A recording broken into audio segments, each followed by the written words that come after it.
The Big Bow Mystery by Israel Zangwill. Chapter 1. On a memorable morning of early December, London opened its eyes on a frigid grey mist. There are mornings when King Fog masses his molecules of carbon in serried squadrons in the city, while he scatters them tenuously in the suburbs, so that your morning train may bear you from twilight to darkness. But to-day the enemy's manoeuvring was more monotonous. From Bow even unto Hammersmith there dragged a dull, like the wraith of an impecunious suicide, come into a fortune immediately after the fatal deed. The barometers and thermometers had sympathetically shared its depression, and their spirits, when they had any, were low. The cold cut like a many-bladed knife. Mrs. Drabdump of 11 Glover Street, Bow, was one of the few persons in London whom the fog did not depress. She went about her work quite as cheerlessly as usual. She had been among the earliest to be aware of the enemy's advent, picking out the strands of fog from the coils of darkness the moment she rolled up her bedroom blind and unveiled the sombre picture of the winter morning. She knew that the fog had come to stay for the rest of the day at least, and that the gas bill for the quarter was going to beat the record in high jumping. She also knew that this was because she had allowed her new gentleman lodger, Mr. Arthur Constant, to pay a fixed sum of £1 a week for gas, instead of charging him a proportion of the actual amount for the whole house.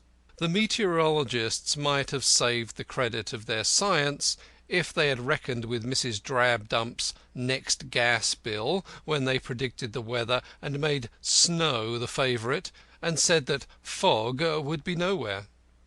Fog was everywhere, yet Mrs. Drabdump took no credit to herself for her prescience. Mrs. Drabdump, indeed, took no credit for anything, paying her way along doggedly and struggling through life like a wearied swimmer trying to touch the bottom. That things always went as badly as she had foreseen did not exhilarate her in the least. Mrs. Drabdump was a widow.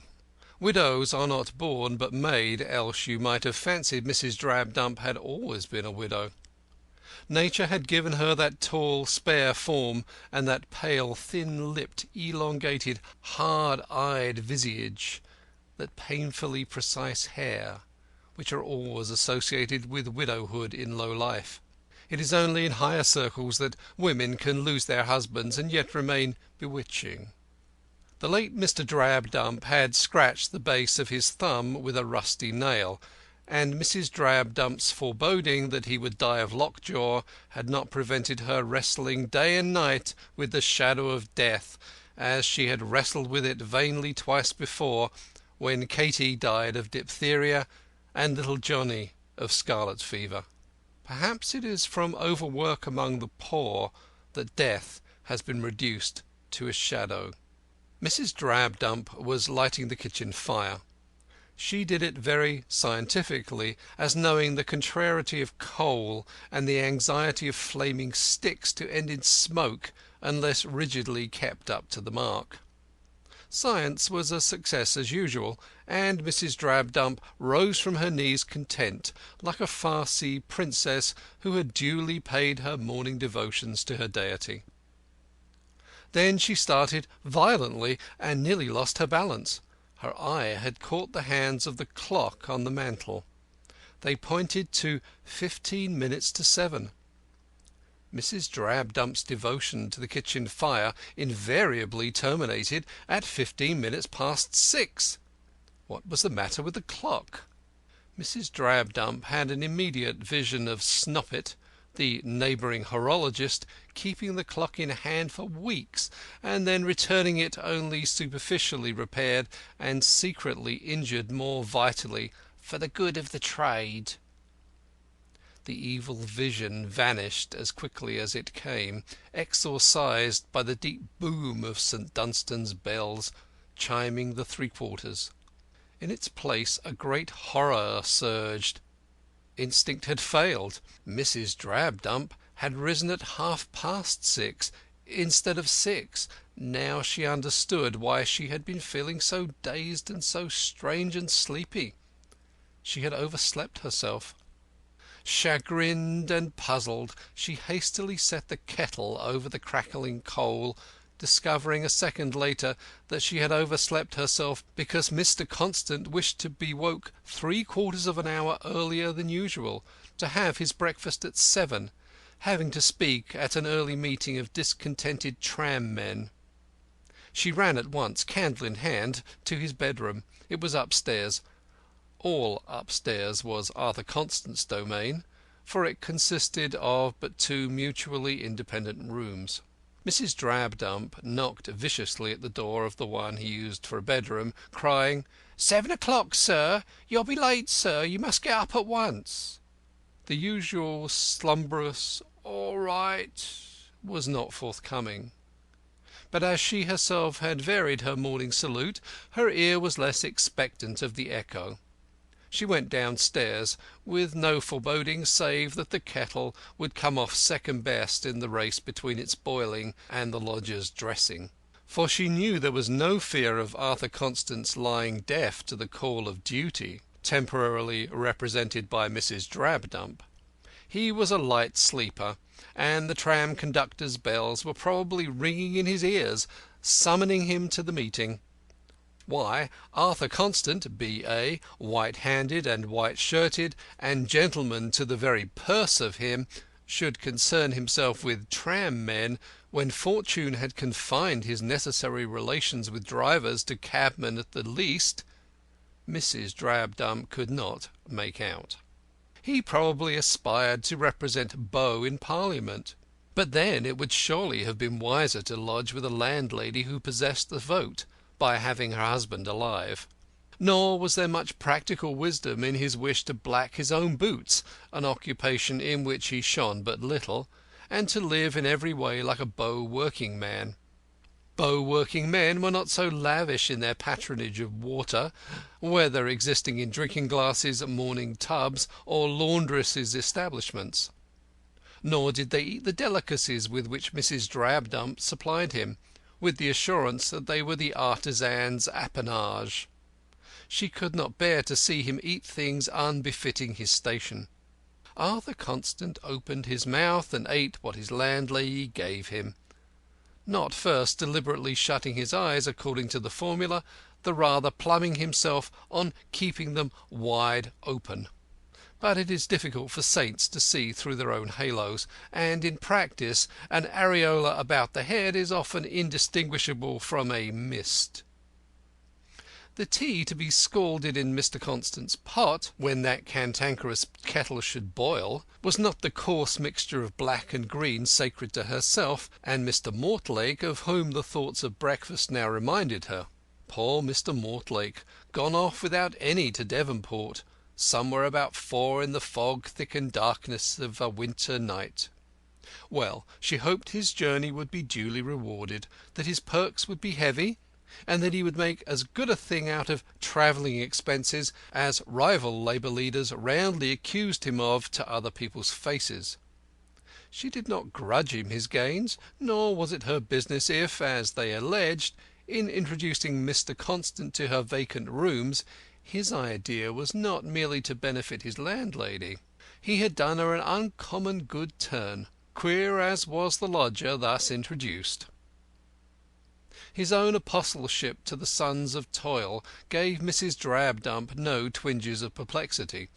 Tom Mortlake had been a compositor, and apostleship was obviously a profession better paid and of a higher social status.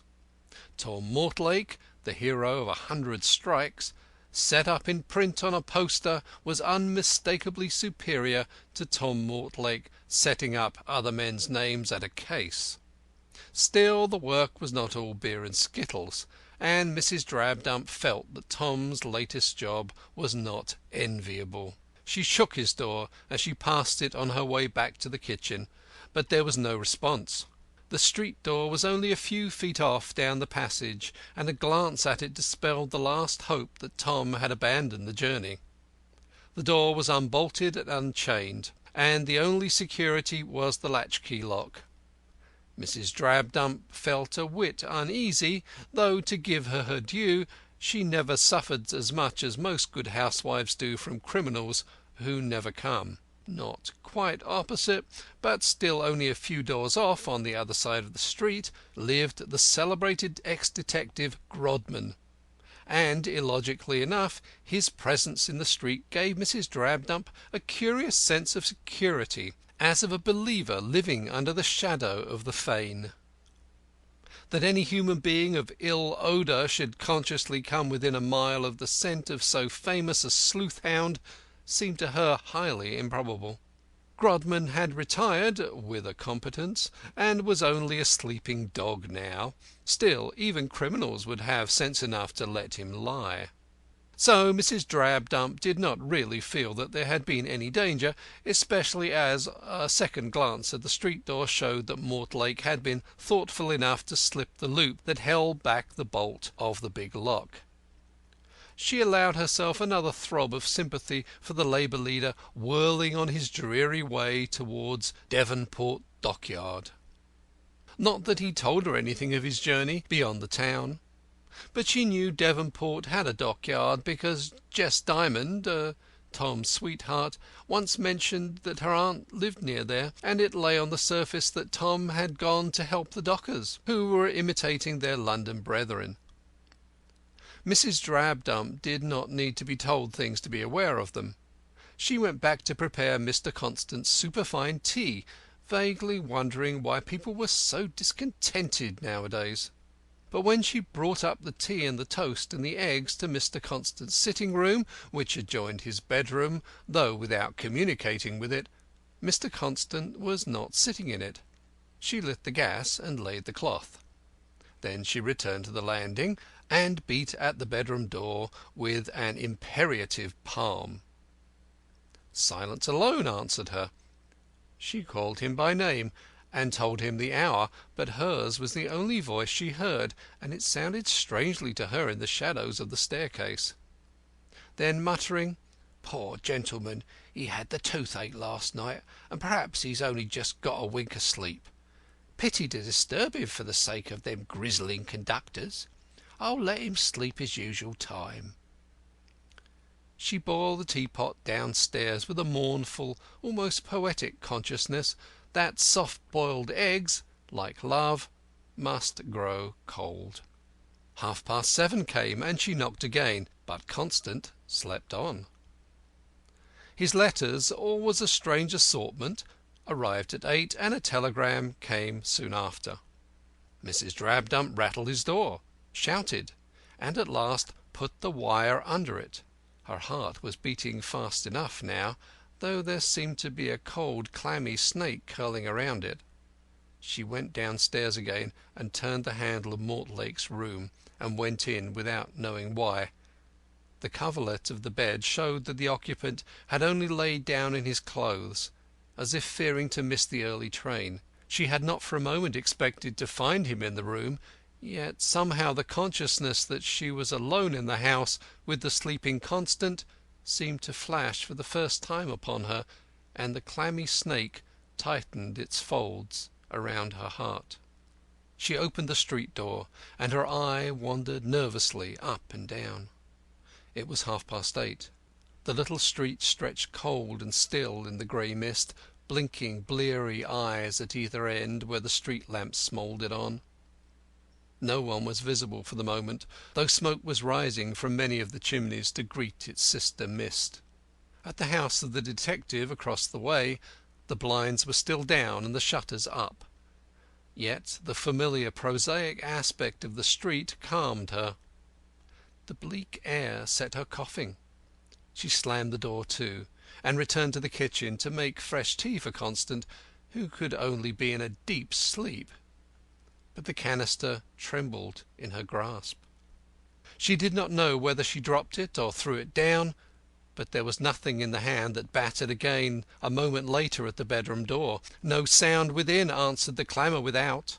She rained blow upon blow in a sort of spasm of frenzy, scarce remembering that her object was merely to wake her lodger, and almost staving in the lower panels with her kicks.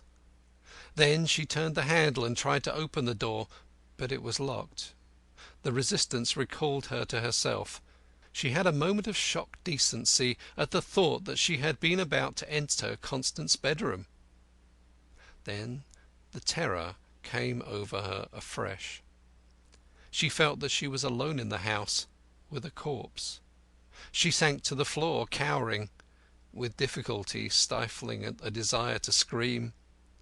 Then she rose with a jerk and raced down the stairs without looking behind her, and threw open the door and ran out into the street, only pulling up with her hands, violently agitating Grodman's door-knocker.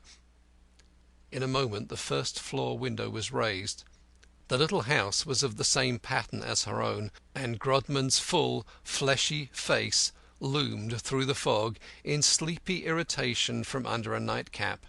Despite its scowl, the ex-detective's face dawned upon her like the sun upon an occupant of the haunted chamber. "What in the devil's the matter?" he growled. Grodman was not an early bird, now that he had no worms to catch. He could afford to despise proverbs now, for the house in which he lived was his, and he lived in it because several other houses in the street were also his, and it is well for the landlord to be about his own estate in Bow, where poachers often shoot the moon. Perhaps the desire to enjoy his greatness among his early cronies counted for something too, for he had been born and bred at Bow, receiving when a youth his first engagement from the local police quarters, whence he had drawn a few shillings a week as an amateur detective in his leisure hours. Grodman was still a bachelor. In the celestial matrimonial bureau a partner might have been selected for him, but he had never been able to discover her. It was his one failure as a detective. He was a self-sufficing person who preferred a gas stove to a domestic, but in deference to Glover Street opinion he admitted a female factotum between 10 a.m. and 10 p.m., and equally in deference to Glover Street opinion excluded her between 10 p.m. and 10 a.m. "I want you to come across at once," Mrs. Drabdump gasped. "Something has happened to Mr. Constant." "What? Not bludgeoned by the police at the meeting this morning, I hope?" "No, no, he didn't go. He's dead." "Dead?" Grodman's face grew very serious now. "Yes, murdered." "What?" almost shouted the ex-detective. "How? When? Where? Who?" "I don't know. I can't get to him. I've beaten at his door. He does not answer." Grodman's face lit up with relief. "You silly woman, is that all? I shall have a cold in my head. Bitter weather. He's dog-tired after yesterday. Processions, 3 speeches, kindergarten, lecture on the moon, article on cooperation. That's his style." It was also Grodman's style. He never wasted words. "No," Mrs. Drabdump breathed up at him solemnly. "He's dead." "All right. Go back. Don't alarm the neighbourhood unnecessarily. Wait for me. Down in 5 minutes." Grodman did not take this Cassandra of the kitchen too seriously. Probably he knew this woman. His small bead-like eyes glittered with an almost amused smile as he withdrew them from Mrs. Drabdump's ken and shut down the sash with a bang. The poor woman ran back across the road and through her door, which she could not close behind her. It seemed to shut her in with the dead. She waited in the passage. After an age, 7 minutes by any honest clock, Grodman made his appearance, looking as depressed as usual, but with unkempt hair and with disconsolate side-whisker. He was not quite used to that side-whisker yet, for it had only recently come within the margin of cultivation. In active service Grodman had been clean-shaven, like all members of the profession, for surely your detective is the most versatile of actors. Mrs. Drabdump closed the street door quietly and pointed to the stairs, fear operating like a polite desire to give him precedence. Grodman ascended, amusement still glimmering in his eyes. Arrived on the landing, he knocked peremptorily at the door, crying, "9 o'clock, Mr. Constant, 9 o'clock." When he ceased there was no other sound or movement. His face grew more serious. He waited, then knocked and cried louder. He turned the door handle, but the door was fast. He tried to peer through the keyhole, but it was blocked. He shook the upper panels, but the door seemed bolted as well as locked. He stood still, his face set and rigid, for he liked and esteemed the man.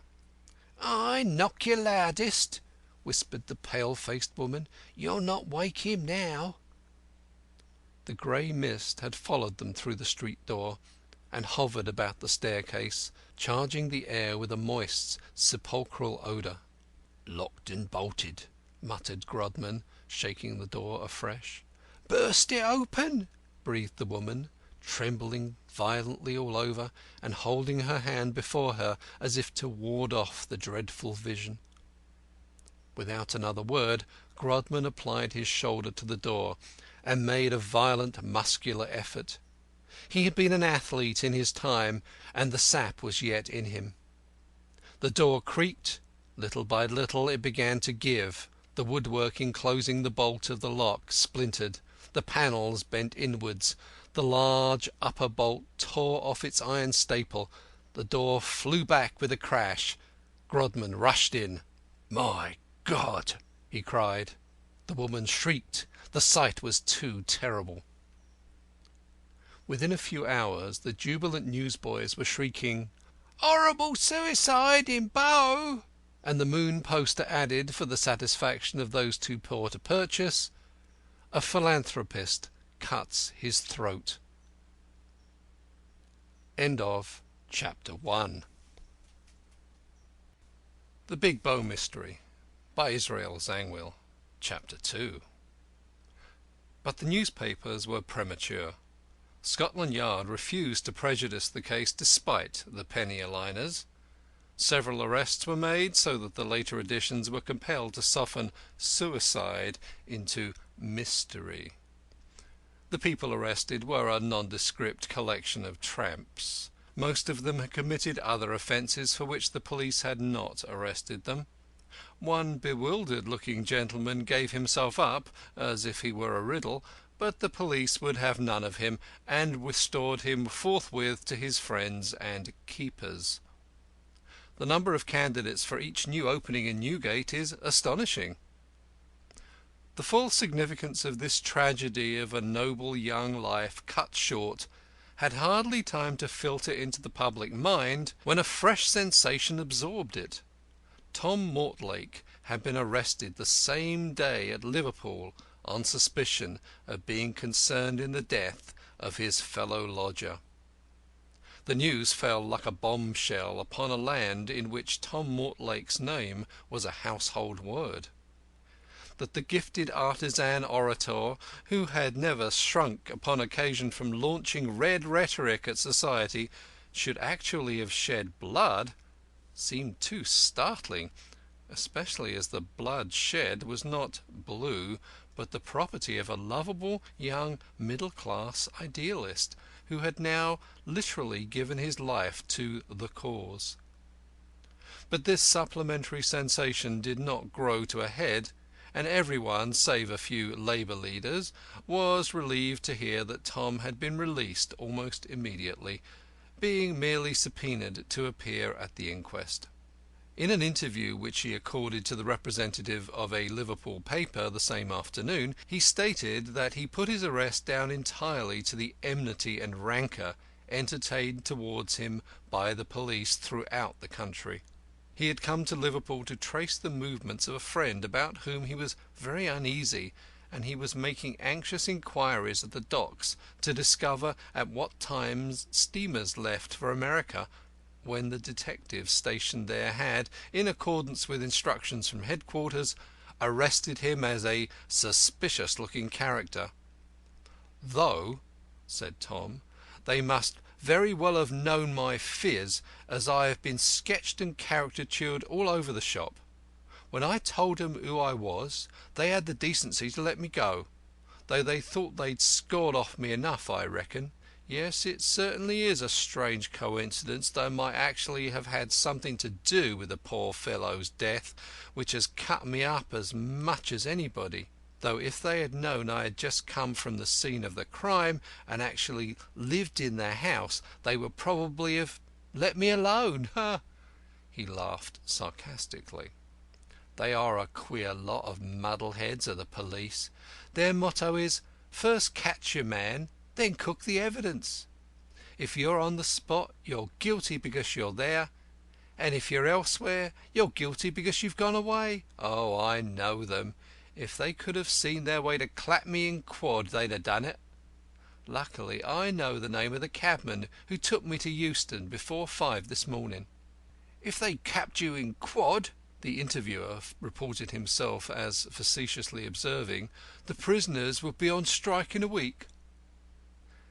"Yes, but there would be so many blacklegs ready to take their places," Mortlake flashed back, "that I'm afraid it would be no go. But do excuse me. I'm so upset about my friend. I'm afraid he has left England, and I have to make inquiries. And now there's the poor Constant gone. Horrible, horrible. And I'm due in London at the inquest. I really must run away. Good-bye. Tell your readers it's all a police grudge." "One last word, Mr. Mortlake, if you please. Is it true you were billed to preside at a great meeting of clerks at St. James's Hall between 1 and 2 to-day to protest against the German invasion?" "Phew! So I was. But the beggars arrested me just before 1 when I was going to wire, and then the news of poor Constant's end drove it out of my head. What a nuisance! Lord, what troubles do come together! Well, good-bye. Send me a copy of the paper."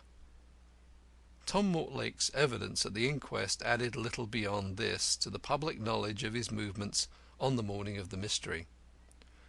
The cabman who drove him to Euston had written indignantly to the papers to say that he picked up his celebrated fare at Bow railway station at about 4:30 a.m., and the arrest was a deliberate insult to democracy, and he offered to make an affidavit to that effect, leaving it dubious to which effect. But Scotland Yard betrayed no itch for the affidavit in question, and number 2138 subsided again into the obscurity of his rank. Mortlake, whose face was very pale below the black mane brushed from his fine forehead, gave his evidence in low, sympathetic tones. He had known the deceased for over a year, coming constantly across him in their common political and social work, and had found him the furnished rooms for him in Glover Street at his own request, just as being to let when Constant resolved to leave his rooms at Oxford House in Bethnal Green, and to share the actual life of the people. The locality suited the deceased as being near the People's Palace. He respected and admired the deceased, whose genuine goodness had won all hearts. The deceased was an untiring worker, never grumbled, was always in fair spirits, regarded his life and wealth as a sacred trust to be used for the benefit of humanity. He had last seen him at 9:15 p.m. on the day preceding his death. He, the witness, had received a letter by the last post which made him uneasy about a friend. He went up to consult deceased about it. Deceased was evidently suffering from toothache, and was fixing a piece of cotton wool in a hollow tooth, but he did not complain. Deceased seemed rather upset by the news he brought, and they both discussed it rather excitedly. Juryman: "Did the news concern him?"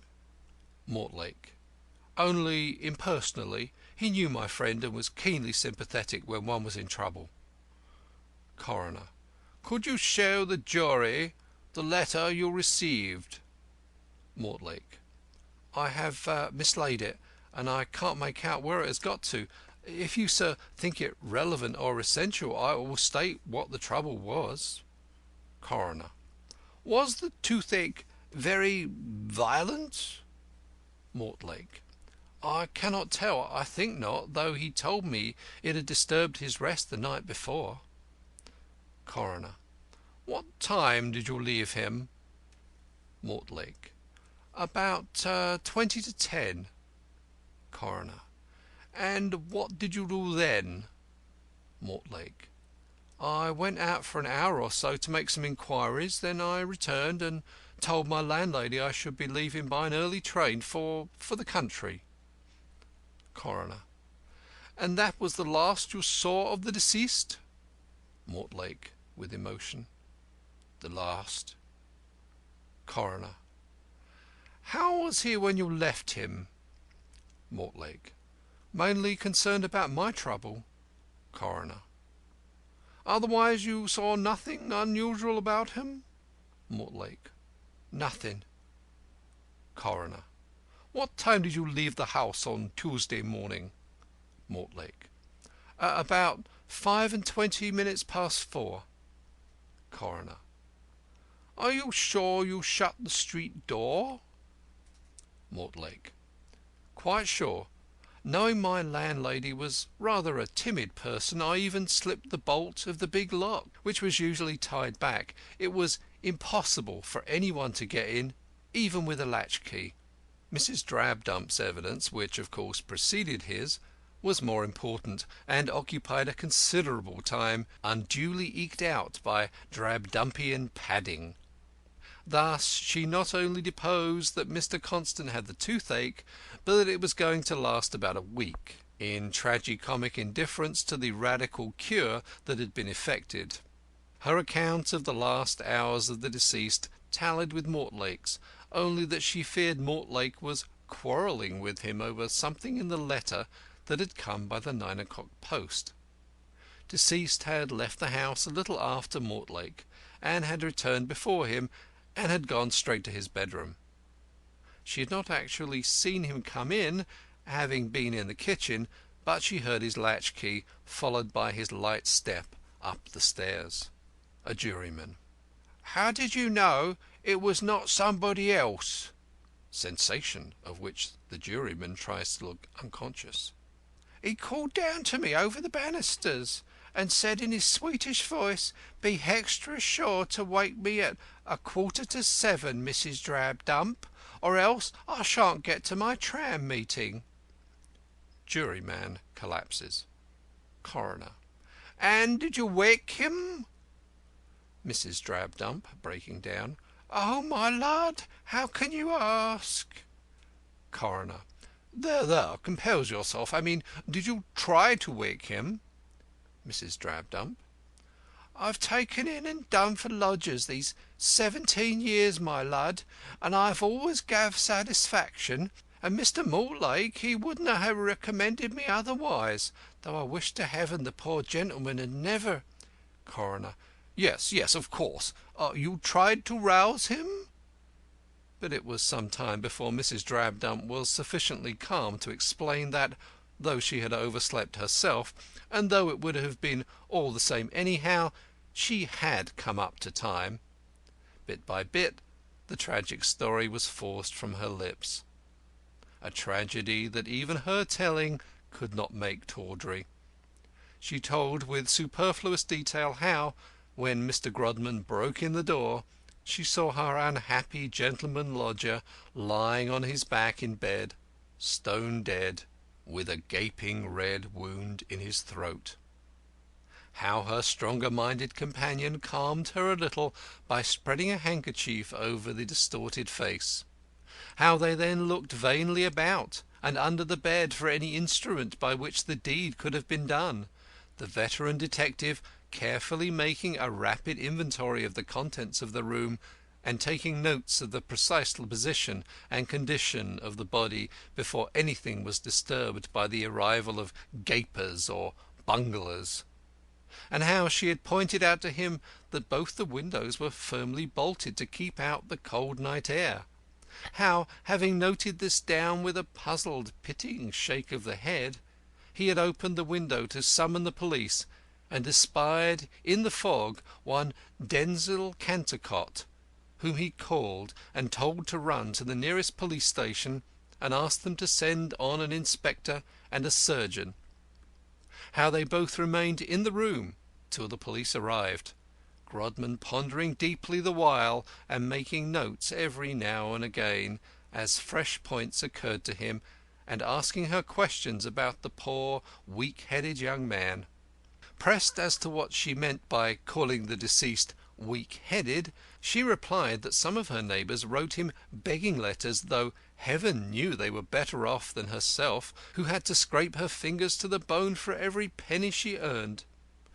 Under further pressure from Mr. Talbot, who was watching the inquiry on behalf of Arthur Constant's family, Mrs. Drabdump admitted that the deceased had behaved like a human being. Nor was there anything externally eccentric or queer in his conduct.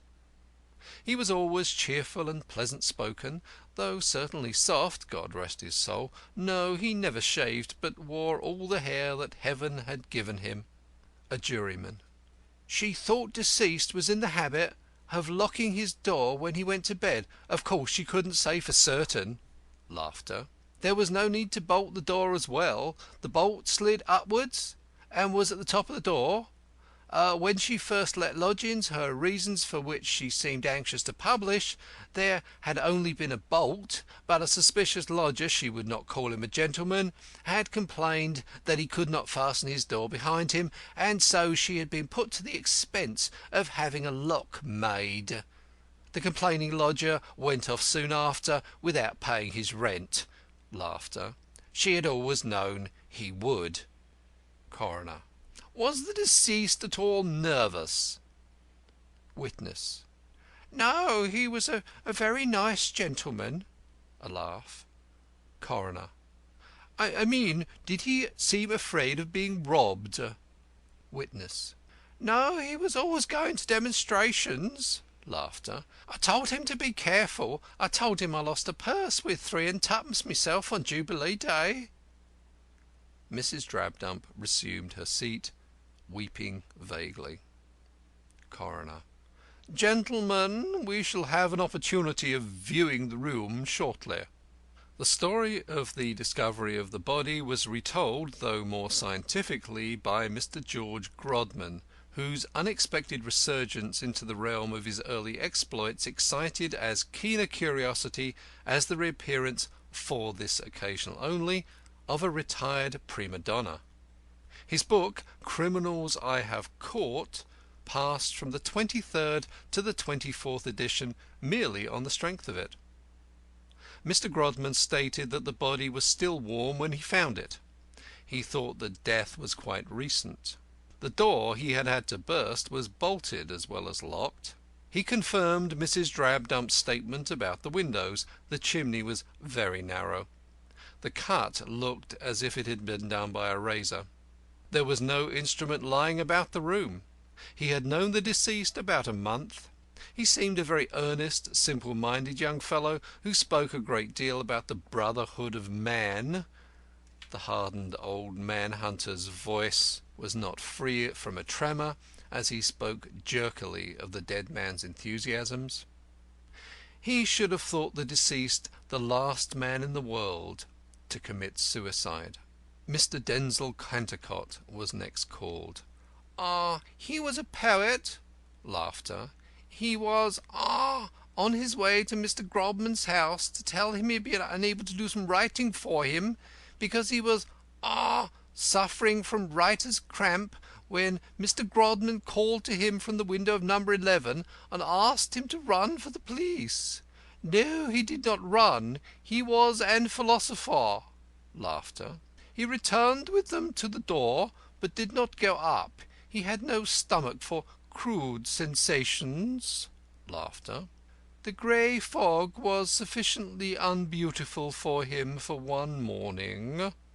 Laughter. Inspector Howlett said, About 4:45 on the morning of Tuesday, 4th December, from information received, he went with Sergeant Runnymede and Mr. Robinson to 11 Glover Street, Bow, and there found the dead body of a young man lying on his back with his throat cut. The door of the room had been smashed in, and the lock and the bolt evidently forced. The room was tidy. There were no marks of blood on the floor. A purse full of gold was on the dressing table beside a big book.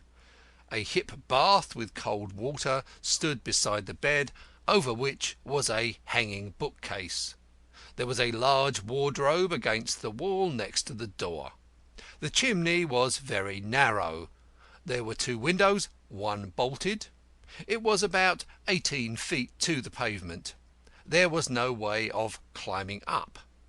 No one could possibly got out of the room and then bolted the doors and windows behind them.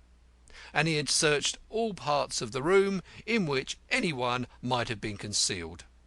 He had been unable to find any instrument in the room in spite of an exhaustive search, there being not even a penknife in the pockets of the clothes of the deceased, which lay on a chair. The house and the backyard and the adjacent pavement also had been fruitlessly searched. Sergeant Runnymede made an identical statement, saving only that he had gone with Dr. Robinson and Inspector Howlett. Dr. Robinson, divisional surgeon, said, "The deceased was lying on his back with his throat cut. The body was not yet cold. The abdominal region was quite warm. Rigor mortis had set in the lower jaw, neck, and upper extremities. The muscles contracted when beaten. I inferred that life had been extinct some 2 or 3 hours, probably not longer. It might have been less. The bedclothes would keep the lower part warm for some time. The wound, which was a deep one, was 5½ inches from right to left across the throat to a point under the left ear. The upper portion of the windpipe was severed, and likewise the jugular vein. The muscular coating of the carotid artery was divided. There was a slight cut, as if in continuation of the wound, on the thumb of the left hand. The hands were clasped underneath the head. There was no blood on the right hand. The wound could not have been self-inflicted. A sharp instrument had to have been used, such as a razor. The cut might have been made by a left-handed person. No doubt death was practically instantaneous. I saw no signs of a struggle about the body or the room. I noticed a purse on the dressing table next to Madame Velasquez's big book on Theosophy. Sergeant Runnymede drew my attention to the fact that the door had evidently been locked and bolted from within. A juryman: I did not say the cut could not have been made by a right-handed person. I can offer no suggestion as to how the inflictor of the wound got in or out. Extremely improbable that the cut was self-inflicted. There was a little trace of the outside fog in the room. Police Constable Williams said he was on duty in the early hours of the morning of the 4th inst. Glover Street lay within his beat. He saw or heard nothing suspicious. The fog was never very dense, though nasty to the throat. He had passed through Glover Street about 4:30. He had not seen Mr. Mortlake or anybody else leave the house. The court here adjourned, the coroner and the jury repairing in a body to 11 Glover Street to view the house and the bedroom of the deceased. And the evening posters announced, "The Bow Mystery thickens." End of Chapter 2. The Big Bow Mystery by Israel Zangwill. Chapter 3. Before the inquiry was resumed, all the poor wretches in custody had been released on suspicion that they were innocent. There was not a single case even for a magistrate. Clues, which at such seasons are gathered by the police like blackberries off the hedges, were scanty and unripe. Inferior specimens were offered them by bushels, but there was not a good one among the lot. The police could not even manufacture a clue. Arthur Constant's death was already the theme of every hearth, railway carriage, and public house. The dead idealist had points of contact with so many spheres. The East End and the West End alike were moved and excited. The democratic leagues and the churches, the doss houses and the universities, the pity of it, and then the impenetrable mystery of it. The evidence given in the concluding portion of the investigation was necessarily less sensational. There were no more witnesses to bring the scent of blood over the coroner's table. Those who had yet to be heard were merely relatives and friends of the deceased, who spoke of him as he had been in life. His parents were dead, perhaps happily for them. His relatives had seen little of him, and had scarce heard as much about him as the outside world.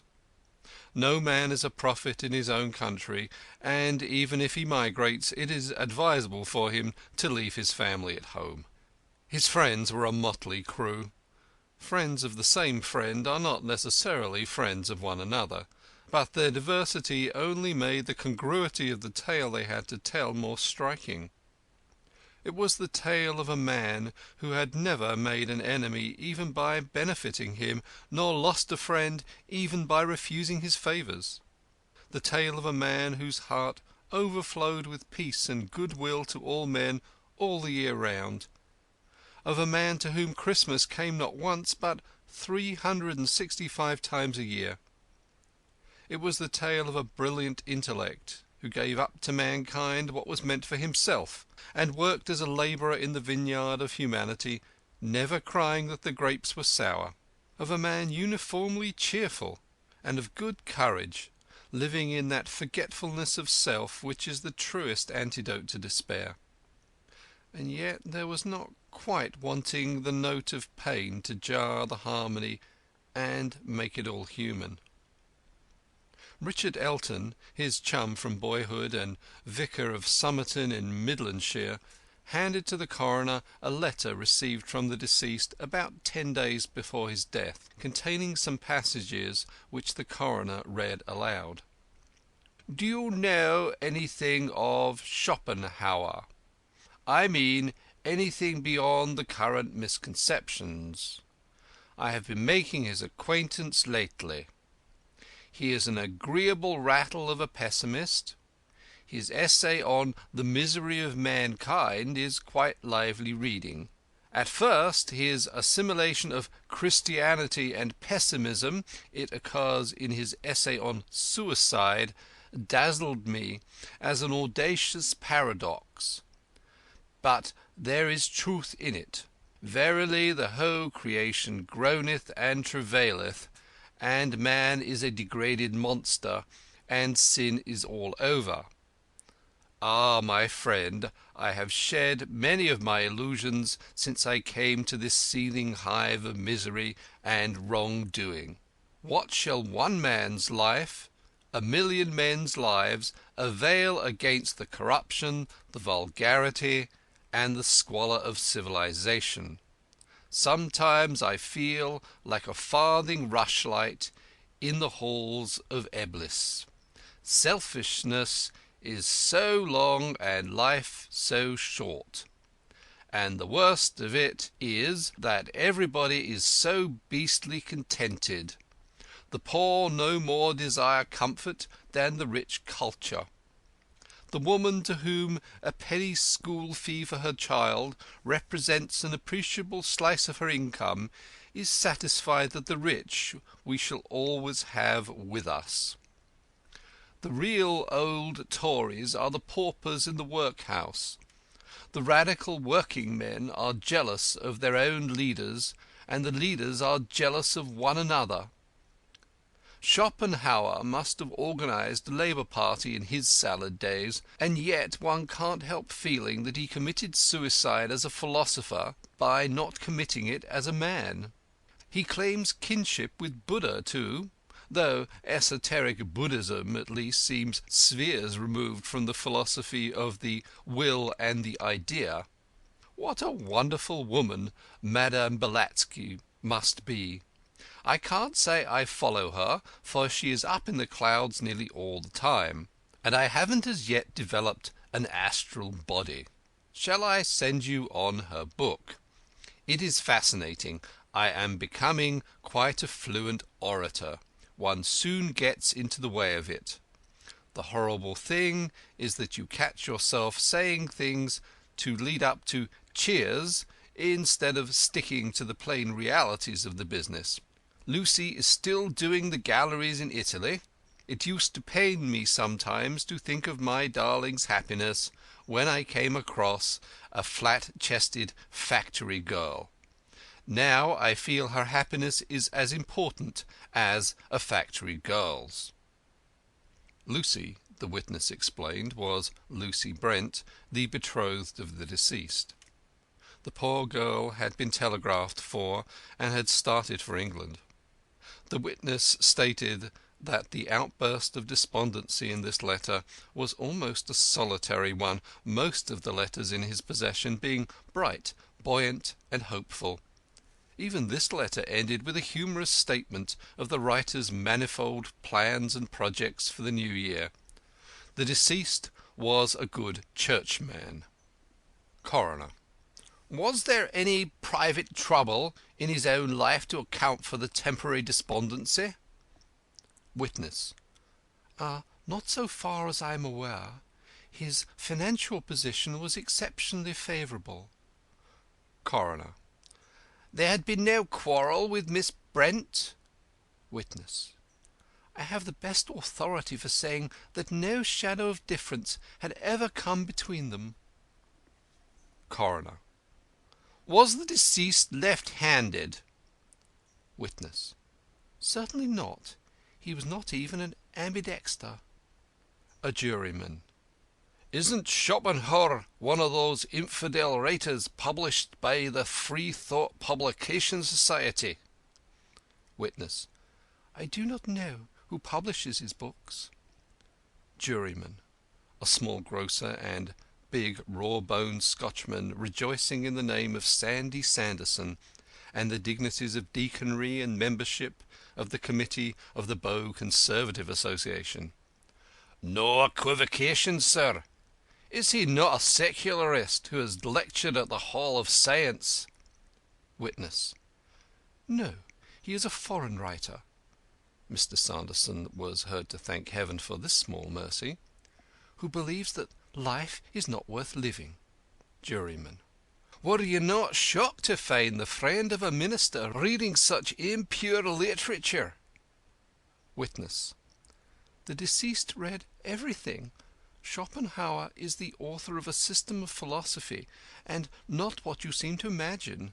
Perhaps you would like to inspect the book. Laughter. Juryman: I wouldn't touch it with a pitchfork. Such books should be burnt. And this Madame Blavatsky's book, what is that? Is that also philosophy? Witness: No, it's theosophy. Laughter. Mr. Alan Smith, secretary of the Trammen's Union, stated that he had had an interview with the deceased on the day before his death, when he, the deceased, spoke hopefully of the prospects of the movement, and wrote him out a cheque for 10 guineas for his union. Deceased promised to speak at a meeting called for 7:15 a.m. the next day. Mr. Edward Wimp, of the Scotland Yard Detective Department, said that the letters and papers of the deceased threw no light upon the manner of his death, and that they would be handed back to the family. His department had not formed any theory on the subject. The coroner proceeded to sum up the evidence. We have to deal, gentlemen, he said, with a most incomprehensible and mysterious case, the details of which are yet astonishingly simple. On the morning of Tuesday, the 4th inst., Mrs. Drabdump, a worthy, hard-working widow who lets lodgings at 11 Glover Street, Bow, was unable to arouse the deceased, who occupied the entire upper floor of the house. Becoming alarmed, she went across to fetch Mr. George Grodman, a gentleman known to us all by reputation, and to whose clear and scientific evidence we are much indebted, and got him to batter in the door. They'd found the deceased lying back in bed with a deep wound in his throat. Life had only recently become extinct. There was no trace of any instrument by which the cut could have been effected. There was no trace of any person who could have effected the cut. No person could apparently have got in or out. The medical evidence goes to show that the deceased could not have inflicted the wound himself. And yet, gentlemen, there are, in the nature of things, two, and only two, alternative explanations of his death. Either the wound was inflicted by his own hand, or it was inflicted by another's. I shall take each of these possibilities separately. First, did the deceased commit suicide? The medical evidence says deceased was lying with his hands clasped behind his head. Now, the wound was made from right to left, and terminated by a cut on the left thumb. If the deceased had made it, he would have had to do it with his right hand, while his left hand remained under his head, a most peculiar and unnatural position to assume. Moreover, in making a cut with the right hand, one would naturally move the hand from left to right. It's unlikely that the deceased would move his right hand so awkwardly and unnaturally, unless, of course, his object was to baffle suspicion. Another point is that, on this hypothesis, the deceased would have had to replace his right hand beneath his head. But Dr. Robinson believes that death was instantaneous.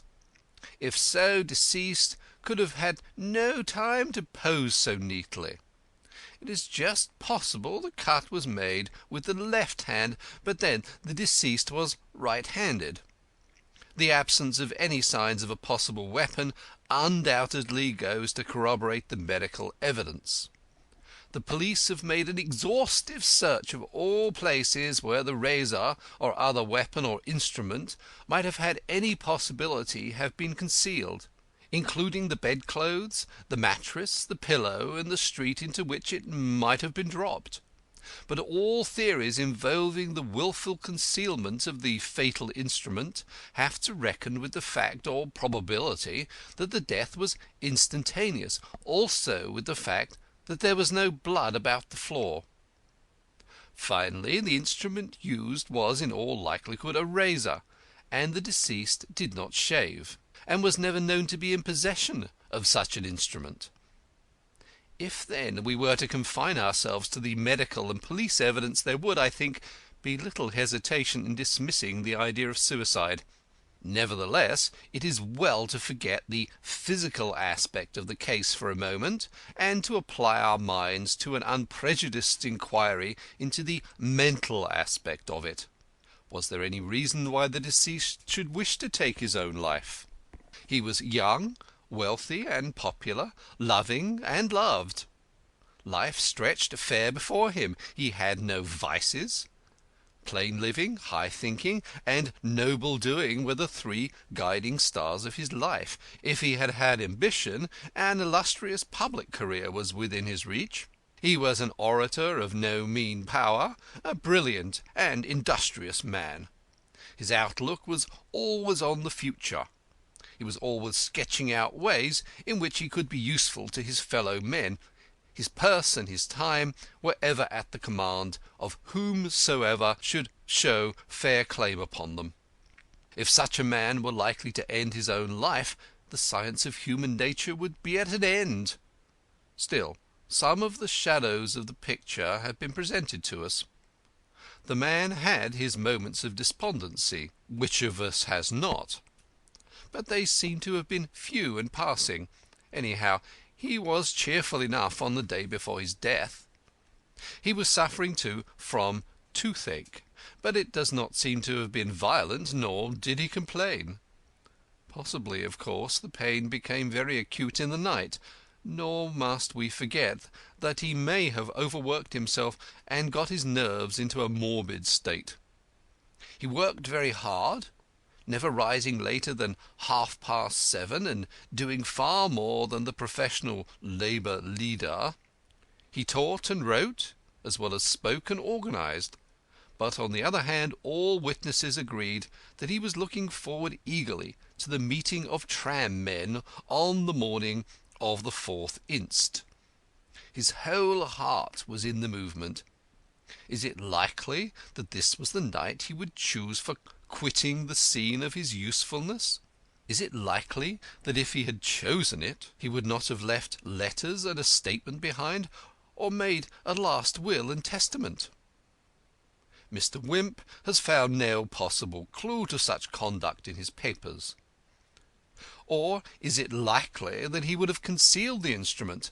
The only positive sign of intention is the bolting of his door, in addition to the usual locking of it, but one cannot lay much stress on that. Regarding the mental aspects alone, the balance is largely against suicide. Looking at the physical aspects, suicide is well nigh impossible. Putting the two together, the case against suicide is all but mathematically complete. The answer then to our first question, did the deceased commit suicide, is that he did not.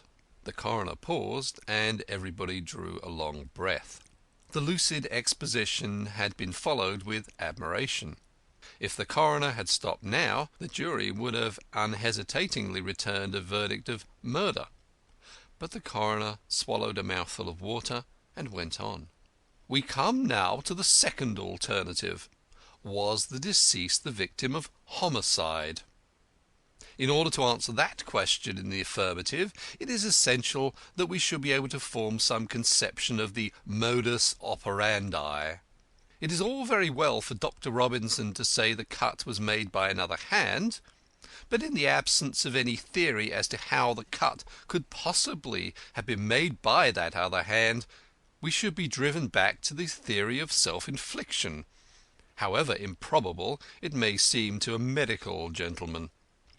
Now, what are the facts?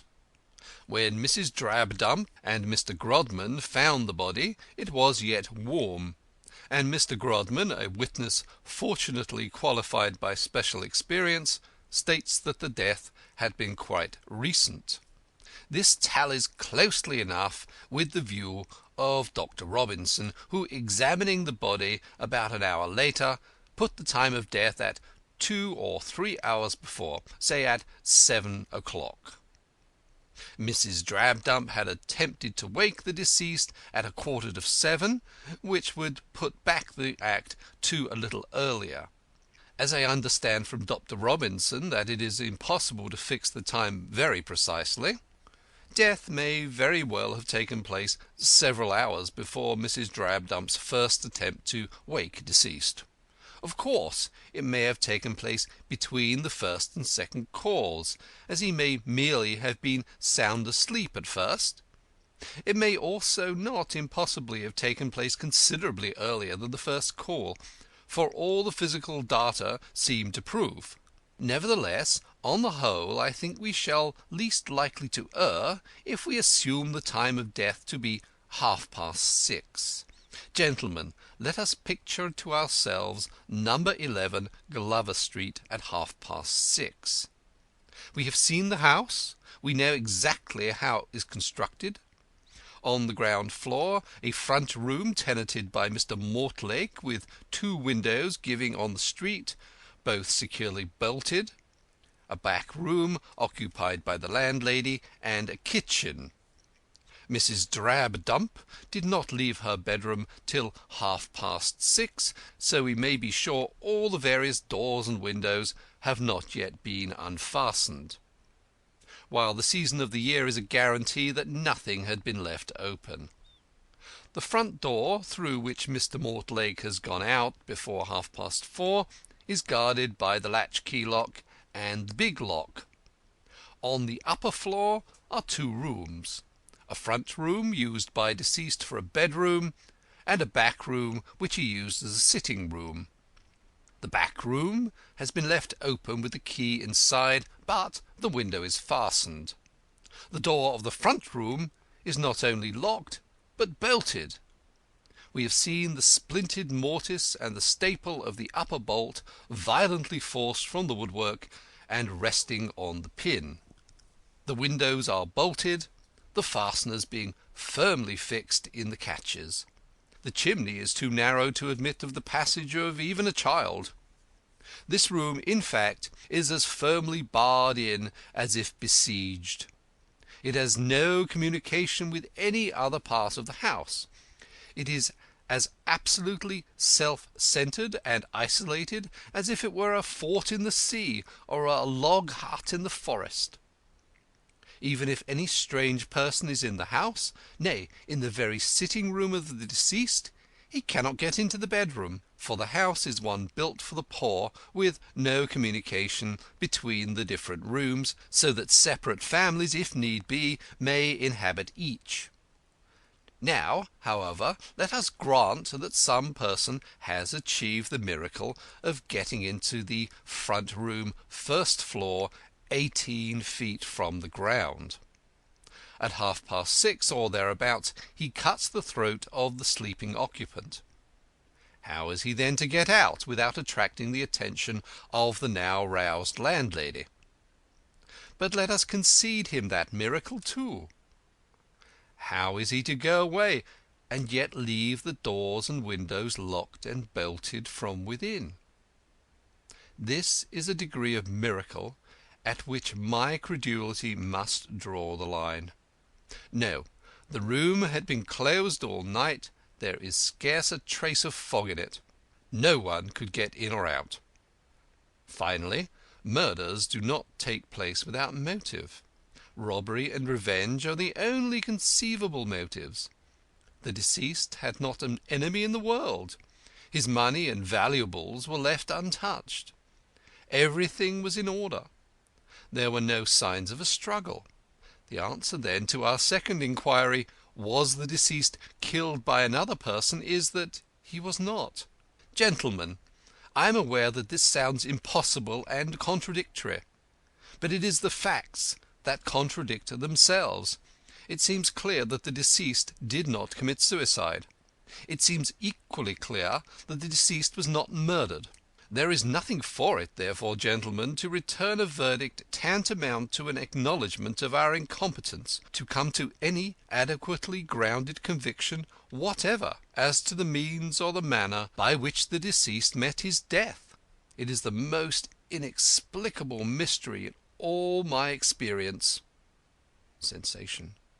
The foreman, after a colloquy with Mr. Sandy Sanderson: "We are not agreed, sir. One of the jurors insists on a verdict of death from visitation by the act of God." End of Chapter 3. The Big Bow Mystery by Israel Zangwill. Chapter 4.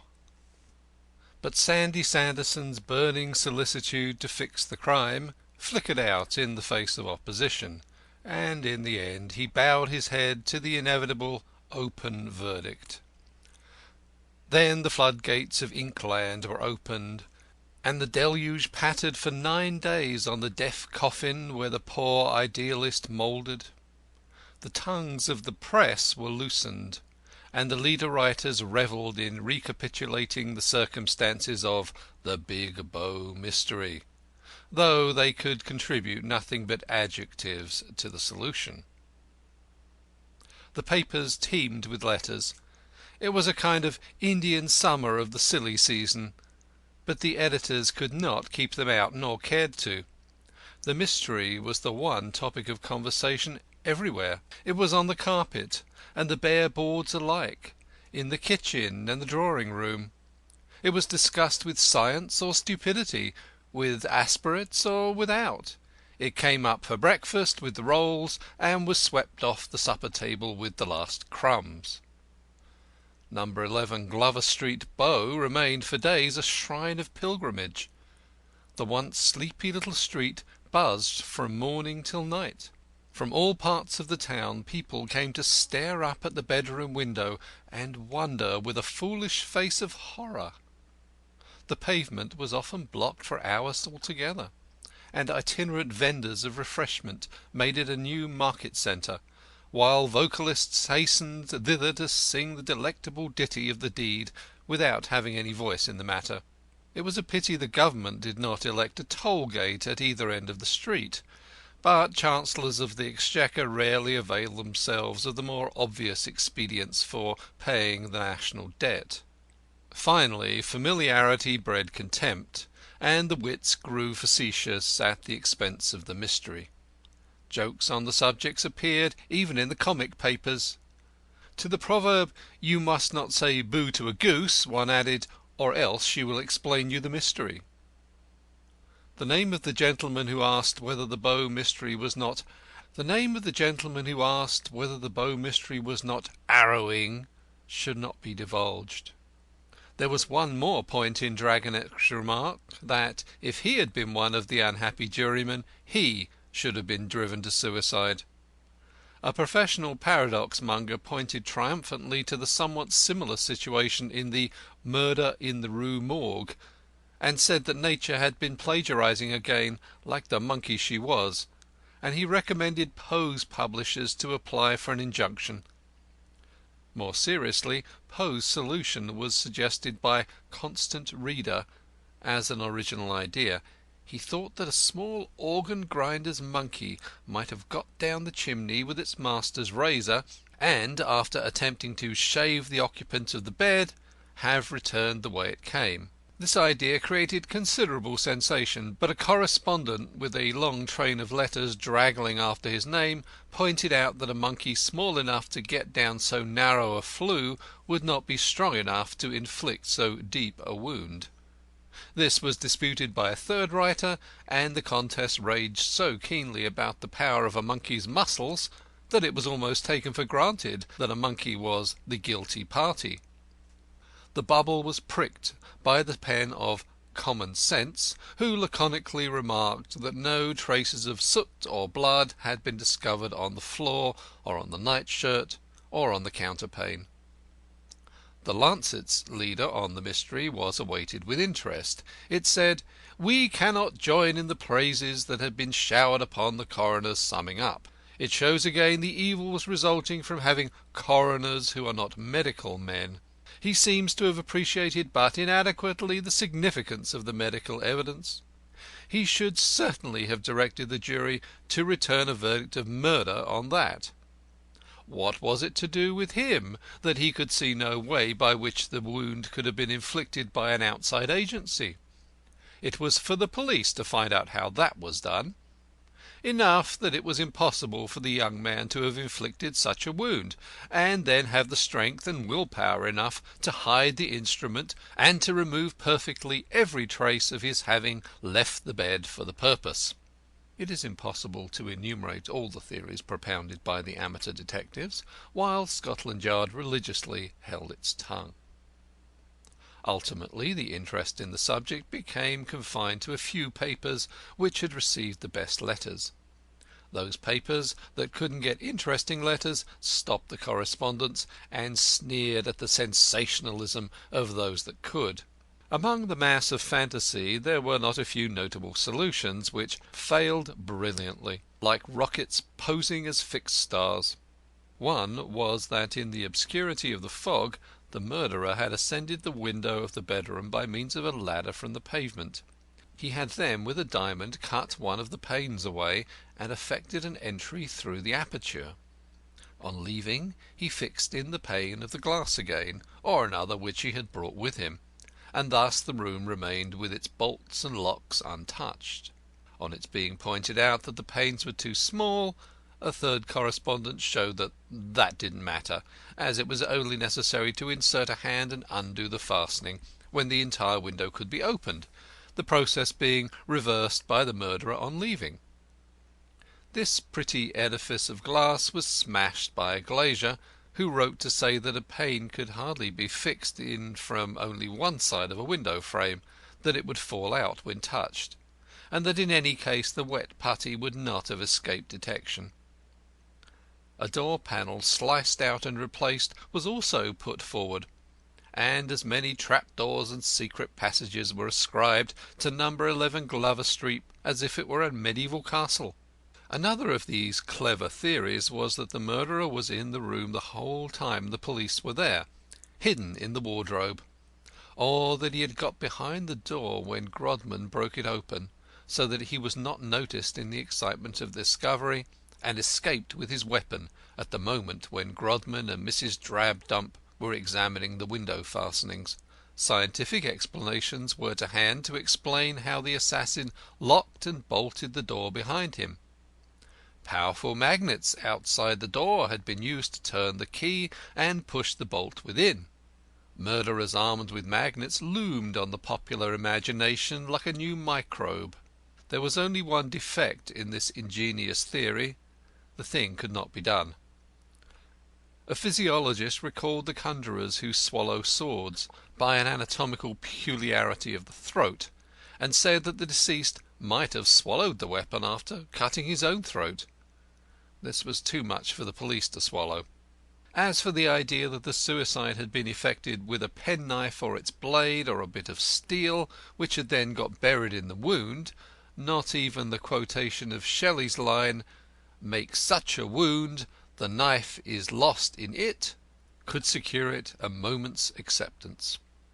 The same reception was accorded to the idea that the cut had been made with a candlestick or other harmless necessary bedroom article constructed like a sword stick. Theories of this sort caused a humorist to explain that the deceased had hidden the razor in his hollow tooth. Some kind friends of Messrs. Maskelyne and Cook suggested that they were the only persons who could have done the deed, as no one else could have got out of a locked cabinet. But perhaps the most brilliant of these flashes of false fire was the facetious, yet probably half seriously meant letter that appeared in the Pell Mell Press under the heading of "The Big Bow Mystery Solved." Sir, you will remember that when the Whitechapel murders were agitating the universe, I suggested that the district coroner was the assassin. My suggestion has been disregarded. The coroner is still at large. So is the Whitechapel murderer. Perhaps this suggestive coincidence will incline the authorities to pay more attention to me this time. The problem seems to be this: the deceased could not have cut his own throat. The deceased could not have had his throat cut for him. As one of the two must have happened, this is obvious nonsense. As this is obvious nonsense, I am justified in disbelieving it. As this obvious nonsense was primarily put into circulation by Mrs. Drabdump and Mr. Grodman, I am justified in disbelieving them. In short, sir, what guarantee have we that the whole tale is not a cock and bull story, invented by the two persons who first found the body? What proof is there that the deed was not done by these persons themselves, who then went to work to smash the door and break the locks and the bolts, and fasten up the windows before they called the police in? I enclose my card, and am, sir, yours truly, one who looks through his own spectacles. Note: our correspondent's theory is not so audaciously original as he seems to imagine. Has he not looked through the spectacles of the people who had persistently suggested that the Whitechapel murder was invariably the policeman who found the body? Somebody must find the body, if it is to be found at all. Ed. P.M.P. The editor had reason to be pleased that he had inserted this letter, for it drew the following interesting communication from the great detective himself: The Big Bow Mystery Solved. Sir, I do not agree with you that your correspondent's theory lacks originality. On the contrary, I think it is a delightful original. In fact, it has given me an idea. What the idea is, I do not yet propose to say, but if one who looks through his own spectacles would favour me with his name and address, I shall be happy to inform him a little, before the rest of the world, whether his germ has borne any fruit. I feel he is a kindred spirit, and take this opportunity of saying publicly that I was extremely disappointed at the unsatisfactory verdict. The thing was a palpable assassination. An open verdict has a tendency to relax the exertions of Scotland Yard. I hope I shall not be accused of immodesty or of making personal reflections when I say that the department has had several notorious failures of late. It is not what it used to be. Crime is becoming impertinent. It no longer knows its place, so to speak. It throws down the gauntlet where once it used to cower in its fastnesses. I repeat, I make these remarks solely in the interests of law and order. I do not for one moment believe that Arthur Constant killed himself, and if Scotland Yard satisfies itself with that explanation, and turns on its other side and goes to sleep again, then, sir, one of the foulest and most horrible crimes of the century will for ever go unpunished. My acquaintance with the unhappy victim was but recent. Still, I saw and knew enough of the man to be certain, and I hope I have seen and known enough of other men to judge, that he was a man constitutionally incapable of committing an act of violence, whether against himself or anybody else. He would not hurt a fly, as the saying goes, and a man of that gentle stamp always lacks the active energy to lay hands on himself.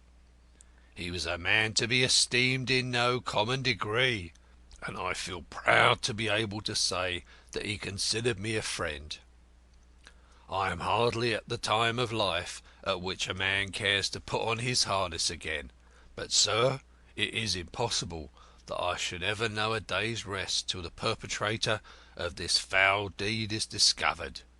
I have already put myself in communication with the family of the victim, who, I am pleased to say, have every confidence in me, and look to me to clear the name of their unhappy relative from the semi-imputation of suicide. I shall be pleased if any one who shares my distrust of the authorities, and who has any clue whatever to this terrible mystery or any plausible suggestion to offer, if, in brief, any one who looks through his own spectacles, will communicate with me. If I were asked to indicate the direction in which new clues might be most usefully sought, I should say, in the first instance, anything is valuable that helps us piece together a complete picture of the manifold activities of the man in the East End. He entered one way or another into the lives of a good many people. Is it true that he nowhere made enemies? With the best intentions a man may wound or offend. His interference may be resented. He may even excite jealousy. A young man like the late Mr. Constant could not have had as much practical sagacity as he had goodness. Whose corns did he tread on? The more we know of the last months of his life, the more we shall know of the manner of his death. Thanking you by anticipation for the insertion of this letter in your valuable columns, I am, sir, yours truly, George Grodman, 46 Glover Street, Bow. P.S. Since writing the above lines, I have, by the kindness of Miss Brent, been placed in possession of a most valuable letter, probably the last letter written by the unhappy gentleman.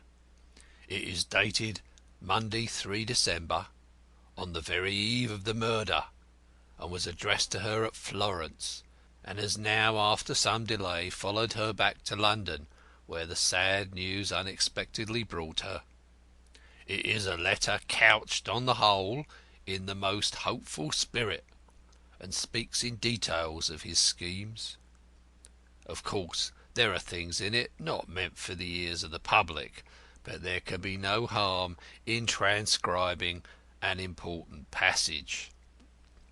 You seem to have imbibed the idea that the East End is a kind of Golgotha, and this despite that the books out of which you probably got it are carefully labelled fiction.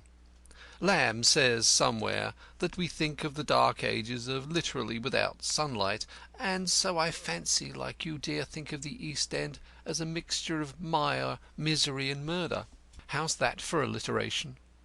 Why, within 5 minutes' walk of me there are the loveliest houses, with gardens back and front, inhabited by very fine people and furniture.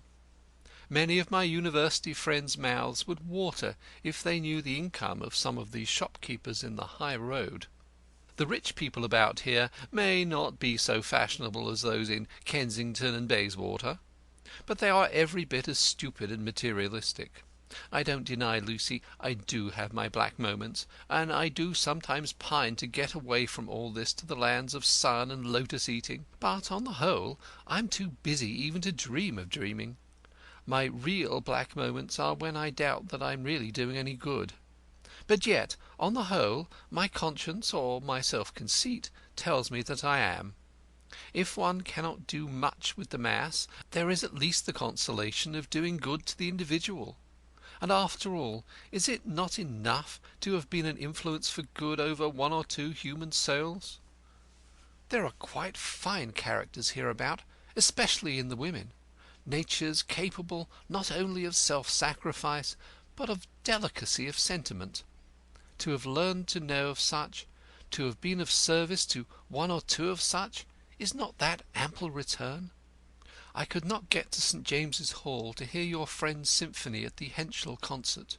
I have been reading Madame Blavatsky's latest book, and am getting quite interested in occult philosophy. Unfortunately, I have to do all my reading in bed, and I don't find the book as soothing a soporific as most new books. For keeping one awake, I find Theosophy as bad as toothache. Next, a subsequent letter to the Pall Mall Press, titled "The Big Bow Mystery Solved."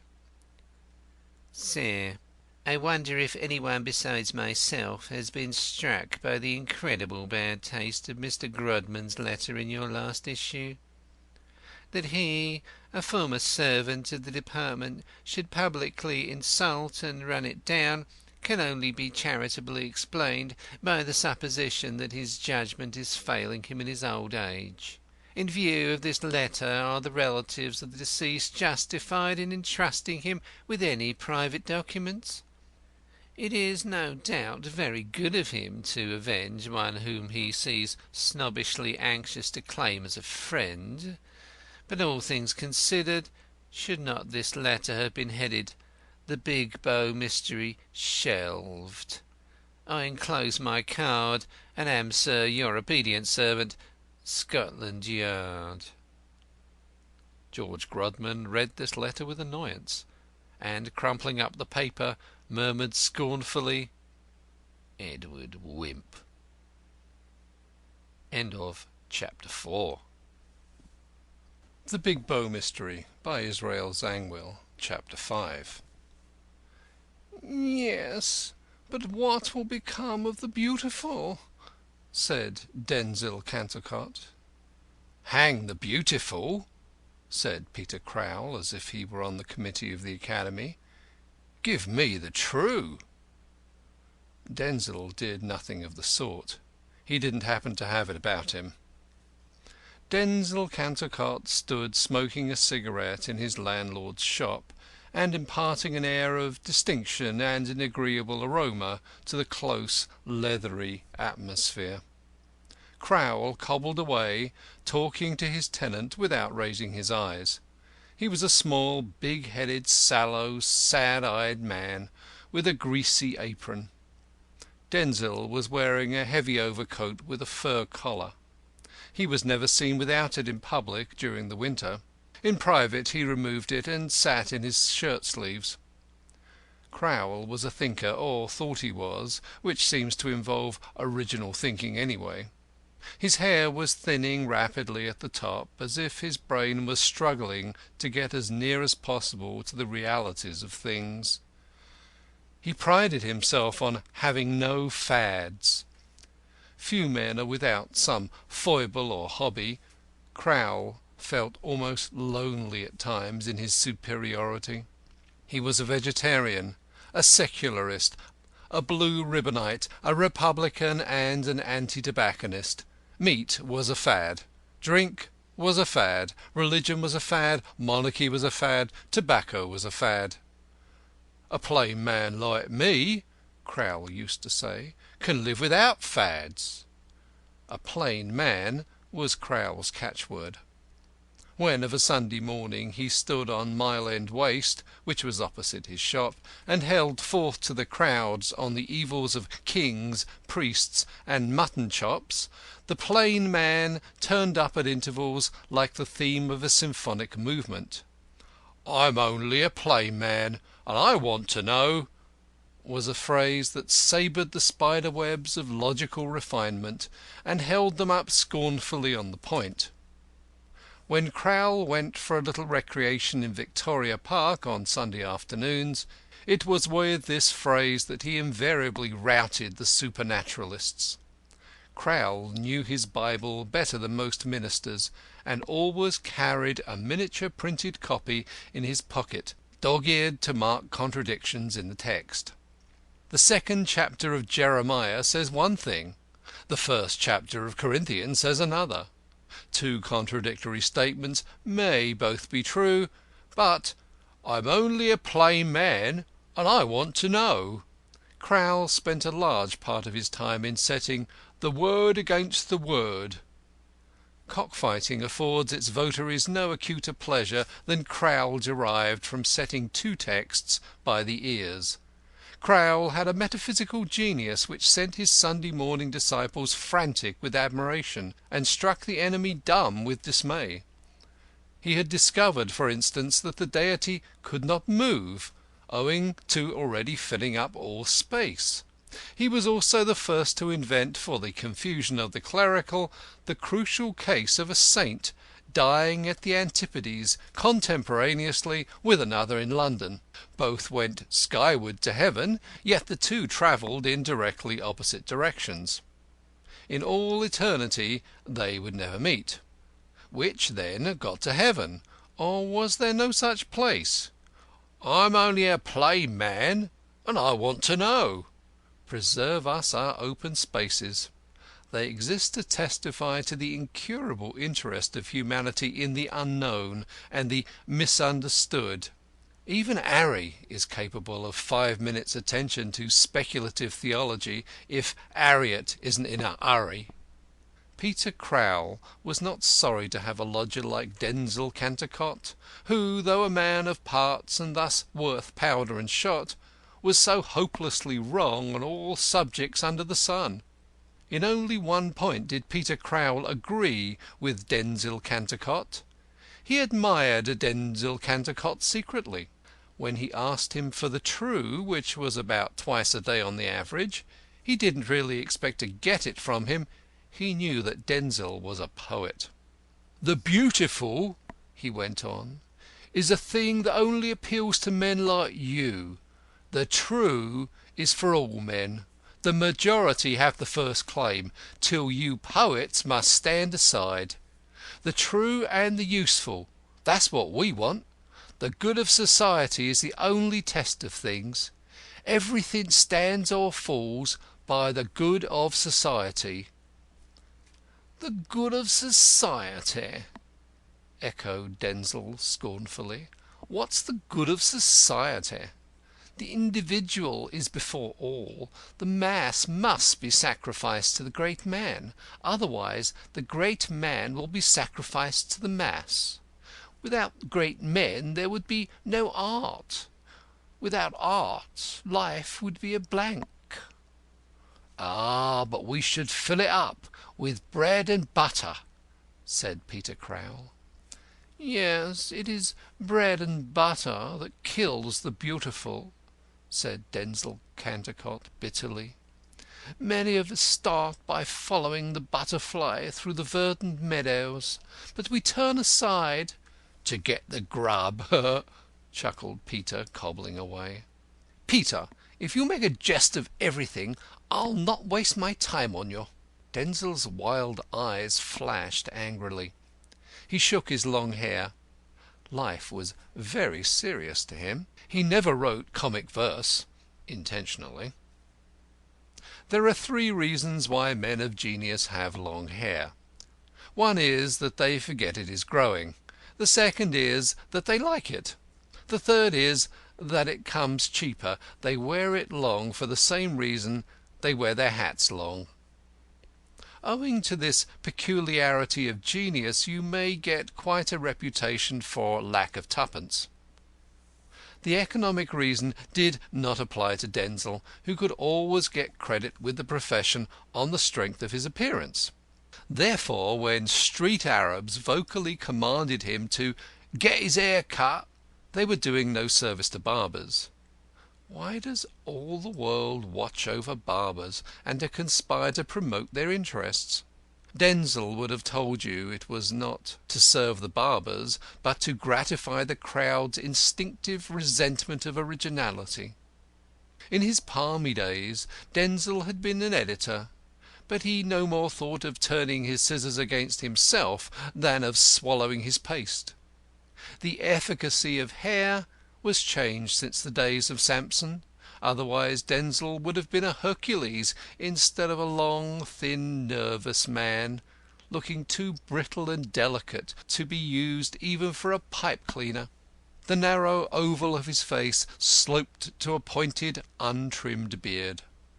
His linen was reproachable, his dingy boots were down at heel, and his cocked hat was drab with dust. Such are the effects of a love for the beautiful. Peter Crowl was impressed with Denzil's condemnation of flippancy, and he hastened to turn off the joke. "I'm quite serious," he said. "Butterflies are no good to nothing or nobody. Caterpillars at least save the birds from starving." "Just like your view of things, Peter," said Denzil. "Good morning, madam." This to Mrs. Crowl, to whom he removed his hat with elaborate courtesy. Mrs. Crowl grunted and looked at her husband with a note of interrogation in each eye. For some seconds Crowl stuck to his last, endeavouring not to see the question. He shifted uneasily on his stool. His wife coughed grimly. He looked up, saw her towering over him, and helplessly shook his head in a horizontal direction. It was wonderful how Mrs. Crowl towered over Mr. Crowl even when he stood up in his shoes. She measured half an inch less. It was quite an optical illusion. "Mr. Crowl," said Mrs. Crowl. "Then I'll tell him." "No, no, my dear, not yet," faltered Peter helplessly. "Leave it to me." "I've left it to you long enough. You'll never do nothing. If it was a question of providing to a lot of chuckleheads that Jolly G in Genesis or some other dead and gone scripture folk that don't concern no mortal soul used to contradict each other, your tongue 'ud run 13 to the dozen. But when it's a matter of taking the bread out of the mouths of your own children, you ain't got no more to say for yourself than a lamp post. Here's a man staying with you for weeks and weeks, eating and drinking the flesh off your bones, without paying a "Hush, hush, mother, it's all right," said poor Crowl, red as fire. Denzil looked at her dreamily.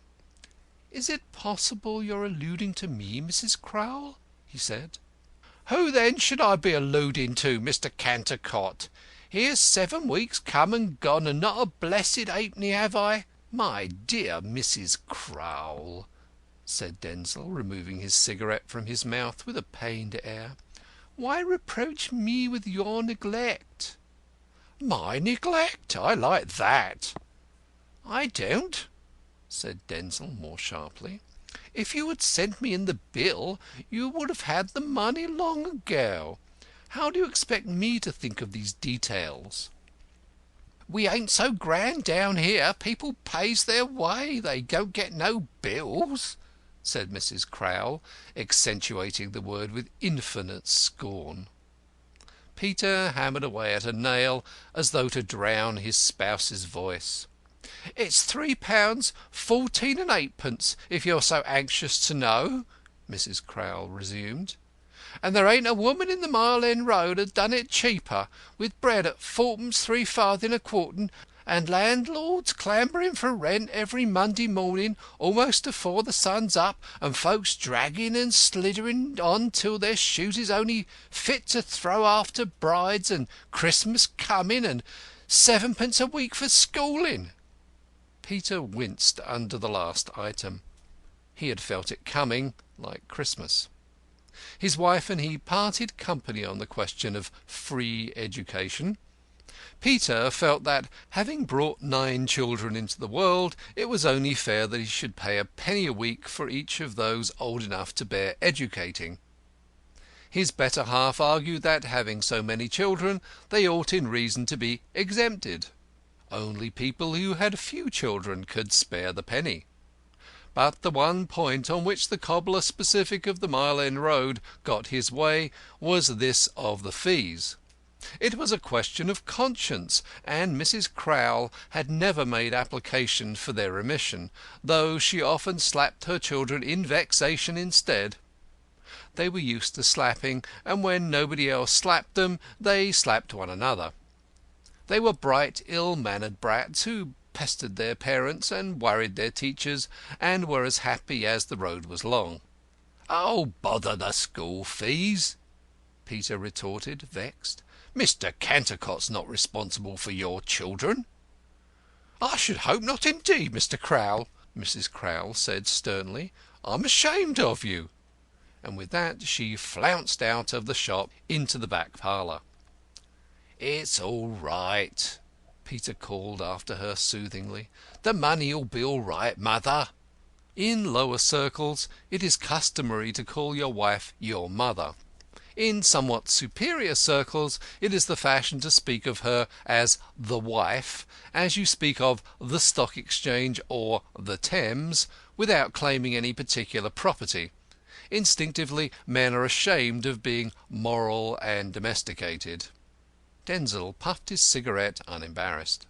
Peter bent attentively over his work, making nervous stabs with his awl. There was a long silence.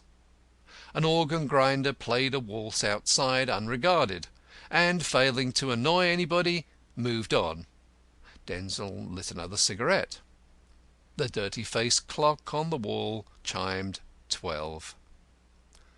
"What do you think," said Crowl, "of republics?"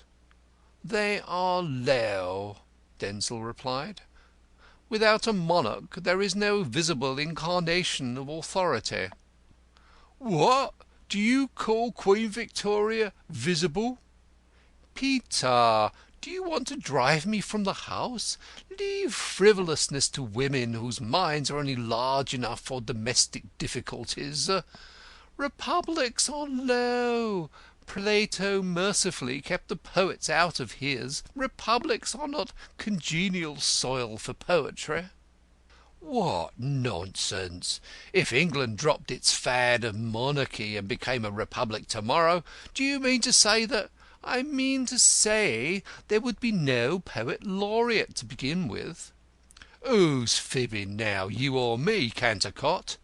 But I don't care a button-hook about poets, present company always excepted. I'm only a plain man, and I want to know where's the sense of giving any one person authority over everybody else?" "Ah, that's what Tom Mortlake used to say. Wait till you're in power, Peter, with trade union money to control, and working men bustling to give you flying angels, and to carry you aloft like a banner huzzaing." "Ah, that's because he's head and shoulders above 'em already," said Crowl, with a flash in his sad grey eyes. "Still, it don't prove that I'd talk any different, and I don't think you're quite wrong about his being spoilt. Tom's a fine fellow, a man every inch of him, and that's a good many. I don't deny he has his weaknesses, and there was a time when he stood in this very shop and denounced that poor dead Constant. 'Crowl,' he said, 'that man'll do mischief. I don't like these kid-glove philanthropists mixing themselves up in practical labour disputes they don't understand.'" Denzil whistled involuntarily. It was a piece of news. I dare say, continued Crowl, he's a bit jealous of anybody's interference with his influence. But in this case the jealousy did wear off, you see, for the poor feller and he got quite pals, as everybody knows. Tom's not the man to hug a prejudice. However, all that don't prove nothing against republics. Look at the Tsar and the Jews. Now, I'm only a plain man, and I wouldn't live in Russia, not for all the leather in it. An Englishman, taxed as he is to keep up his fad of monarchy, is at least a king in his own castle, whoever bosses it at Windsor. Excuse me a minute, the missus is calling. Excuse me a minute. I'm going, and I want to say before I go, I feel it only right you should know at once that after what has passed to-day, I can never be on the same footing here as in the, shall we say, pleasant days of yore. Oh, no, Cantercot, don't say that, pleaded the little cobbler. Well, shall I say unpleasant then? No, Cantercot, don't misunderstand me. Mother has been very much put to it lately to rub along. You see, she has such a growing family. It grows daily. But never mind her. You pay whenever you got the money. Denzil shook his head. It cannot be. You know, when I came here first, I rented your top room and boarded myself. Then I learned to know you. We talked together of the beautiful and the useful. I found you had no soul, but you were honest, and I liked you. I went so far as to take my meals with your family. I made myself at home in your back parlour. But the vase has been shattered. I do not refer to that on the mantelpiece, and though the scent of the roses may cling to it still, it can be pieced together nevermore. He shook his hair sadly and shambled out of the shop. Crowl would have gone after him, but Mrs. Crowl was still calling, and ladies must have the precedence in all polite societies. Cantercot went straight, or as straight as his loose gait permitted, to 46 Glover Street, and knocked at the door. Grodman's factotum opened it. She was a pock-marked person, with a brick-dust complexion and a coquettish manner. "Oh, here we are again," she said vivaciously.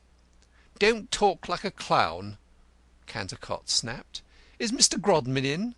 No, you've put him out, growled the gentleman himself, suddenly appearing in his slippers.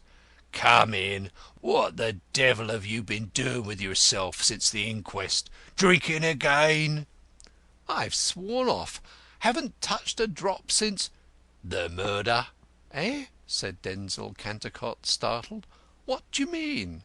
What I say. Since December 4, I reckon everything from that murder now, as they reckon longitude from Greenwich. Oh, said Denzil Cantercot. Let me see. Nearly a fortnight. What a long time to keep away from drink. And me. I don't know which is worse, said Denzil, irritated. You both steal away my brains. Indeed, said Grodman with an amused smile. Well, it's only petty pilfering after all. What's put salt on your wounds? The 24th edition of my book. Whose book? Well, your book. You must be making piles of money out of criminals I have caught.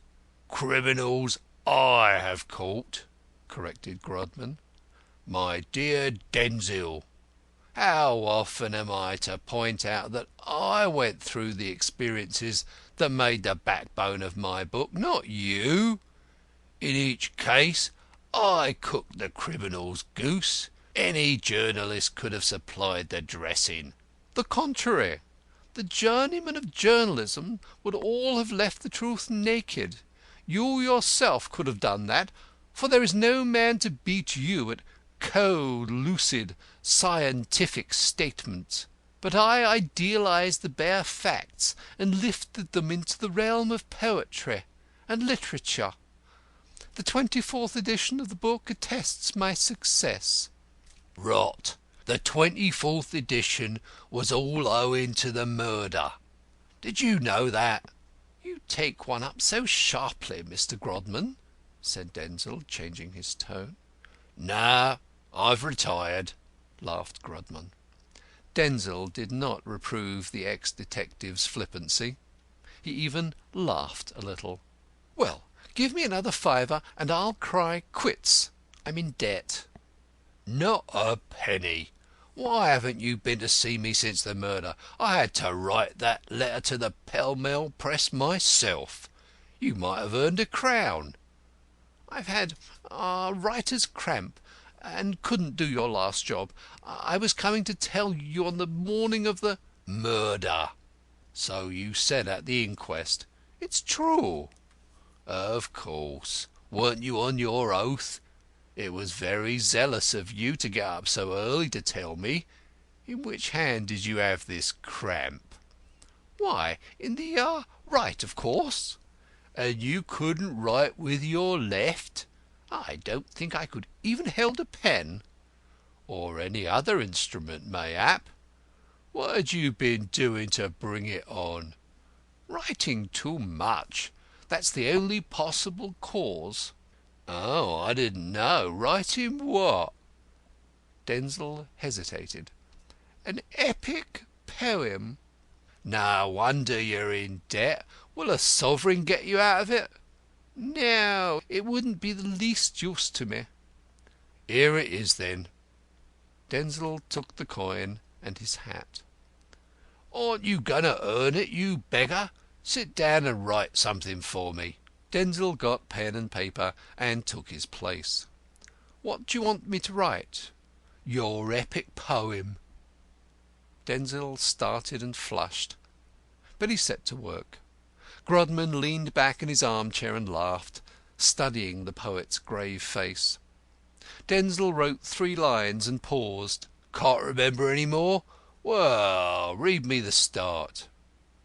Denzil read: "Of man's first disobedience, and the fruit of that forbidden tree, whose morbid taste brought death into the world—" "Hold on," cried Grodman. "What morbid subjects you choose, to be sure." "Morbid? Why, Milton chose the same subject." "Blow Milton! Take yourself off, you and your epics." Denzil went. The pock-marked person opened the street door for him. "When am I going to have that new dress, dear?" she whispered coquettishly. "I have no money, Jane," he said shortly. "You have a sovereign." Denzil gave her the sovereign and slammed the door viciously. Grodman overheard their whispers and laughed silently. His hearing was acute. Jane had first introduced Denzil to his acquaintance about 2 years ago, when he spoke of getting an amanuensis, and the poet had been doing odd jobs for him ever since. Grodman argued that Jane had her reasons. Without knowing them, he got a hold over both. There was no one, he felt, he could not get a hold over. All men and women have something to conceal, and you only have to pretend to know what it is. Thus Grodman, who was nothing if not scientific. Denzil Cantercot shambled home thoughtfully, and abstractly took his place at the Crowl dinner-table. End of Chapter 5. The Big Bow Mystery by Israel Zangwill. Chapter 6. Mrs. Crowl surveyed Denzil Cantercot so stonily and cut him his beef so savagely that he said grace when the dinner was over. Peter fed his metaphysical genius on tomatoes. He was tolerant enough to allow his family to follow their fads, but no savoury smells ever tempted him to be false to his vegetable loves. Besides, meat might have reminded him too much of his work. There is nothing like leather, but Bow beefsteaks occasionally come very near it. After dinner Denzil usually indulged in poetic reverie, but today he did not take his nap. He went out at once to raise the wind. But there was a dead calm everywhere. In vain he asked for an advance at the office of the Mile End Mirror, to which he contributed scathing leaderettes about vestrymen. In vain he trudged to the City and offered to write the Ham and Eggs Gazette an essay on the modern methods of bacon curing. Denzil knew a great deal about the breeding and slaughtering of pigs, smoke lofts and drying processes, having for years dictated the policy of the New Pork Herald in these momentous matters. Denzil also knew a great deal about many other esoteric matters, including weaving machines, the manufacture of cabbage leaves and snuff, and the inner economy of drain pipes. He had written for the trade papers since boyhood, but there is a great competition on these papers. So many men of literary gifts know all about the intricate technicalities of manufactures and markets, and are eager to set the trade right. Grodman perhaps hardly allowed sufficiently for the step backward that Denzil made when he devoted his whole time for months to Criminals I Have Caught. It was as damaging as a debauch. For when your rivals are pushing forwards, to stand still is to go back. In despair, Denzil shambled toilsomely to Bethnal Green. He paused before the window of a little tobacconist's shop, wherein was displayed a placard announcing plots for sale. The announcement went on to state that a large stock of plots was to be obtained on the premises, embracing sensational plots, humorous plots, love plots, religious plots, and poetic plots, also complete manuscripts, original novels, poems, and tales. Apply within. It was a very dirty-looking shop, with begrimed bricks and blackened woodwork. The window contained some musty old books, an assortment of pipes and tobacco, and a large number of the vilest daubs unhung, painted in oil on academy boards, and unframed. These were intended for landscapes, as you could tell from the titles. The most expensive was Chingford Church, and it was marked 1 and 9pence. The others ran from 6pence to 1 and 3pence, and were mostly representations of Scottish scenery, a loch with mountains in the background, with solid reflections in the water, and a tree in the foreground. Sometimes the tree would be in the background. Then the loch would be in the foreground. Sky and water were intensely blue in all. The name of the collection was Original Oil Paintings Done by Hand. Dust lay thick upon everything, as if carefully shovelled on, and the proprietor looked as if he'd slept in his shop window at night without taking his clothes off. He was a gaunt man with a red nose, long but scanty black locks covered by a smoking cap, and a luxurious black moustache. He smoked a long clay pipe, and had the air of a broken-down operatic villain. "Good afternoon, Mr. Cantercot," he said, rubbing his hands, half from cold, half from usage. "What have you brought me?" "Nothing," said Denzil. "But if you will lend me a sovereign, I'll do you a stunner." The operatic villain shook his locks, his eyes full of porky cunning. "If you did it after that, it would be a stunner." What the operatic villain did with these plots, and who bought them, Cantercot neither knew nor cared to know. Brains are cheap to-day, and Denzil was glad enough to find a customer. "Surely you've known me long enough to trust me?" he cried. "Trust is dead," said the operatic villain, puffing away. "So is Queen Anne," cried the irritated poet. His eyes took a dangerous, hunted look. Money he must have, but the operatic villain was inflexible. No plot, no supper. Poor Denzil went out flaming. He knew not where to turn. Temporarily he turned on his heel again, and stared despairingly at the shop window. Again he read the legend, "Plots for sale." He stared so long at this that it lost its meaning. When the sense of the words suddenly flashed upon him again, they bore a new significance. He went in meekly and borrowed 4pence of the operatic villain. Then he took the bus for Scotland Yard. There was a not ill-looking servant girl in the bus. The rhythm of the vehicle shaped itself into rhymes in his brain. He forgot all about his situation and his object. He had never really written an epic except Paradise Lost, but he composed lyrics about wine and women, and often wept to think how miserable he was. But nobody ever bought anything of him, except articles on bacon curing or attacks on vestrymen. He was a strange wild creature, and the wench felt quite pretty under his ardent gaze.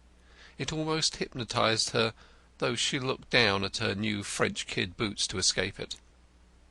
At Scotland Yard, Denzil asked for Edward Wimp. Edward Wimp was not on view. Like kings and editors, detectives are difficult to approach, unless you are a criminal, when you cannot see anything of them at all. Denzil knew of Edward Wimp principally because of Grodman's contempt for his successor. Wimp was a man of taste and culture. Grodman's interests were entirely concentrated on the problems of logic and evidence. Books about these formed his sole reading. For belles-lettres he cared not a straw. Wimp, with his flexible intellect, had a great contempt for Grodman and his slow, laborious, ponderous, almost Teutonic methods. Worse, he almost threatened to eclipse the radiant tradition of Grodman by some wonderfully ingenious bits of workmanship. Wimp was at his greatest in collecting circumstantial evidence, in putting 2 and 2 together to make 5. He would collect together a number of dark and disconnected data, and flash across them the electric light of some unifying hypothesis in a way which would have done credit to a Darwin or a Faraday. An intellect which might have served to unveil the secret workings of nature was subverted to the protection of a capitalistic civilization. By the assistance of a friendly policeman, whom the poet magnetized into the belief that his business was a matter of life and death, Denzil obtained the great detective's private address. It was near King's Cross. By a miracle Wimp was at home in the afternoon. He was writing when Denzil was ushered up 3 pairs of stairs into his presence, but he got up and flashed the bull's-eye of his glance upon the visitor. "Mr. Denzil Cantercot, I believe," said Wimp. Denzil started. He had not sent up his name, merely describing himself as a gentleman. "That is my name," he murmured. "You were one of the witnesses at the inquest on the body of the late Arthur Constant. I have your evidence here." He pointed to a file. "Why have you come to give fresh evidence?" Again Denzil started, flushing in addition this time. "I want money," he said, almost involuntarily. "Sit down." Denzil sat. Wimp stood. Wimp was young and fresh-coloured. He had a Roman nose and was smartly dressed. He had beaten Grodman by discovering the wife Heaven meant for him. He had a bouncing boy who stole jam out of the pantry without anyone being the wiser. Wimp did what work he could do at home in a secluded study at the top of the house. Outside his chamber of horrors he was the ordinary husband of commerce. He adored his wife, who thought poorly of his intellect but highly of his heart. In domestic difficulties Wimp was helpless. He could not even tell whether the servant's character was forged or genuine. Probably he could not level himself to such petty problems. He was like the senior wrangler who has forgotten how to do quadratics, and has to solve equations of the 2nd degree by the calculus. "How much money do you want?" he asked. "I do not make bargains," Denzil replied, his calm come back by this time. "I came here to tender you a suggestion. It struck me that you might offer me a fiver for my trouble. Should you do so, I should not refuse it." "You shall not refuse it if you deserve it." "Good. I come to the point at once. My suggestion concerns Tom Mortlake." Denzil threw out the name as if it were a torpedo. Wimp did not move. "Tom Mortlake," went on Denzil, looking disappointed, "had a sweetheart." He paused impressively. Wimp said, Yes. Where is that sweetheart now? Where indeed? You know about her disappearance? You have just informed me of it. Yes, she is gone, without a trace. She went about a fortnight before Mr. Constant's murder. Murder? How do you know it was murder? Grodman says so, said Denzil, startled again. Isn't that rather proof that it was suicide? Well, go on. About a fortnight before the suicide, Jessie Dymond disappeared, so they tell me, in Stepney Green, where she lodged and worked. What was she? She was a dressmaker. She had a wonderful talent. Quite fashionable ladies got to know of it. One of her dresses was presented at court. I think the lady forgot to pay for it, so Jessie's landlady said. Did she live alone? She had no parents, but the house was respectable. Good-looking, I suppose. As a poet's dream. As yours, for instance? I am a poet. I dream. You dream you are a poet. Well, well. She was engaged to Mortlake. Oh, yes, they made no secret of it. The engagement was an old one. When he was earning 36 shillings a week as a compositor, they were saving up to buy a home. He worked at Railton and Hawkes, who print the New Pork Herald. I used to take my copy into the comp's room, and one day the father of the chapel told me all about Mortlake and his young woman. Ye gods, how times are changed! 2 years ago Mortlake had to struggle with my calligraphy. Now he is in with all the nobs, and goes to the at-homes of the aristocracy. Radical MPs, murmured Wimp, smiling. While I am still barred from the dazzling drawing-rooms where beauty and intellect foregather. A mere artisan, a manual labourer. Denzil's eyes flashed angrily. He rose with excitement. They say he always was a jabberer in the compositing room, and he jabbered himself right out of it, and into a pretty good thing. He didn't have much to say about the crimes of capital when he was set up to second the toast of Railton and Hawkes at the bean feast. Toast and butter, said Wimp genially. I shouldn't blame a man for serving the two together, Mr. Cantercot. Denzil forced a laugh. Yes, but consistency's my motto. I like to see the royal soul immaculate, unchanging, immovable by fortune. Anyhow, when better times came for Mortlake, the engagement still dragged on. He did not visit her so much. This last autumn he saw very little of her. How do you know? I was often in Stepney Green. My business took me past the house of an evening. Sometimes there was no light in her room. That meant she was downstairs gossiping with the landlady. She might have been out with Tom? No, sir. I knew Tom was on the platform somewhere or other. He was working up at all hours, organising the 8 hours working movement. A very good reason for relaxing his sweethearting. It was. He never went to Stepney Green on a weeknight. But you always did. No, not every night. You didn't go in? Never. She wouldn't permit my visits. She was a girl of strong character. She always reminded me of Flora MacDonald. Another lady of your acquaintance? A lady I know better than the shadows who surround me, who is more real to me than the women who pester me for the price of apartments. Jessie Dymond, too, was of the race of heroines. Her eyes were clear blue, 2 wells with truth at the bottom of each. When I looked into those eyes, my own were dazzled. They were the only eyes I could never make dreamy. He waved his hand as if making a pass with it. It was she who had the influence over me. You knew her then? Oh, yes.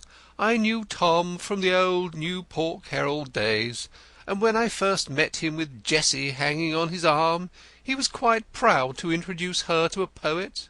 When he got on, he tried to shake me off." "You should have repaid him what you borrowed."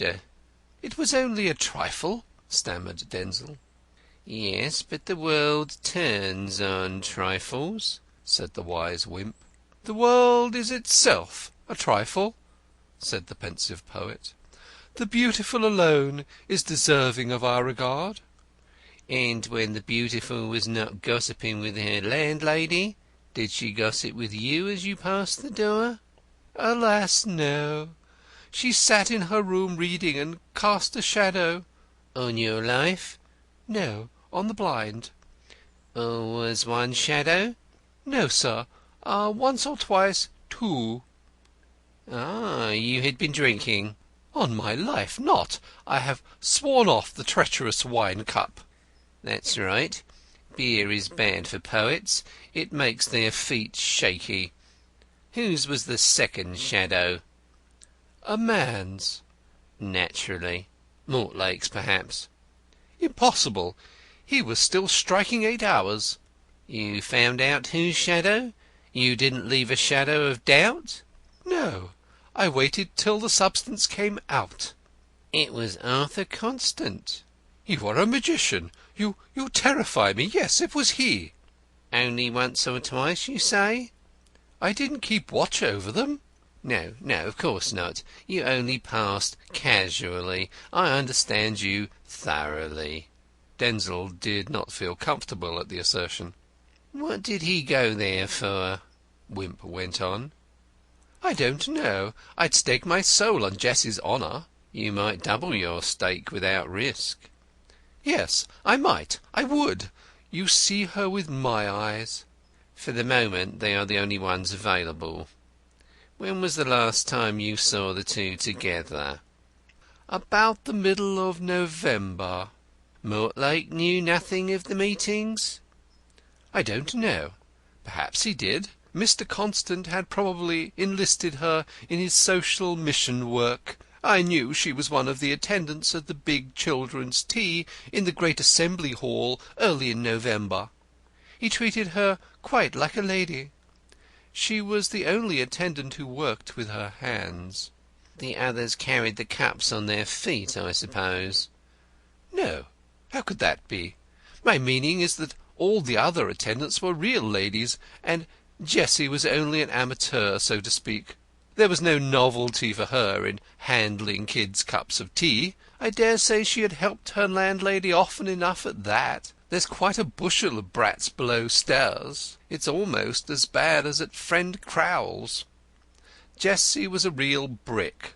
But perhaps Tom didn't know her value.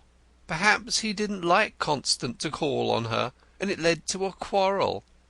Anyhow, she's disappeared like the snowfall on the river.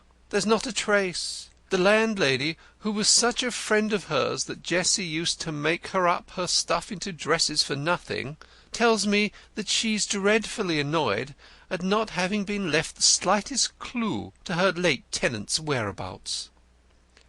"You have been making inquiries on your own account, apparently." "Only of the landlady. Jessie never even gave her the week's notice, but paid her in lieu of it, and left her immediately. The landlady told me I could have knocked her down with a feather.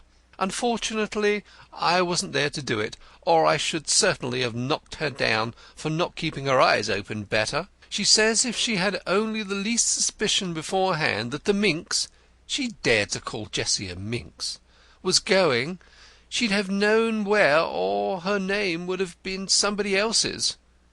And yet she admits that Jessie was looking ill and worried. Stupid old hag!" "A woman of character," murmured the detective. "Didn't I tell you so?" cried Denzil eagerly. "Another girl would have let out that she was going. But no, not a word. She plumped down the money and walked out. The landlady ran upstairs. None of Jessie's things were there. She must have quietly sold them off or transferred them to the new place.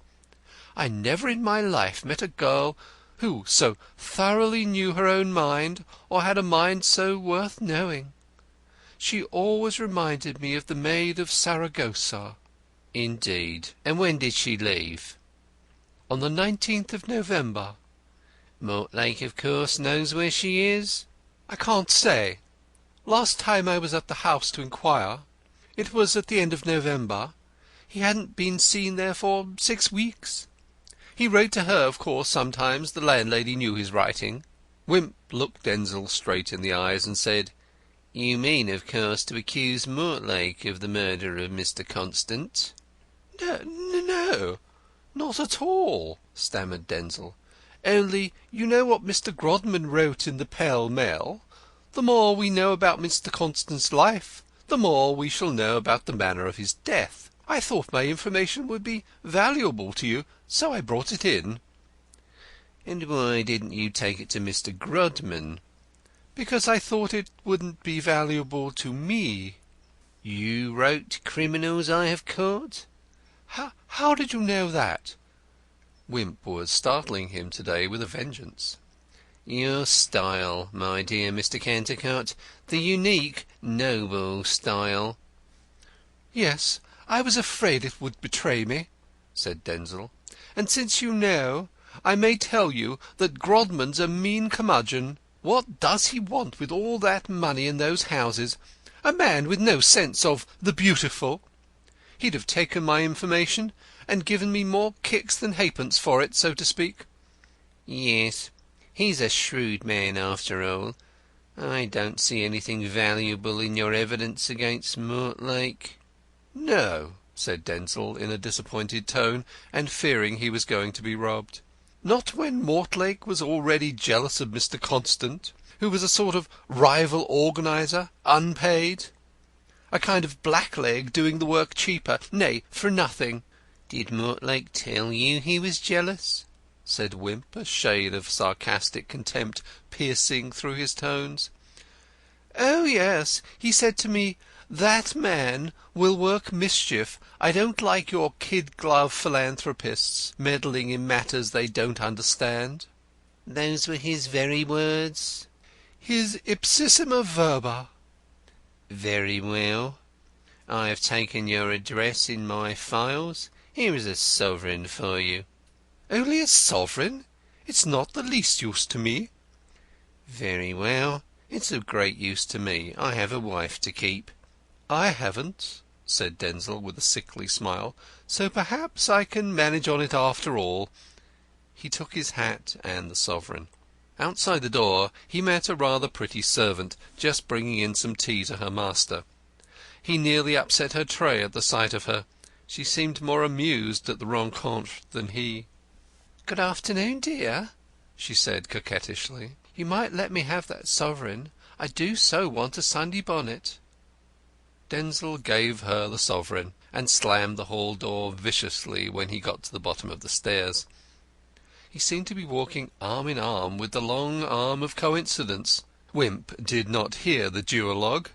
He was already busy on his evening's report to headquarters. The next day Denzil had a bodyguard wherever he went. It might have gratified his vanity had he known it, but tonight he was yet unattended, so no one noted that he went to 46 Glover Street after the early Crowl supper. He could not help going. He wanted to get another sovereign. He also itched to taunt Grodman. Not succeeding in the former object, he felt the road open for the second. "Do you still hope to discover the Bow murderer?" he asked the old bloodhound. "I can lay my hand on him now," Grodman announced curtly. Denzil hitched his hair back involuntarily. He found conversations with detectives as lively as playing at skittles with bombshells. They got on his nerves terribly, these undemonstrative gentlemen with no sense of the beautiful. "But why don't you give him up to justice?" he murmured. "Ah, it has to be proved yet, but it is only a matter of time." "Oh," said Denzil. "And shall I write the story for you?" "No, you will not live long enough." Denzil turned white. "Nonsense! I'm years younger than you," he gasped. "Yes," said Grodman, "but you drink so much." Chapter 6 The Big Bow Mystery by Israel Zangwill. Chapter 7. When Wimp invited Grodman to eat his Christmas plum pudding at King's Cross, Grodman was only a little surprised. The two men were always overwhelmingly cordial when they met, in order to disguise their mutual detestation.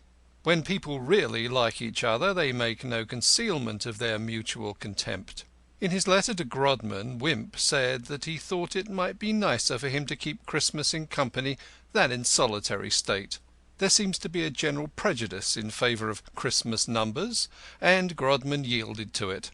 Besides, he thought that a peep at the Wimp domestic interior would be as good as a pantomime. He quite enjoyed the fun that was coming, for he knew that Wimp had not invited him out of mere peace and goodwill. There was only one other guest at the festive board. This was Wimp's wife's mother's mother, a lady of sweet 70. Only a minority of mankind can obtain a grandmother-in-law by marrying, but Wimp was not unduly conceited. The old lady suffered from delusions. One of them was that she was a centenarian. She dressed for the part. It is extraordinary what pains ladies will take to conceal their age. Another of Wimp's grandmother-in-law's delusions was that Wimp had married to get her into the family. Not to frustrate his design, she always gave him her company on high days and holidays. Wilfred Wimp, the little boy who stole the jam, was in great form at the Christmas dinner. The only drawback to his enjoyment was that its sweets needed no stealing. His mother presided over the platters, and thought how much cleverer Grodman was than her husband. When the pretty servant who waited on them was momentarily out of the room, Grodman had remarked that she seemed very inquisitive. This coincided with Mrs. Wimp's own convictions, though Mr. Wimp could never be brought to see anything unsatisfactory or suspicious about the girl, not even though there were faults in spelling in the character with which her last mistress had supplied her. It was true that the puss had pricked up her ears when Denzil Cantercott's name was mentioned. Grodman saw it, and watched her, and fooled Wimp to the top of his bent. It was, of course, Wimp who introduced the poet's name, and he did it so casually that Grodman perceived at once that he wished to pump him. The idea that the rival bloodhound should come to him for confirmation of suspicions against his own pet jackal was too funny. It was almost as funny to Grodman that evidence of some sort should be obviously lying to hand in the bosom of Wimp's handmaiden, so obviously that Wimp could not see it. Grodman enjoyed his Christmas dinner, secure that he had not found a successor after all. Wimp, for his part, contemptuously wondered at the way Grodman's thought hovered about Denzil without grazing the truth. A man constantly about him, too. Denzil is a man of genius, said Grodman, and as such comes under the heading of suspicious characters. He has written an epic poem and read it to me. It is morbid from start to finish. There is death in the third line. I dare say you know he polished up my book. Grodman's artlessness was perfect. "No, you surprise me," Wimp replied. "I'm sure he couldn't have done much to it. Look at your letter in the Pall Mall. Who wants more polish and refinement than that showed?" Oh, I didn't know you did me the honour of reading that. "Oh, yes, we both read it," put in Mrs. Wimp. "I told Mr. Wimp it was very clever and cogent. After that quotation from the letter to the poor fellow's fiancée, there could be no more doubt that it was murder. Mr. Wimp was convinced by it too, weren't you, Edward?" Edward coughed uneasily. It was a true statement, and therefore an indiscreet. Grodman would plume himself terribly. At this moment Wimp felt that Grodman had been right in remaining a bachelor. Grodman perceived the humour of the situation, and wore a curious sub-mocking smile. "On the day I was born," said Wimp's grandmother-in-law, "over 100 years ago, there was a babe murdered." Wimp found himself wishing it had been she. He was anxious to get back to Cantercot. "Don't let us talk shop on Christmas Day," he said, smiling at Grodman. "Besides, murder isn't a very appropriate subject." "No, it ain't," said Grodman. "How did we get on it? Oh, yes, Denzil Cantercot. Ha, ha, ha! That's curious. Oh, yes, Denzil Cantercot. Ho, ho, ho! That's curious, for since Denzil revised Criminals I Have Caught, his mind's running on nothing but murders. A poet's brain is easily turned." Wimp's eyes glittered with excitement and contempt for Grodman's blindness. In Grodman's eye there danced an amused scorn of Wimp. To the outsider his amusement appeared at the expense of the poet. Having wrought his rival up to the highest pitch, Grodman slyly and suddenly unstrung him. "How lucky for Denzil," he said, still in the same naive, facetious, Christmassy tone, "that he can prove an alibi in this Constant affair." "An alibi?" gasped Wimp. "Really?" "Oh, yes. He was with his wife, you know. She's my woman of all work, Jane. She happened to mention his being with her."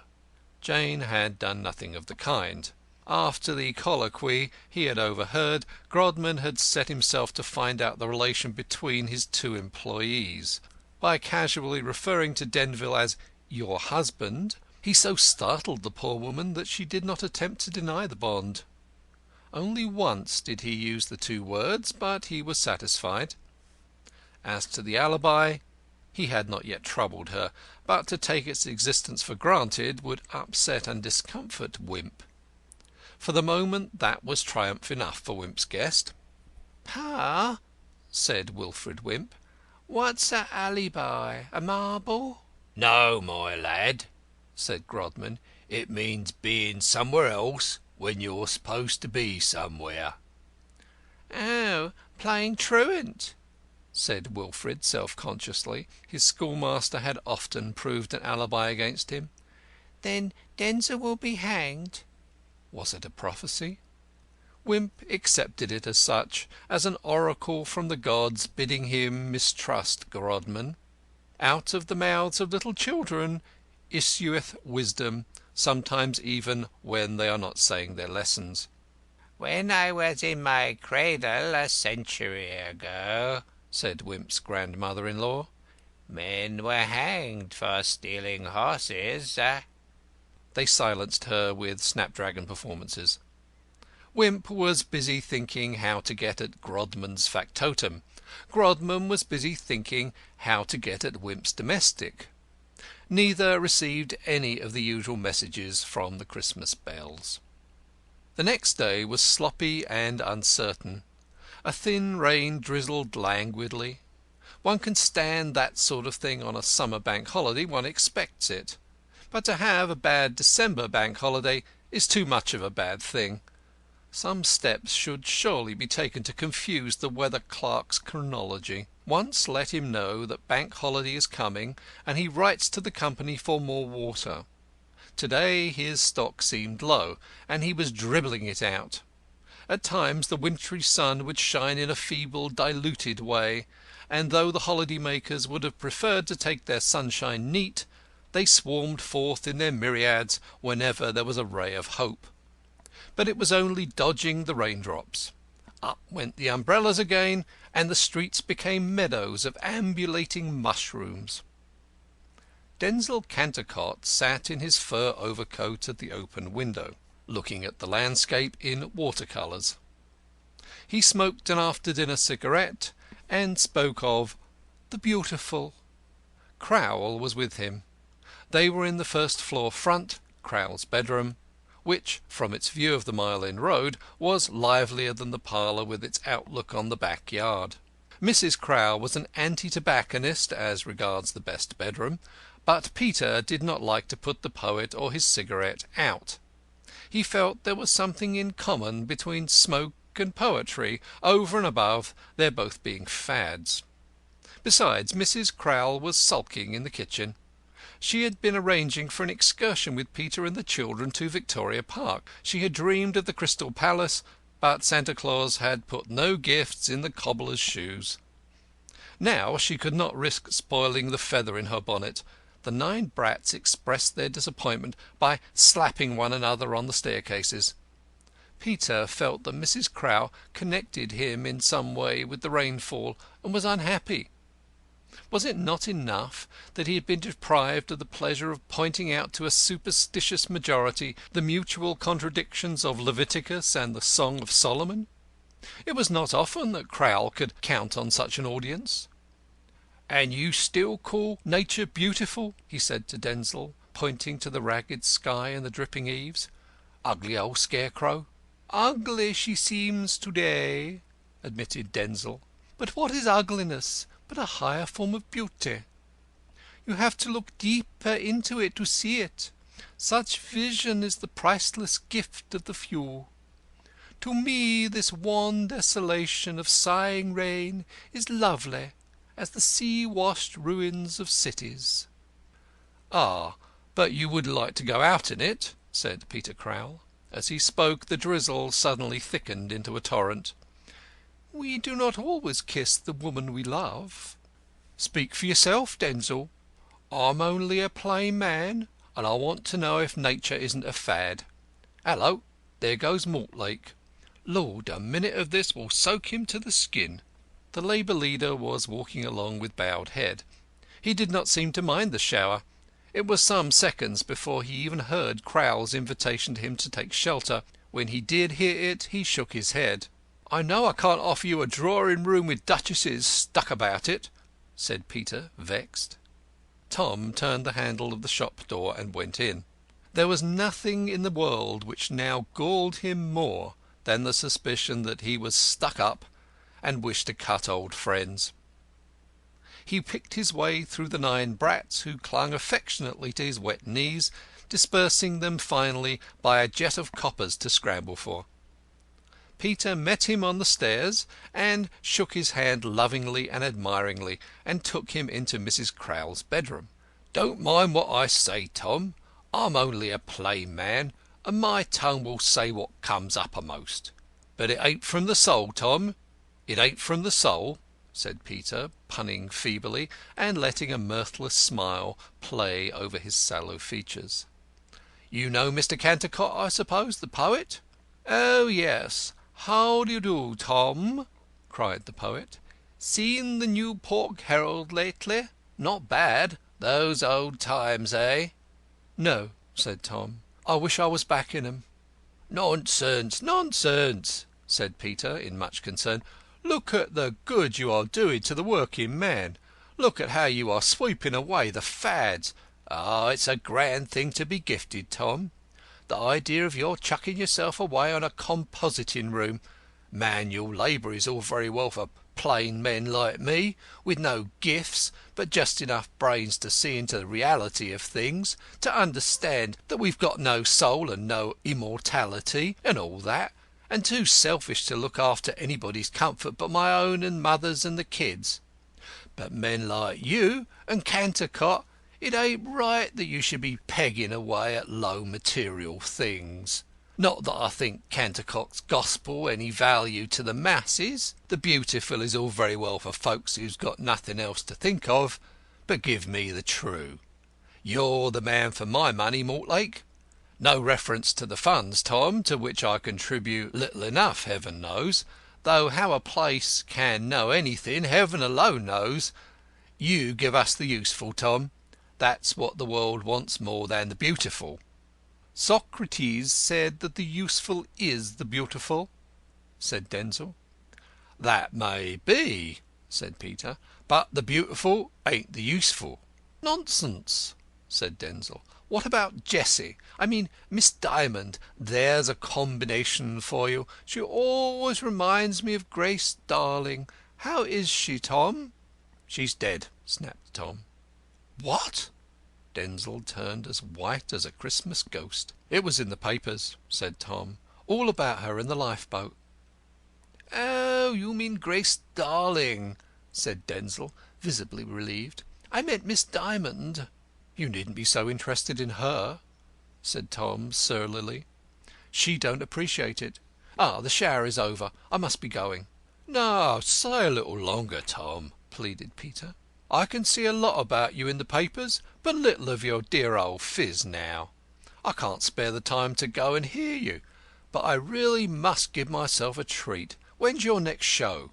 "Oh, I'm always giving shows," said Tom, smiling a little. "But my next big performance is on the 21st of January, when that picture of poor Mr. Constant is to be unveiled at the Bow Break o' Day Club. They have written to Gladstone and other big pots to come down. I do hope the old man accepts. A non-political gathering like this is the only occasion we could both speak at, and I have never been on the same platform with Gladstone." He forgot his depression and ill temper in the prospect, and spoke with more animation. "No, I should hope not, Tom," said Peter. "What with his fads about the Bible being a rock and monarchy being the right thing, he's a most dangerous man to lead the Radicals. He never lays his axe to the root of anything except oak trees." "Mr. Cantercot," It was Mrs. Crowl's voice that broke in upon the tirade. "there's a gentleman "To see you." The astonishment Mrs. Crowl put into the "gentleman" was delightful. It was almost as good as a week's rent to her to give vent to her feelings. The controversial couple had moved away from the window when Tom entered, and had not noticed the immediate advent of another visitor, who had spent his time profitably in listening to Mrs. Crowl before asking to see the presumable object of his visit. "Ask him up if it's a friend of yours, Cantercot," said Peter. It was Wimp. Denzil was rather dubious as to the friendship, but he preferred to take Wimp diluted. "Mortlake's upstairs," he said. "Will you come up and see him?" Wimp had intended a duologue, but he made no objection, so he too stumbled through the 9 brats to Mrs. Crowl's bedroom. It was a queer quartet. Wimp had hardly expected to find anybody at the house on Boxing Day, but he did not care to waste a day. Was not Grodman too on the track? How lucky it was that Denzil had made the first overtures, so that he could approach him without exciting suspicion. Mortlake scowled when he saw the detective. He objected to the police on principle. But Crowl had no idea who the visitor was, even when told his name. He was rather pleased to meet one of Denzil's high-class friends, and welcomed him warmly. Probably he was some famous editor, which would account for his name stirring vague recollections. He summoned the eldest brat and sent him for beer. People would have their fads. And not without trepidation called down to Mother for the glasses. Mother observed at night in the same apartment that the beer money might have paid the week's school fees for half the family. "We were just talking of poor Mr. Constant's portrait, Mr. Wimp," said the unconscious Crowl. "They're going to unveil it, Mortlake tells me, on the 21st of next month at the Bow Break o' Day Club." "Oh," said Wimp, elated at being spared the trouble of manoeuvring the conversation. "mysterious affair that, Mr. Crowl." "No, it's the right thing," said Peter. "There ought to be some memorial of the man in the district where he worked and where he died, poor chap." The cobbler brushed away a tear. "Yes, it's only right," echoed Mortlake, a whit eagerly. "He was a noble fellow, a true philanthropist, the only thoroughly unselfish worker I've ever met." "He was that," said Peter, "and it's a rare pattern, his unselfishness. Poor fellow, poor fellow. He preached the useful too. I've never met his like. I wish there was a heaven for him to go to." He blew his nose violently with a red pocket handkerchief. "Well, he's there, if there is," said Tom. "I hope he is," added Wimp fervently, "but I shouldn't like to go there the way he did." "You were the last person to see him, Tom, weren't you?" said Denzil. "Oh, no," answered Tom quickly. "You remember he went out after me. At least, so Mrs. Drabdump said at the inquest." "That last conversation he had with you, Tom," said Denzil, "he didn't say anything to you that would lead you to suppose—" "No, of course not," interrupted Mortlake impatiently. "Do you really think he was murdered, Tom?" said Denzil. "Mr. Wimp's opinion on that point is more valuable than mine," replied Tom, testily. "It may have been suicide. Men often get sick of life, especially if they're bored," he added meaningly. "Ah, but you were the last person known to be with him," said Denzil. Crowl laughed. "Had you there, Tom?" But they did not have Tom there much longer, for he departed, looking even worse tempered than when he came.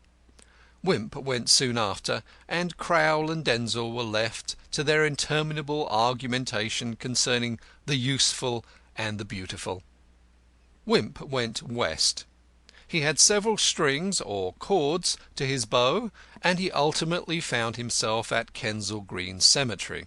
Being there, he went down the avenues of the dead to a grave to note down the exact date of a death. It was a day on which the dead seemed enviable.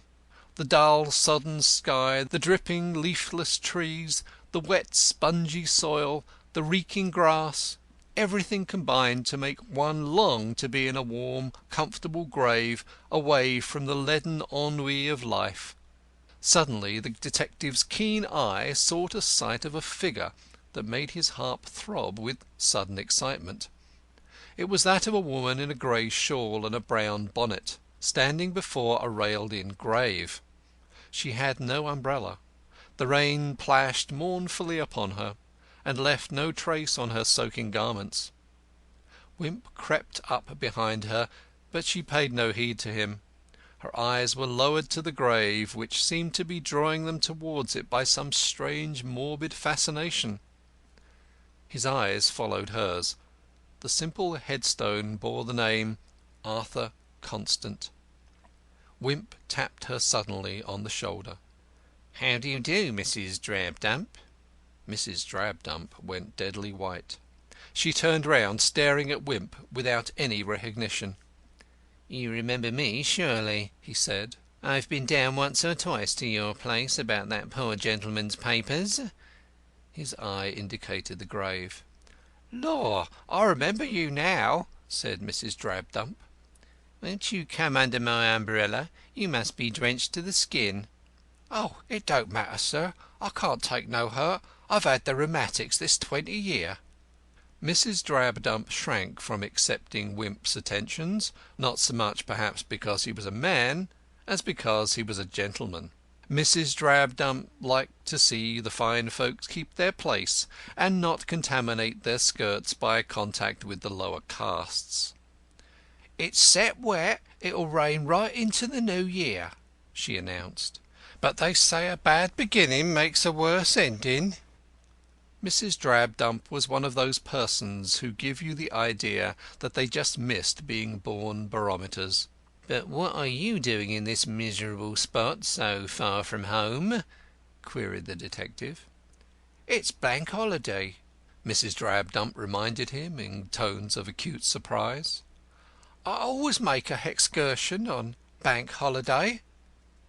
End of Chapter 7. The Big Bow Mystery by Israel Zangwill. Chapter 8. The new year drew Mrs. Drabdump a new lodger. He was an old gentleman with a long grey beard. He rented the rooms of the late Mr. Constant and lived a very retired life. Haunted rooms, or rooms that ought to be haunted if the ghosts of those murdered in them had any self-respect, are supposed to fetch a lower rent in the market. The whole Irish problem might be solved if the spirits of Mr. Balfour's victims would only depreciate the value of a property to a point consistent with the support of an agricultural population. But Mrs. Drabdump's new lodger paid so much for his new rooms that he laid himself open to a suspicion of a special interest in ghosts. Perhaps he was a member of the Psychical Society. The neighbourhood imagined him another mad philanthropist, but as he did not appear to be doing any good to anybody, it relented and conceded his sanity. Mortlake, who occasionally stumbled across him in the passage, did not trouble himself to think about him at all.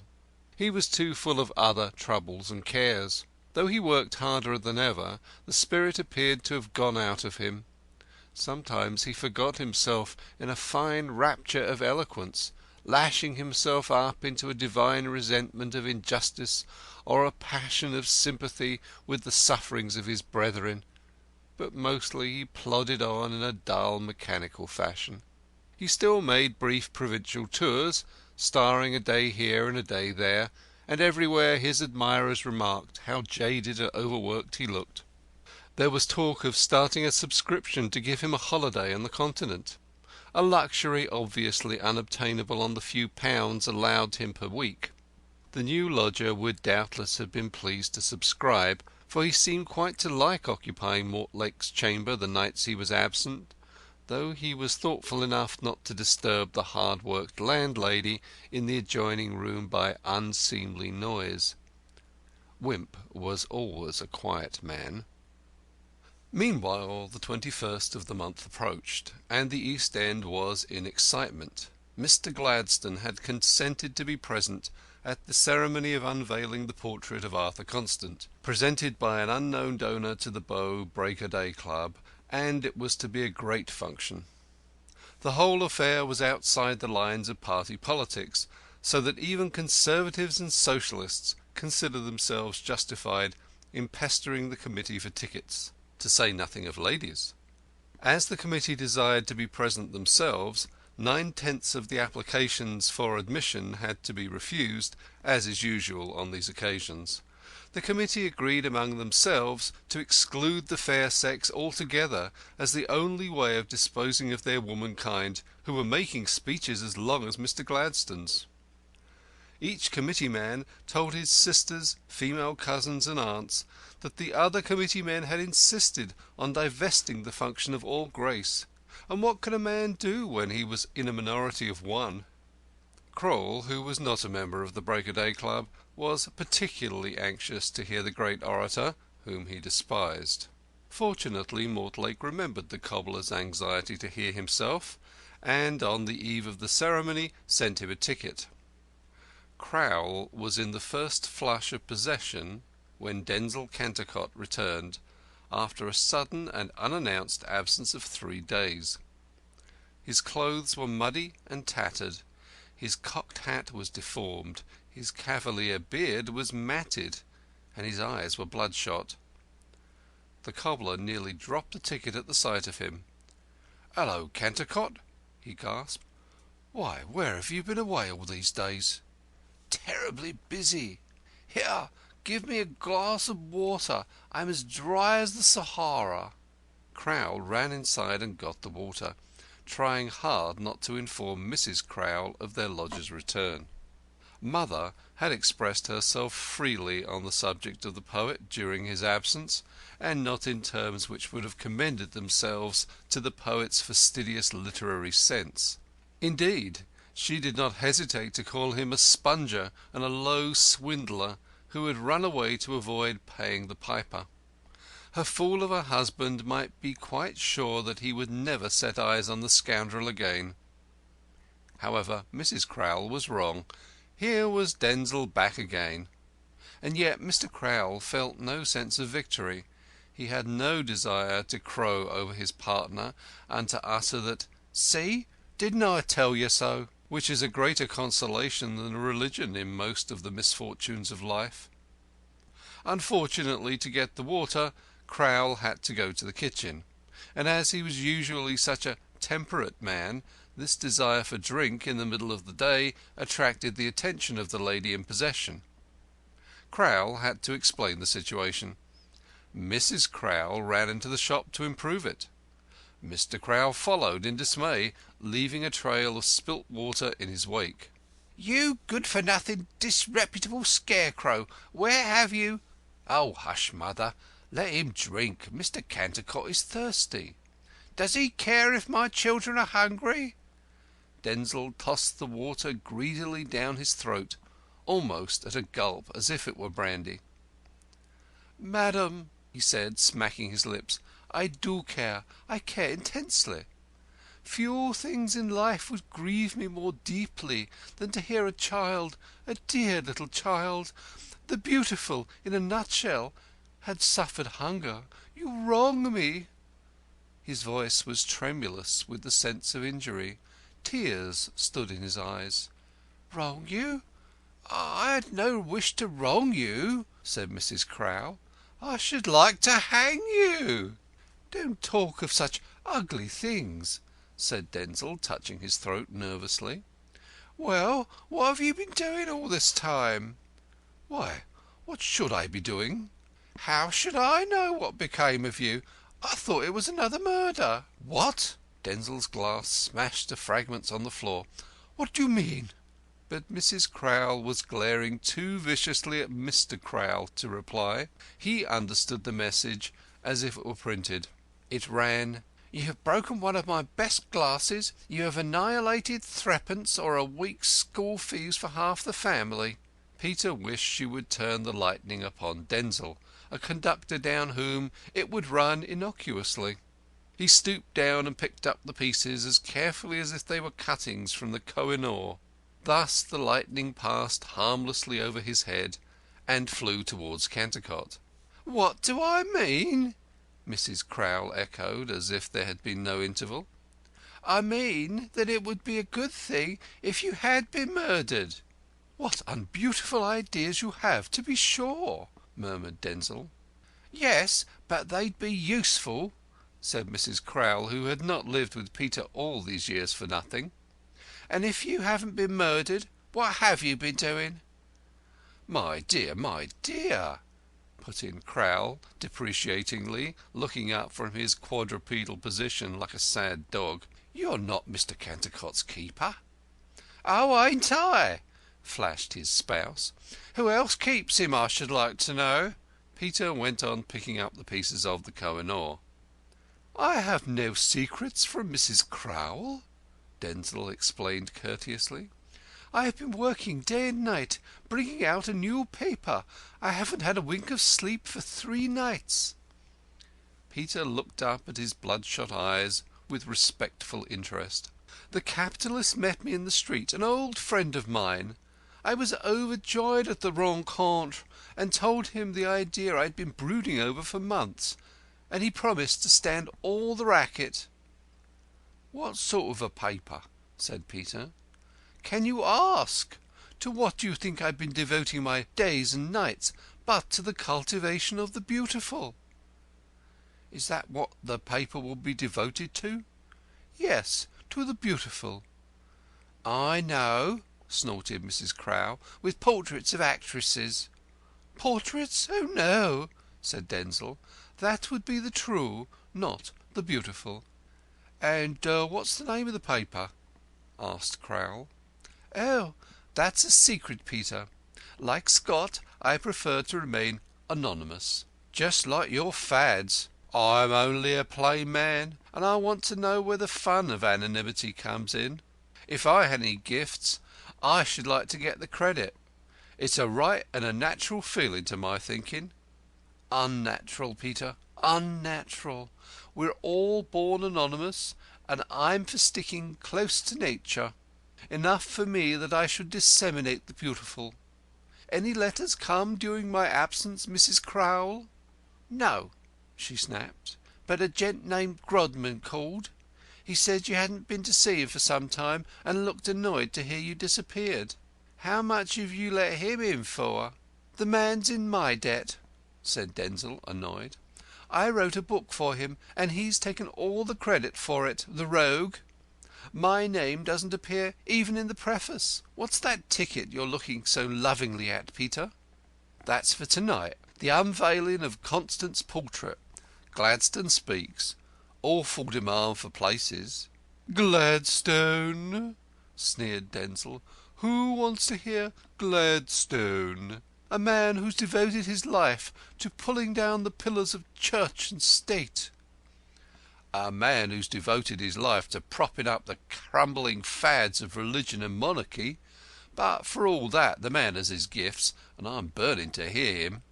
"I wouldn't go out of my way an inch to hear him," said Denzil, and went up to his room, and when Mrs. Crowl sent him up a nice cup of strong tea at tea-time, the brat who bore it found him lying dressed on the bed, snoring unbeautifully.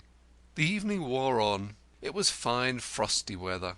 The Whitechapel Road swarmed with noisy life, as though it were a Saturday night.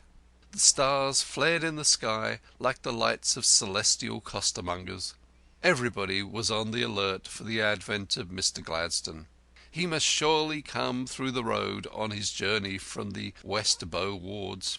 But no one saw him or his carriage except for those about the hall.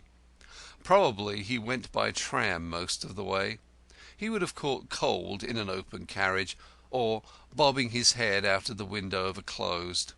"If he had only been a German prince or a cannibal king," said Crowl bitterly as he plodded toward the club, "we should have disguised Mile End in bunting and blue fire. But perhaps it's a compliment. He knows his London, and it's no use trying to hide the facts from him. They must have a queer notion of cities, these monarchs. They must fancy everybody lives in a flutter of flags and walks about under triumphant arches, like as if I was to stitch shoes in my Sunday clothes." By a defiance of chronology, Crowl had them on to-day, and they seemed to accentuate the simile. "And why shouldn't life be fuller of the beautiful?" said Denzil. The poet had brushed the reluctant mud off his garments to the extent he was willing to go, and had washed his face, but his eyes were still bloodshot from the cultivation of the beautiful. Denzil was accompanying Crowl to the door of the club out of good fellowship. Denzil was himself accompanied by Grodman, though less obtrusively. Least obtrusively was he accompanied by his usual Scotland Yard shadows, Wimp's agents. There was a surging, nondescript crowd about the club, so that the police and the doorkeeper and the stewards could with difficulty keep out the tide of the ticketless, though which the current of the privileged had equal difficulty in permeating. The streets all around were thronged with people longing for a glimpse of Gladstone. Mortlake drove up in a hansom, his head a self-conscious pendulum of popularity, swaying and bowing to right and left, and received all the pent-up enthusiasm. "Well, good-bye, Cantercot," said Crowl. "No, I'll see you to the door, Peter." They fought their way shoulder to shoulder. Now that Grodman had found Denzil, he was not going to lose him again. He had only found him by accident, for he was himself bound to the unveiling ceremony, to which he had been invited in view of his known devotion to the task of unveiling the mystery. He spoke to one of the policemen about, who said, "Aye, aye, sir," and he was prepared to follow Denzil if necessary, and to give up the pleasure of hearing Gladstone for an acuter thrill. The arrest must be delayed no longer. But Denzil seemed as if he were going in on the heels of Crowl. This would suit Grodman better. He could then have the two pleasures. But Denzil was stopped halfway through the door. "Ticket, sir." Denzil drew himself up to his full height. "Press," he said majestically. All the glories and grandeurs of the Fourth Estate were concentrated in that haughty monosyllable. Heaven itself is full of journalists who have overawed St. Peter. But the doorkeeper was a veritable dragon. "What paper, sir?" "New York Herald," said Denzil sharply. He did not relish his word being distrusted. "New York Herald," said one of the bystanding stewards, scarce catching the words. "Pass him in." And in a twinkling of an eye Denzil had eagerly slipped inside. During the brief altercation Wimp had come up. Even he could not make his face quite impassive, and there was a suppressed intensity in the eyes and a quiver about the mouth. He went in on Denzil's heels, blocking up the doorway with Grodman. The two men were so full of their coming coups that they struggled for some seconds side by side before they recognised each other. Then they shook hands heartily. "It was Cantercot just went in, wasn't it, Grodman?" said Wimp. "I didn't notice," said Grodman in tones of utter indifference.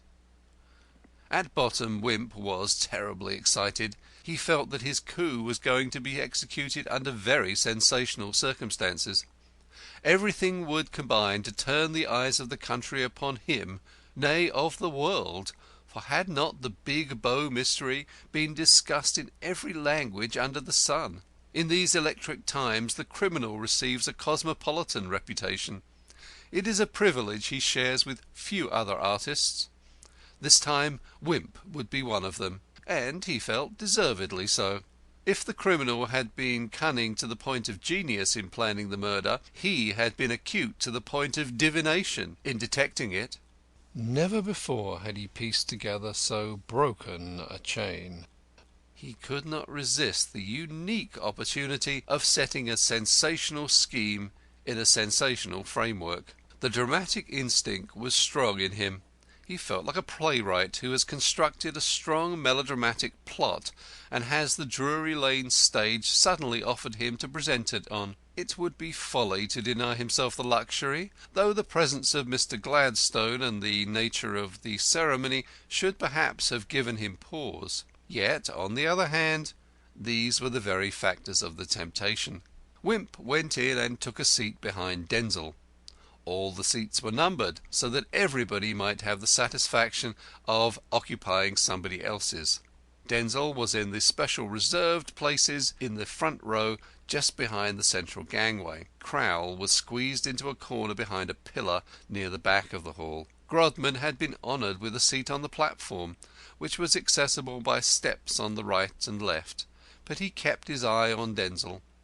The picture of the poor idealist hung on the wall behind Grodman's head, covered by its curtain of brown holland. There was a subdued buzz of excitement about the hall, which swelled into cheers every now and again as some gentleman known to fame or beau took his place upon the platform. It was occupied by several local MPs of varying politics, a number of parliamentary satellites of the great man, 3 or 4 Labour leaders, a peer or two of philanthropic pretensions, a sprinkling of Toynbee and Oxford Hall men, the President and other honorary officials, some of the family and friends of the deceased, together with the inevitable percentage of persons who had no claim to be there save cheek. Gladstone was late. Later than Mortlake, who was cheered to the echo when he arrived, someone starting, "For he's a jolly good fellow," as if it were a political meeting. Gladstone came in just in time to acknowledge the compliment. The noise of the song, trolled out from iron lungs, had drowned the huzzas heralding the old man's advent. The convivial chorus went to Mortlake's head as if champagne had already preceded it. His eyes grew moist and dim. He saw himself swimming to the millennium on waves of enthusiasm. Ah, how his brother toilers should be rewarded in their trust in him! In his usual courtesy and consideration, Mr. Gladstone had refused to perform the actual unveiling of Arthur Constant's portrait. "That," he said in his postcard, "will fall most appropriately to Mr. Mortlake, a gentleman who has, I am given to understand, enjoyed the personal friendship of the late Mr. Constant, and has co-operated with him in various schemes for the organisation of skilled and unskilled classes of labour, as well as for the diffusion of better ideals of self-culture and self-restraint, among the working men of Bow, who have been fortunate, so far as I can perceive, in the possession, if in one case unhappily only temporary possession, of 2 such men of undoubted ability and honesty to direct their divided counsels, to lead them along a road which, though I cannot pledge myself to approve of it in all its turnings and windings, is yet not unfitted to bring them somewhat nearer to goals to which there are few of us, but would extend some measure of hope that the working classes of this great empire may in due course, yet with no unnecessary delay,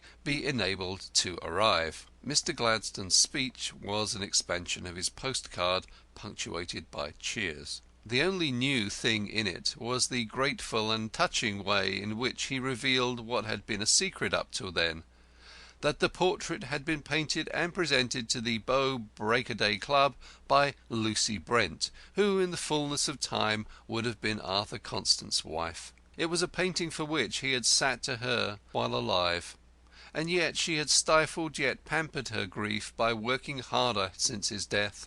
The fact added the last touch of pathos to the occasion.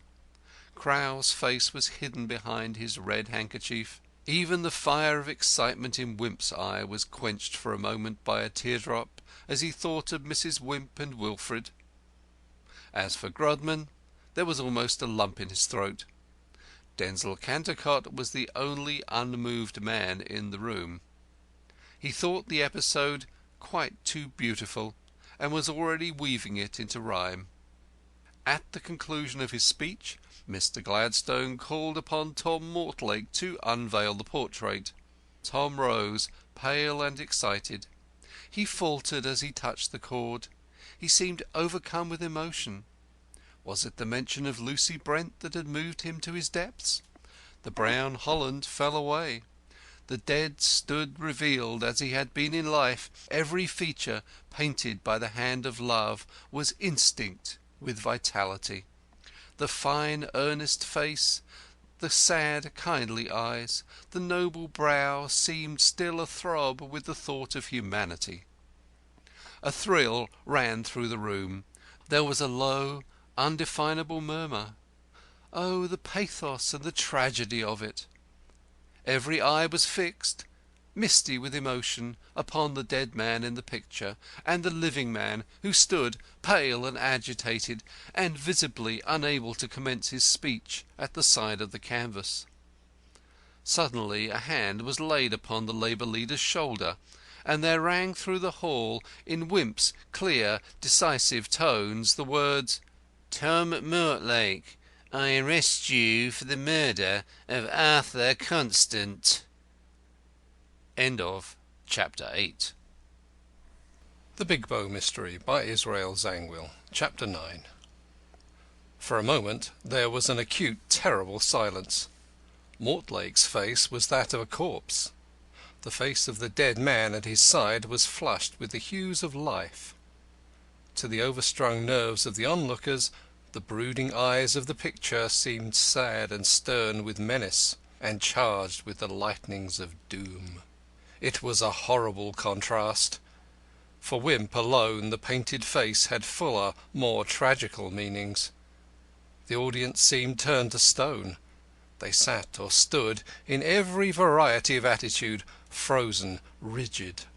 Arthur Constant's picture dominated the scene, the only living thing in a hall of the dead. But only for a moment. Mortlake shook off the detective's hand. "Boys," he cried, in accents of infinite indignation, "this is a police conspiracy." His words relaxed the tension. The stony figures were agitated. A dull, excited hubbub answered him. The little cobbler darted from behind his pillar and leapt upon a bench. The cords of his brow were swollen with excitement. He seemed a giant overshadowing the hall. "Boys," he roared in his best Victoria Park voice, "listen to me. This charge is a foul and damnable lie." "Bravo! Hear, hear! Hooray! It is!" was roared back at him from all parts of the room.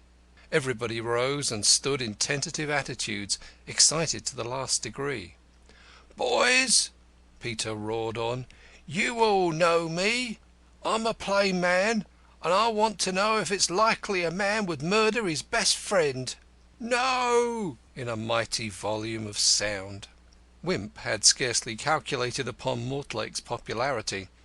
He stood on the platform, pale and anxious as his prisoner. "And if he did, why didn't they prove it the first time? Hear, hear! And if they want to arrest him, why couldn't they leave it till the ceremony was over? Tom Mortlake's not the man to run away. Tom Mortlake! Tom Mortlake! 3 cheers for Tom Mortlake! Hip, hip, hooray! 3 groans for the police! Hoo, hoo, hoo!" Wimp's melodrama was not going well. He felt like the author to whose ears is borne the ominous sibilance of the pit. He almost wished he had not followed the curtain raiser with his own stronger drama. Unconsciously the police scattered about the hall drew together. The people on the platform knew not what to do. They had all risen and stood in a densely packed mass. Even Mr. Gladstone's speech failed him in circumstances so novel. The groans died away, The cheers for Mortlake rose and swelled, and fell and rose again.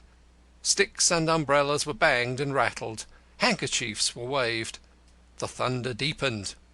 The motley crowd, still surging about the hall, took up the cheers, and for hundreds of yards around people were going black in the face out of mere irresponsible enthusiasm. At last Tom waved his hand. The thunder dwindled, died. The prisoner was master of the situation. Grodman stood on the platform, grasping the back of his chair, a curious, mocking, Mephistophelian glitter about his eyes. His lips wreathed in a half-smile. There was no hurry for him to get Denzil Cantercot arrested now. Wimp had made an egregious, a colossal blunder. In Grodman's heart there was a great glad calm, as of a man who has strained his sinews to win in a famous match and has heard the judge's word. He almost felt kindly to Denzil now.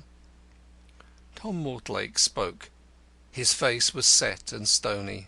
His tall figure was drawn up haughtily to its full height. He pushed the black mane back from his forehead with a characteristic gesture. The fevered audience hung upon his lips. The men at the back leaned eagerly forward.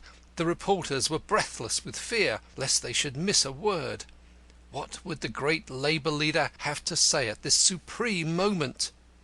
"Mr. Chairman and gentlemen, it is to me a melancholy pleasure to have been honoured with the task of unveiling tonight this portrait of a great benefactor to Bow and a true friend to the labouring classes, except that he honoured me with his friendship while living, and that the aspirations of my life have, in my small and restricted way, been identical with his. There is little reason why this honourable duty should have fallen upon me.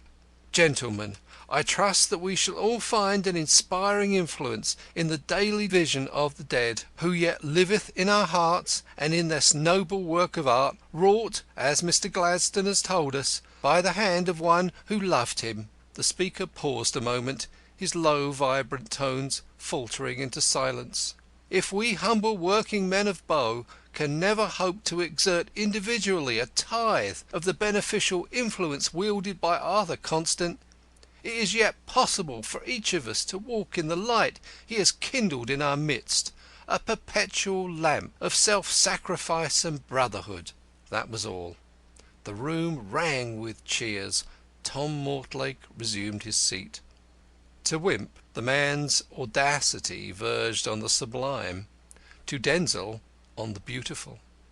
Again there was a breathless hush. Mr. Gladstone's mobile face was working with excitement.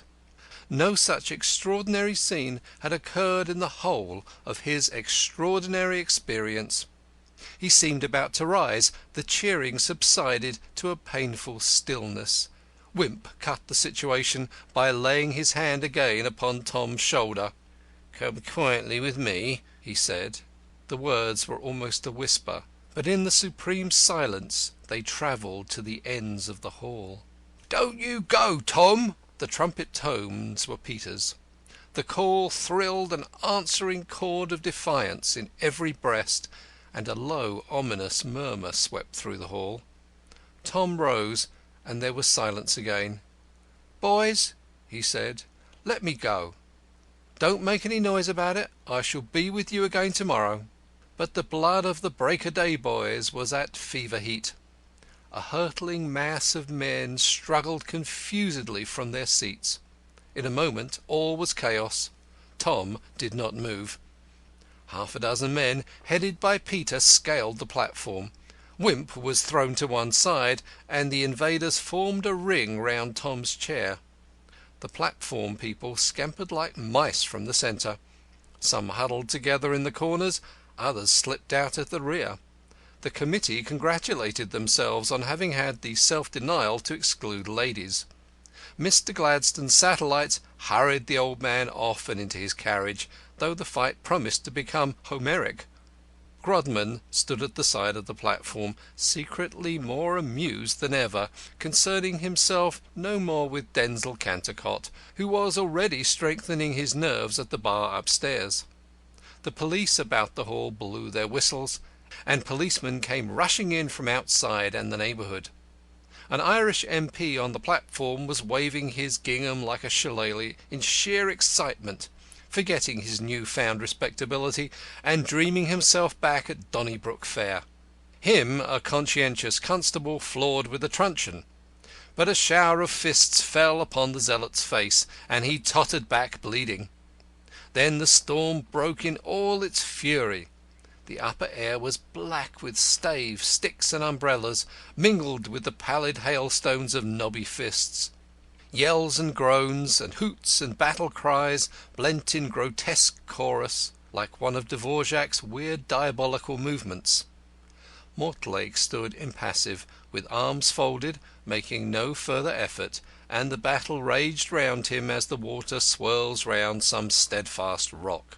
A posse of police from the back fought their way steadily towards him, and charged up the height of the platform steps, only to be sent tumbling backwards as their leader was hurled at them like a battering ram. Upon the top of the heap he fell, surmounting the strata of policemen, but others clambered upon them, escalading the platform. A moment more and Mortlake would have been taken. Then the miracle happened. As when of old a reputable goddess ex machina saw her favourite hero in dire peril, straightway she drew down a cloud from the celestial stores of Jupiter and enveloped her fondling in kindly night, so that his adversary strove with the darkness. So did Crowl, the cunning cobbler, the much daring, essay to ensure his friend's safety. He turned off the gas at the meter. An Arctic night, unprecedented by twilight, fell, and there dawned the Sabbath of the witches. The darkness could be felt, and it left blood and bruises behind it. When the lights were turned on again, Mortlake was gone, but several of the rioters were arrested triumphantly, and through all and over all the face of the dead man who had sought to bring peace on earth brooded. Crowl sat meekly eating his supper of bread and cheese, with his head bandaged, while Denzil Cantercot told him the story of how he had rescued Tom Mortlake. He had been among the first to scale the height, and had never budged from Tom's side or from the forefront of the battle till he had seen him safely outside and into a by-street.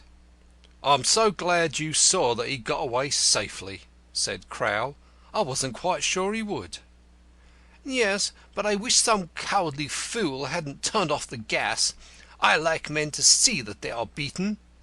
"But it seemed easier," faltered Crowl. "Easier," echoed Denzil, taking a deep draught of bitter. "Really, Peter, I'm sorry to find you always will take such low views. It may be easier, but it's shabby. It shocks one's sense of the beautiful."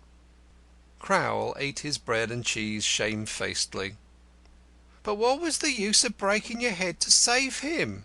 said Mrs. Crowl, with an unconscious pun. "He must be caught." "Oh, I don't see how the useful does come in now," said Peter thoughtfully. "But I didn't think of that at the time." He swallowed his water quickly, and it went down the wrong way and added to his confusion. It also began to dawn upon him that he might be called to account. Let it be said at once that he wasn't. He had taken too prominent a part. Meanwhile Mrs. Wimp was bathing Mr. Wimp's eye and rubbing him generally with arnica. Wimp's melodrama had been, indeed, a sight for the gods. Only virtue was vanquished and vice triumphant. The villain had escaped, and without striking a blow. End of Chapter 9. The Big Bow Mystery by Israel Zangwill. Chapter 10. There was matter and to spare for the papers the next day. The striking ceremony, Mr. Gladstone's speech, the sensational arrest, these would of themselves have made excellent themes for reports and leaders. But the personality of the man arrested, and the Big Bow Mystery battle, as it came to be called, gave additional piquancy to the paragraphs and the posters. The behaviour of Mortlake put the last touch to the picturesqueness of the position. He left the hall when the lights went out, and walked unnoticed and unmolested through pleiads of policemen to the nearest police station, where the superintendent was almost too excited to take any notice of his demand to be arrested. But, to do him justice, the official yielded as soon as he understood the situation. It seems inconceivable that he did not violate some red tape regulation in so doing. To some this self-surrender was limpid proof of innocence. To others it was the damning token of despairing guilt. The morning papers were pleasant reading for Grodman, who chuckled as continuously over his morning egg as if he had laid it. Jane was alarmed for the sanity of her saturnine master. As her husband would have said, Grodman's grins were not beautiful. But he made no effort to suppress them. Not only had Wimp perpetrated a grotesque blunder, but the journalists to a man were down on his great sensation tableau, though their denunciations did not appear in the dramatic columns. The Liberal papers said that he had endangered Mr. Gladstone's life, the Conservative that he had unloosed the raging elements of Bow blackguardism and set in motion forces which might have easily swelled to a riot involving severe destruction of property. But Tom Mortlake was, after all, the thought swamping every other. It was, in a sense, a triumph for the man. But Wimp's turn came when Mortlake, who reserved his defence, was brought up before a magistrate, and by force of the new evidence fully committed for trial on the charge of murdering Arthur Constant. Then men's thoughts centred again on the mystery, and the solution of the inexplicable problem agitated mankind from China to Peru. In the middle of February the great trial befell. It was another of the opportunities which the Chancellor of the Exchequer neglects. So stirring a drama might easily have cleared its expenses, despite the length of the cast, the salaries of the stars, and the rent of the house, in a mere advance booking. For it was a drama which, by the rights of Magna Charta, could never be repeated. A drama which ladies of fashion would have given their earrings to witness, even with the central figure not a woman. And there was a woman in it anyhow, to judge by the little that had transpired at the magisterial examination, and the fact that the country was placarded with bills offering a reward for information concerning a Miss Jessie Dymond. Mortlake was defended by Sir Charles Brown Harland, Q.C., retained at the expense of the Mortlake Defence Fund, subscriptions to which came also from Australia and the Continent, and set on his mettle by the fact that he was the accepted Labour candidate for an East End constituency. Their Majesties, Victoria and the Law, were represented by Mr. Robert Spigot, Q.C. Mr. Spigot, Q.C., in presenting his case, said, "I propose to show that the prisoner murdered his friend and fellow lodger, Mr. Arthur Constant, in cold blood and with the most careful premeditation. Premeditation so studied as to leave the circumstances of the death an impenetrable mystery for weeks to all the world, though fortunately without altogether baffling the almost superhuman ingenuity of Mr. Edward Wimp of the Scotland Yard Detective Department. I propose to show that the motives of the prisoner were jealousy and revenge.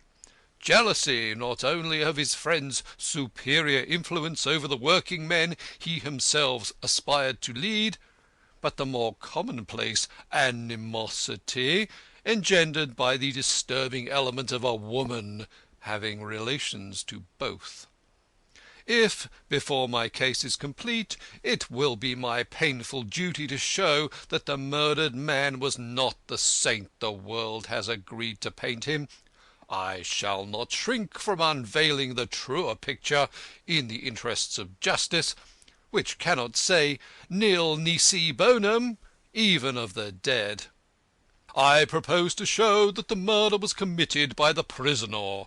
shortly before 6:30 on the morning of December 4th, and that the prisoner having, with the remarkable ingenuity which he has shown throughout, attempted to prepare an alibi by feigning to leave London by the first train to Liverpool, returned home, got in with his latch-key through the street door, which he had left on the latch, unlocked his victim's bedroom with a key which he possessed, cut the sleeping man's throat, pocketed his razor, locked the door again and gave it the appearance of being bolted, went downstairs, unslipped the bolt of the big lock, closed the door behind him, and got to Euston in time for the second train to Liverpool. The fog helped his proceedings throughout. Such was in sum the theory of the prosecution.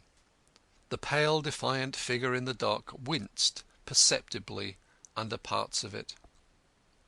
Mrs. Drabdump was the first witness called for the prosecution. She was quite used to legal inquisitiveness by this time, but did not appear in good spirits. On the night of December 3rd, you gave the prisoner a letter. Yes, your ludship. How did he behave when he read it? He turned very pale and excited. He went up to the poor gentleman's room, and I'm afraid he quarrelled with him. He might have left his last hours peaceful. Amusement. What happened then? Mr. Mortlake went out in a passion, and came in again in about an hour. He told you he was going away to Liverpool very early the next morning? No, your ludship. He said he was going to Devonport. Sensation. What time did you get up the next morning? 6:30. That is not your usual time. No, I always get up at 6. How do you account for the extra sleepiness? Misfortunes will happen. It wasn't the dull and foggy weather? No, my lad, else I should never get up early. Laughter. You drink something before going to bed? I like my cup of tea. I take it strong, without sugar. It always steadies my nerves. Quite so. Where were you when the prisoner told you he was going to Devonport? Drinking my tea in the kitchen. What should you say if prisoner dropped something in it to make you sleep? Witness, startled. He ought to be shot. He might have done it without your noticing it, I suppose. If he was clever enough to murder the poor gentleman, he was clever enough to try and poison me. The Judge. The witness in her replies must confine herself to the evidence. Mr. Spigot, Q.C. I must submit to your lordship that it is a very logical answer, and exactly illustrates the interdependence of the probabilities. Now, Mrs. Drabdump, let us know what happened when you awoke at 6:30 the next morning. Thereupon Mrs. Drabdump recapitulated the evidence, with new redundancies but slight variations, given by her at the inquest. How she became alarmed, how she found the street door locked by the big lock, how she roused Grodman and got him to burst open the door, how they found the body. All this, with which the public was already familiar ad nauseam, was extorted from her afresh. "Look at this key." Key passed to witness. "Do you recognise it?" Yes. How did you get it? It's the key of my first floor front. I'm sure I left it sticking in the door. "Do you know a Miss Diamond?" Yes, Mr. Mortlake's sweetheart. But I knew he would never marry her, poor thing. Sensation. Why not? He was getting too grand for her. Amusement. "You don't mean anything more than that?" I don't know. She only came to my place once or twice. The last time I set eyes on her must have been in October. "How did she appear?" She was very miserable, but she wouldn't let you see it. Laughter. "How has the prisoner behaved since the murder?" He always seemed very glum and sorry for it. Cross-examined. Did not the prisoner once occupy the bedroom of Mr. Constant and give it up to him so that Mr. Constant might have the two rooms on the same floor? Yes, but he didn't pay as much. And while occupying this front bedroom, did not the prisoner once lose his key and have another made? He did. He was very careless. Do you know what the prisoner and Mr. Constant spoke about on the night of December 3rd? No, I couldn't hear. Then how do you know they were quarrelling? They were talking so loud. Sir Charles Brown-Harland, Q.C., sharply. But I'm talking loudly to you now. Should you say I was quarrelling? It takes two to make a quarrel. Laughter. Was the prisoner the sort of man who, in your opinion, would commit a murder? No, I should never have guessed it was him. He always struck you as a thorough gentleman. No, me lad, I knew he was only a comp. You say the prisoner had seemed depressed since the murder. Might that not have been due to the disappearance of his sweetheart? No, he'd more likely be glad to get rid of her. Then he wouldn't be jealous if Mr. Constant took her off his hands. Sensation. Men are dog in the mangers. Never mind about men, Mrs. Drabdump. Had the prisoner ceased to care for Miss Dymond? He didn't seem to think of her, my lad. When he got a letter in her handwriting among his heap, he used to throw it aside till he'd torn open the others. Harland Brown, Q.C., with a triumphant ring in his voice. Thank you, Mrs. Drabdump. You may sit down. Spigot, Q.C. One moment, Mrs. Drabdump. You say the prisoner had ceased to care for Miss Dymond. Might not this have been in consequence of his suspecting for some time that she had relations with Mr. Constant? The Judge. That is not a fair question. Spigot, Q.C. That will do, thank you, Mrs. Drabdump.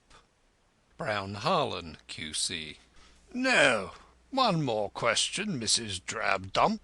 Did you ever see anything, say, when Miss Dymond came to your house, to make you suspect anything between Mr. Constant and the prisoner's sweetheart? She did meet him once when Mr. Mortlake was out. Sensation. Where did she meet him? In the passage. He was going out when she knocked, and he opened the door. Amusement. You didn't hear what they said? I ain't an eavesdropper. They spoke friendly and went away together. Mr. George Grodman was called and repeated his evidence at the inquest. Cross-examined, he testified to the warm friendship between Mr. Constant and the prisoner. He knew very little about Miss Dymond, having scarcely seen her. Prisoner had never spoken to him much about her. He should not think she was much in prisoner's thoughts. Naturally, the prisoner had been depressed by the death of his friend. Besides, he was overworked. Witness thought highly of Mortlake's character. It was incredible that Constant had had improper relations of any kind with his friend's promised wife. Grodman's evidence made a very favourable impression on the jury. The prisoner looked his gratitude, and the prosecution felt sorry it had been necessary to call this witness. Inspector Howlett and Sergeant Runnymede had also to repeat their evidence. Dr. Robinson, police surgeon, likewise re-tendered his evidence as to the nature of the wound and the approximate hour of death, but this time he was much more severely examined. He would not bind himself down to state the time within an hour or two.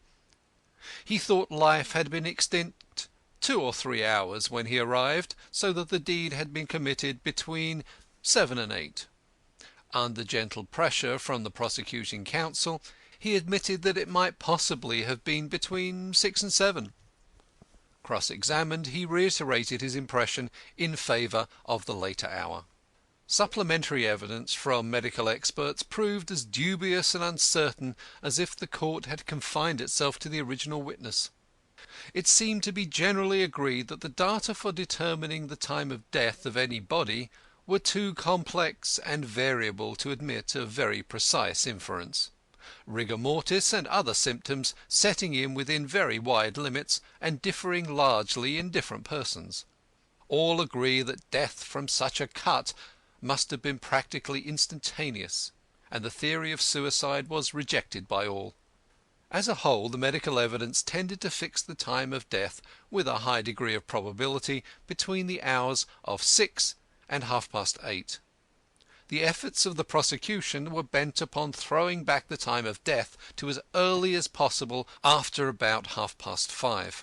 The defence spent all its strength upon pinning the experts to the conclusion that the death could not have been earlier than 7. Evidently the prosecution was going to fight hard for the hypothesis that Mortlake had committed the crime in the interval between the first and second trains for Liverpool, while the defence was concentrating itself on an alibi showing that the prisoner had travelled by the second train, which left Euston Station at 7:15, so that there could have been no possible time for the passage between Bow and Euston. It was an exciting struggle. As yet the contending forces seemed equally matched. The evidence had gone as much for as against the prisoner, but everybody knew that worst lay behind. "Call Edward Wimp."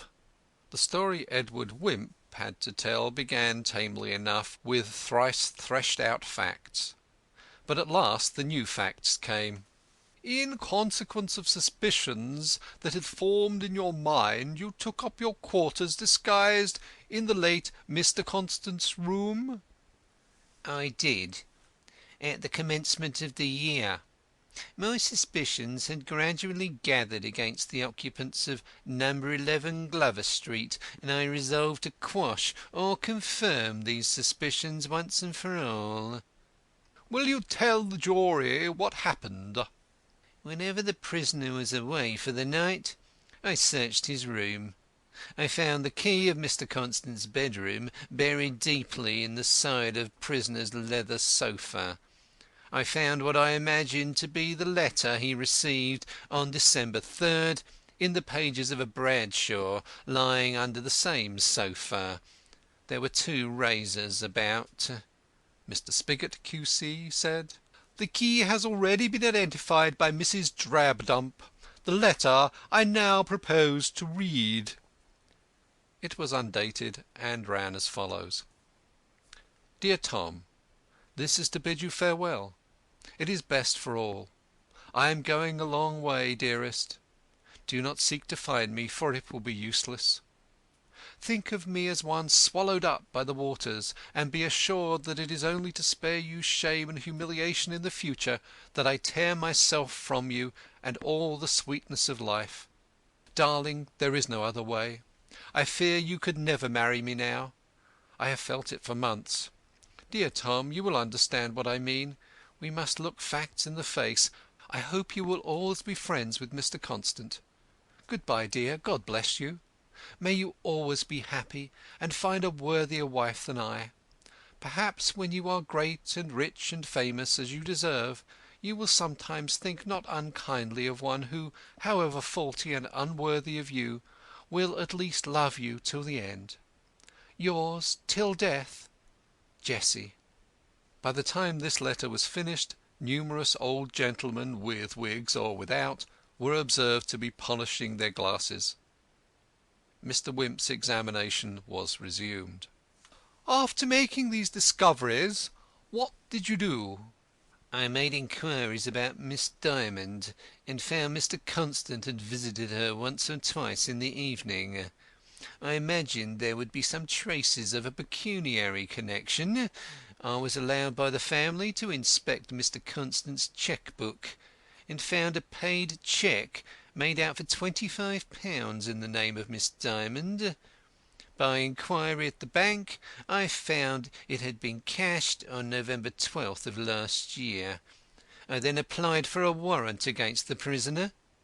Cross-examined: Do you suggest that the prisoner opened Mr. Constant's bedroom with the key you found?" Certainly. Harland Brown, Q.C., sarcastically. "And locked the door from within with it on leaving?" Certainly. "Will you have the goodness to explain how the trick was done?" It wasn't done. Laughter.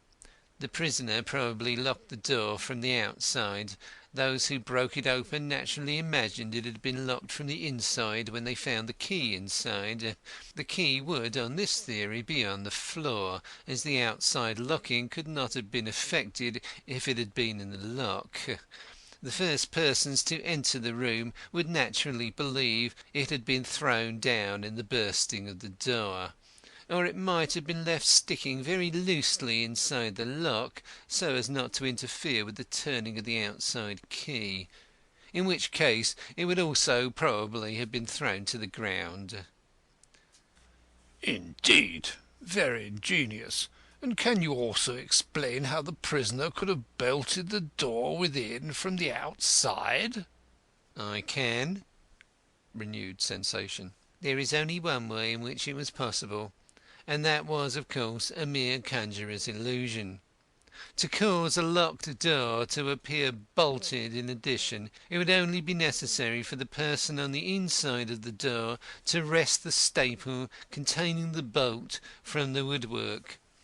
The bolt in Mr. Constant's bedroom worked perpendicularly. When the staple was torn off, it would simply remain at rest on the pin of the bolt instead of supporting it or keeping it fixed. A person bursting open the door and finding the staple resting on the pin and turning away from the lintel of the door would of course imagine he had torn it away, never dreaming the resting off had been done beforehand. Applause in court, which was instantly checked by the ushers. The counsel for the defence felt he had been entrapped in attempting to be sarcastic with the redoubtable detective. Grodman seemed green with envy. It was the one thing he had not thought of. Mrs. Drabdump, Grodman, Inspector Howlett, and Sergeant Runnymede were recalled and re-examined by the embarrassed Sir Charles Brown Harland as to the exact condition of the lock and the bolt and the position of the key. It turned out as Wimp had suggested. So prepossessed were the witnesses with the conviction that the door was locked and bolted from the inside when it was burst open that they were a little hazy about the exact details. The damage had been repaired, so that it was all a question of precise past observation. The inspector and the sergeant testified that the key was in the lock when they saw it, though both the mortice and the bolt were broken. They were not prepared to say that Wimp's theory was impossible. They would even admit that it was quite possible that the staple of the bolt had been torn off beforehand. Mrs. Drabdump could give no clear account of such petty facts in view of her immediate engrossing interest in the horrible sight of the corpse. Grodman alone was positive that the key was in the door when he burst it open. No, he did not remember picking it up from the floor and putting it in, and he was certain that the staple of the bolt was not broken from the resistance he had experienced in trying to shake the upper panels of the door. By the prosecution. "Don't you think, from the comparative ease with which the door yielded to your onslaught, that it is highly probable that the pin of the bolt was not in a firmly fixed staple, but in one already detached from the woodwork of the lintel?" "The door did not yield so easily." "But you must be a Hercules." "Not quite. The bolt was old, and the woodwork crumbling. The lock was new and shoddy. But I have always been a strong man." "Very well, Mr. Grodman. I hope you will never appear at the music halls." Laughter.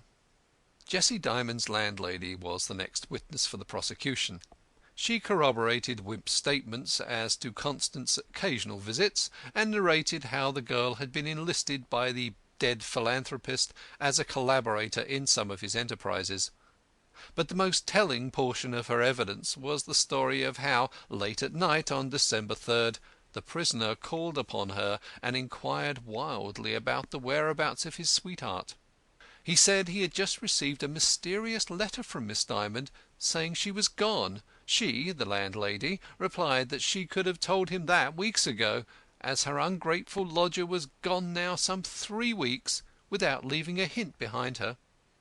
In answer to his most ungentlemanly raging and raving, she told him it served him right, as he should have looked after her better and not kept away for so long.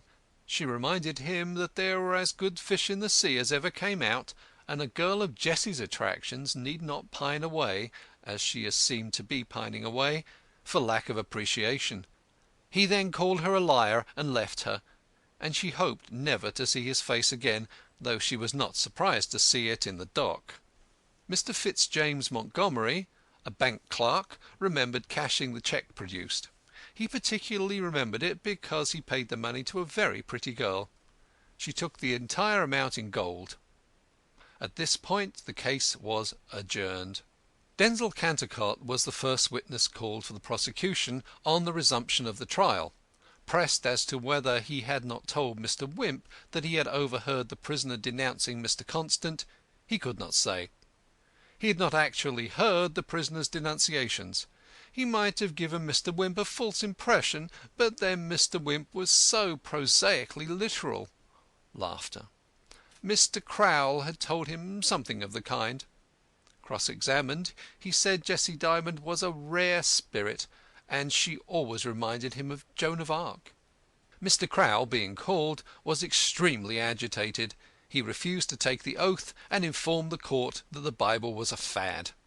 He could not swear by anything so self-contradictory. He would affirm. He could not deny, though he looked like wishing to, that the prisoner had at first been rather mistrustful of Mr. Constant, but he was certain that the feeling had quickly worn off. Yes, he was a great friend of the prisoner, but he didn't see why that should invalidate his testimony, especially as he had not taken an oath. Certainly the prisoner seemed rather depressed when he saw him on Bank Holiday, but it was overwork on behalf of the people and for the demolition of the fads. Several other familiars of the prisoner gave more or less reluctant testimony as to his sometime prejudice against the amateur rival Labour leader. His expressions of dislike had been strong and bitter. The prosecution also produced a poster announcing that the prisoner would preside at a great meeting of clerks on December 4th. He had not turned up at the meeting, nor sent any explanation. Finally, there was the evidence of the detectives who originally arrested him at Liverpool docks in view of his suspicious demeanour. This completed the case for the prosecution.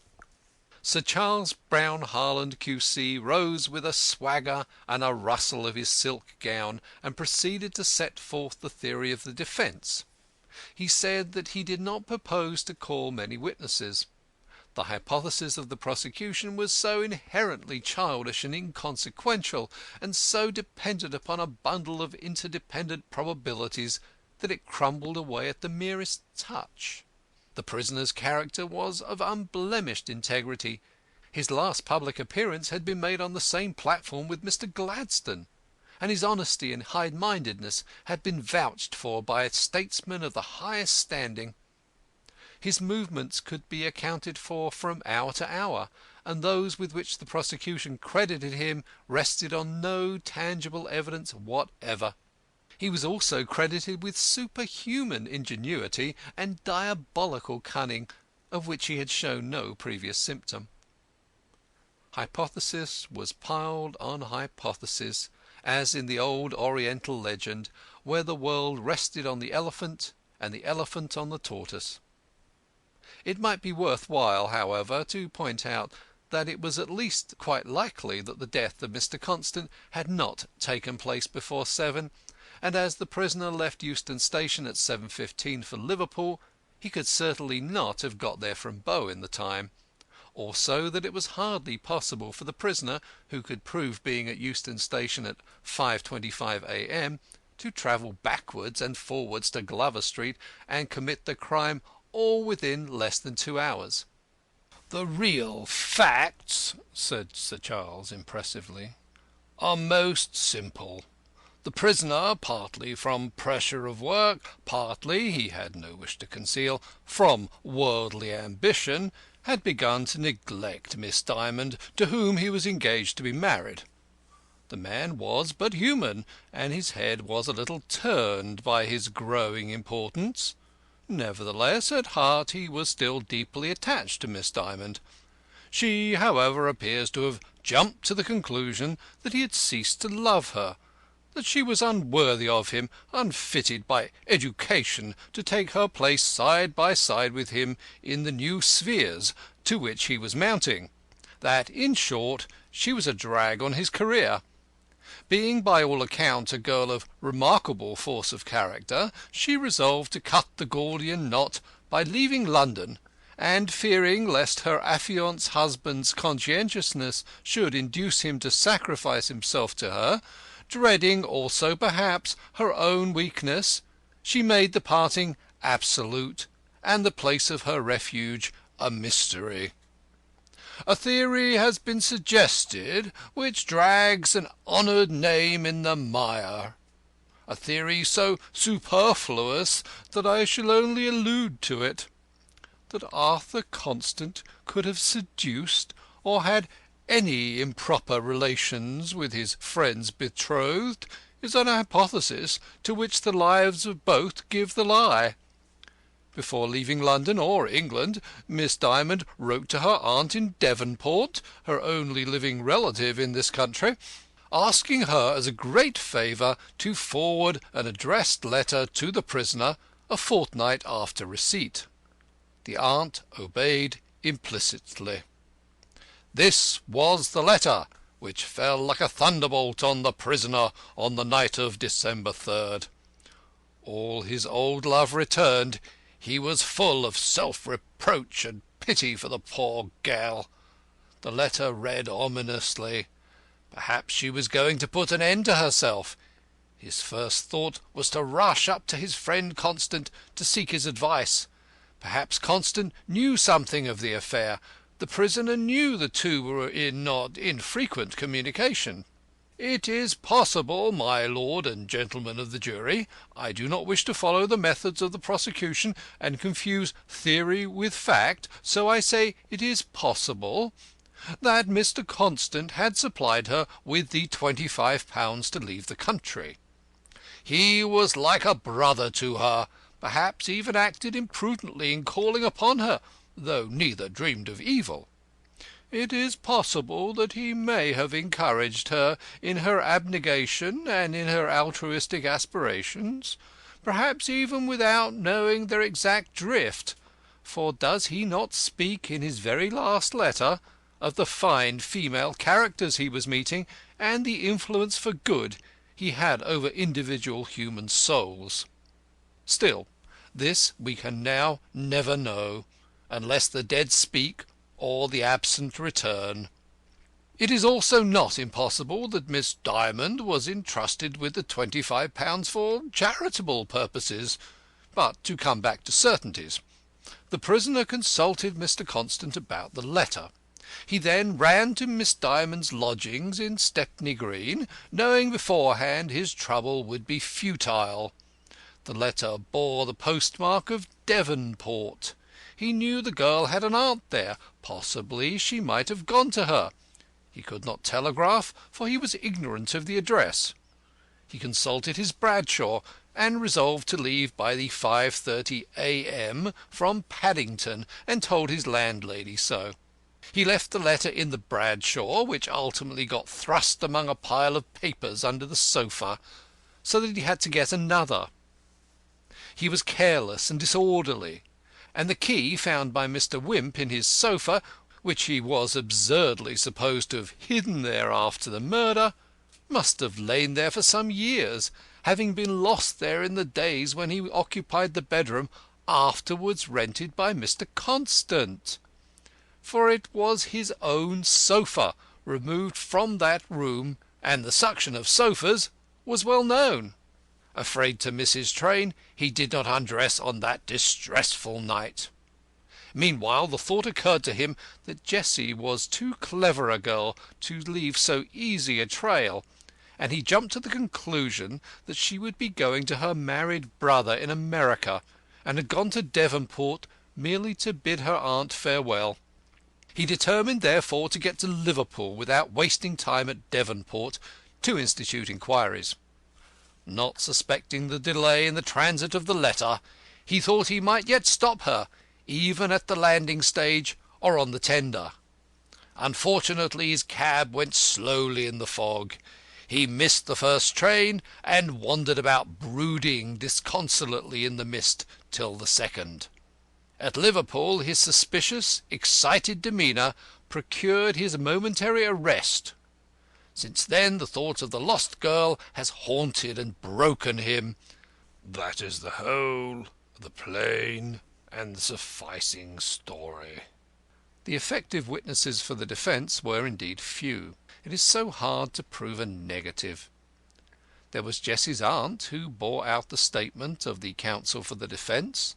There were porters who saw him leave Euston by the 7:15 train for Liverpool, and arrive just too late for the 5:15. There was the cabman, 2138, who drove him to Euston just in time, he, witness thought, to catch the 5:15 a.m. Under cross-examination the cabman got a little confused. He was asked whether, if he really picked up the prisoner at Bow railway station at about 4:30, he ought not have caught the first train at Euston. He said the fog made him drive rather slowly, but admitted the mist was transparent enough to warrant full speed. He also admitted being a strong trade unionist. Spigot, Q.C., artfully extorting the admission as if it were of the utmost significance. Finally, there were numerous witnesses of all sorts and conditions to the prisoner's high character, as well as to Arthur Constant's blameless and moral life. In his closing speech on the third day of the trial, Sir Charles pointed out with great exhaustiveness and cogency the flimsiness of the case for the prosecution, the number of hypotheses it involved, and their mutual interdependence. Mrs. Drabdump was a witness whose evidence must be accepted with extreme caution. The jury must remember that she was unable to disassociate her observations from her inferences, and thought that the prisoner and Mr. Constant were quarrelling merely because they were agitated. He dissected her evidence, and showed that it entirely bore out the story of the defence. He asked the jury to bear in mind that no positive evidence, whether of cabmen or others, had been given of the various and complicated movements attributed to the prisoner on the morning of December 4th, between the hours of 5:25 and 7:15 a.m., and that the most important witness on the theory of the prosecution, he meant of course Miss Dymond, had not been produced. Even if she were dead, and her body were found, no countenance would be given to the theory of the prosecution, for the mere conviction that her lover had deserted her would be a sufficient explanation of her suicide. Beyond the ambiguous letter, no tittle of evidence of her dishonour, on which the bulk of the case against the prisoner rested, had been adduced. As for the motive of political jealousy, that had been a mere passing cloud. The two men had become fast friends. As to the circumstances of the alleged crime, the medical evidence was, on the whole, in favour of the time of death being late, and the prisoner had left London at 7:15. The drugging theory was absurd, and as for the two clever bolt and lock theories, Mr. Grodman, a trained scientific observer, had pooh-poohed them.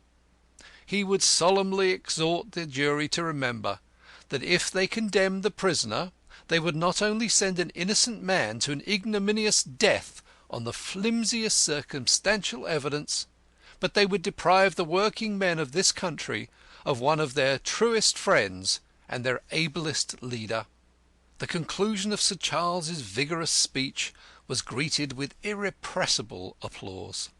Mr. Spigot, Q.C., in closing the case for the prosecution, asked the jury to return a verdict against the prisoner for as malicious and premeditated a crime as ever disgraced the annals of any civilised country. His cleverness and education had only been utilised for the devil's needs, while his reputation had been used as a cloak. Everything pointed strongly to the prisoner's guilt. On receiving Miss Dymond's letter announcing her shame and probably her intention to commit suicide, he had hastened upstairs to denounce Constant. He had then rushed to the girl's lodgings, and, finding his worst fears confirmed, planned at once his diabolically ingenious scheme of revenge. He told his landlady he was going to Devonport, so that if he bungled, the police would be put temporarily off his track. His real destination was Liverpool, for he intended to leave the country. Lest, however, his plan should break down here too, he arranged an ingenious alibi by being driven to Euston for the 5:15 train to Liverpool. The cabman would not know he did not intend to go by it, but meant to return to 11 Glover Street, there to perpetrate this foul crime, interruption to which he had possibly barred by drugging his landlady. His presence at Liverpool, whither he really went by the second train, would corroborate the cabman's story. That night he had not undressed nor gone to bed. He had plotted out his devilish scheme till it was perfect. The fog came as an unexpected ally to cover his movements. Jealousy, outraged affection, the desire for revenge, the lust for political power, these were human. They might pity the criminal, they could not find him innocent of the crime. Mr. Justice Crogey, summing up, began dead against the prisoner. Reviewing the evidence, he pointed out that plausible hypotheses neatly dovetailed did not necessarily weaken one another, the fitting so well together of the whole rather making for the truth of the parts. Besides, the case for the prosecution was as far from being all hypothesis as the case for the defence was from excluding hypotheses. The key, the letter, the reluctance to produce the letter, the heated interview with Constant, the misstatement about the prisoner's destination, the flight to Liverpool, the false tale about searching for a hymn, the denunciations of Constant. All these were facts. On the other hand, there were various lacunae and hypotheses in the case for the defence. Even conceding the somewhat dubious alibi afforded by the prisoner's presence at Euston at 5:25 a.m., there was no attempt to account for his movements between that and 7:15 a.m. It was as possible that he returned to Bow as that he lingered about Euston. There was nothing in the medical evidence to make his guilt impossible. Nor was there anything inherently impossible in Constant's yielding to the sudden temptation of a beautiful girl, nor in a working girl deeming herself deserted, temporarily succumbing to the fascinations of a gentleman and regretting it bitterly afterwards. What had become of the girl was a mystery. Hers might have been one of the nameless corpses which the tide swirls up on its slimy banks. The jury must remember, too, that the relation might not have actually passed into dishonour. It might have been just grave enough to smite the girl's conscience and to induce her to behave as she had done. It was enough that her letter should have excited the jealousy of the prisoner. There was one other point which he would like to impress on the jury, and which the counsel for the prosecution had not sufficiently insisted upon. This was that the prisoner's guiltiness was the only plausible solution that had ever been advanced of the Bow mystery. The medical evidence agreed that Mr. Constant did not die by his own hand. Someone must therefore have murdered him. The number of people who could have had any possible reason or opportunity to murder him was extremely small. The prisoner had both reason and opportunity. By what logicians call the method of exclusion, suspicion would attach to him on even slight evidence. The actual evidence was strong and plausible, and now that Mr. Wimp's ingenious theory had enabled them to understand how the door could have been apparently locked and bolted from within, The last difficulty and the last argument for suicide had been removed. The prisoner's guilt was as clear as circumstantial evidence could make it. If they let him go free, the Bow mystery might henceforth be placed among the archives of unavenged assassinations.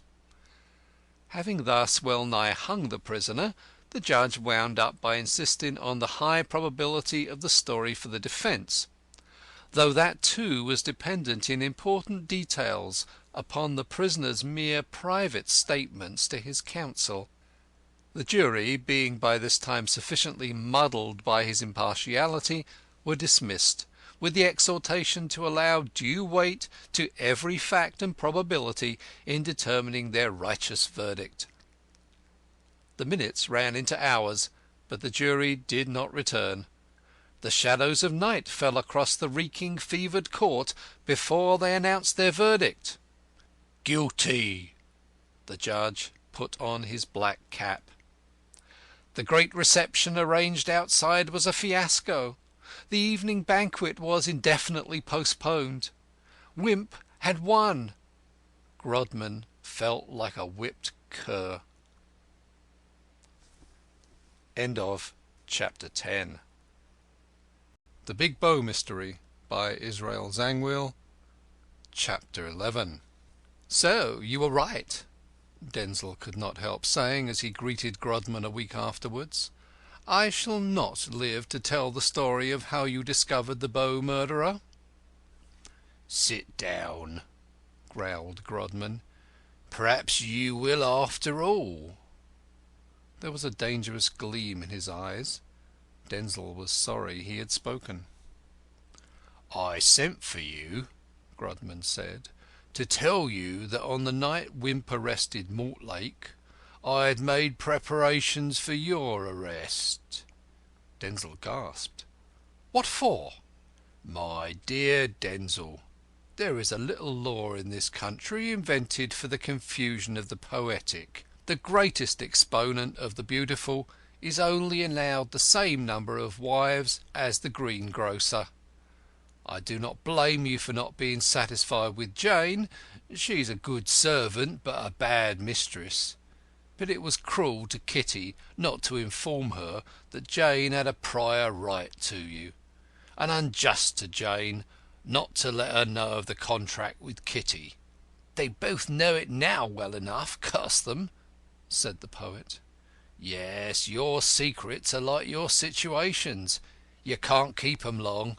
My poor poet, I pity you betwixt the devil and the deep sea." "They're a pair of harpies, each holding over me the Damocles sword of an arrest for bigamy. Neither loves me." "I should think they would come in very useful to you. You plant one in my house to tell my secrets to Wimp, and you plant one in Wimp's house to tell Wimp's secrets to me, I suppose. Out with some, then." "Upon my honour, you wrong me. Jane brought me here, not I Jane. As for Kitty, I never had such a shock in my life as finding her installed in Wimp's house." "She thought it safer to have the law handy for your arrest. Besides, she probably desired to occupy a parallel position to Jane's. She must do something for a living. You wouldn't do anything for hers. And so you couldn't go anywhere without meeting a wife. Ha, ha, ha! Serve you right, my polygamous poet." "But why should you arrest me?" "Revenge, Denzil. I've been the best friend you ever had in this cold, prosaic world. You've eaten my bread, drunk my claret, written my book, smoked my cigars, and pocketed my money. And yet, when you have an important piece of information bearing on a mystery about which I am thinking day and night, you calmly go and sell it to Wimp." "I didn't," stammered Denzil. "Liar! Do you think that Kitty has any secrets from me? As soon as I discovered your 2 marriages, I determined to have you arrested for your treachery. But when I found you had, as I thought, put Wimp on the wrong scent, when I felt sure that by arresting Mortlake he was going to make a greater ass of himself than even nature had been able to do, then I forgave you. I let you walk about the earth and drink freely. Now it is Wimp who crows. Everybody pats him on the back. They call him the mystery man of the Scotland Yard tribe. Poor Tom Mortlake will be hanged, and all through your telling Wimp about Jessie Dymond." "It was you yourself," said Denzil sullenly. "Everybody was giving it up, and you said, 'Let us find all that Arthur Constant did in the last few months of his life.' Wimp couldn't miss stumbling on Jessie sooner or later.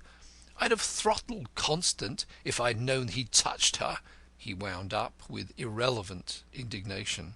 Grodman winced at the idea that he himself had worked ad majorem gloriam of Wimp.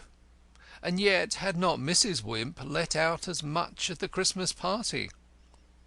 "What's past is past," he said gruffly. "But if Tom Mortlake hangs, you go to Portland." "How can I help Tom hanging?"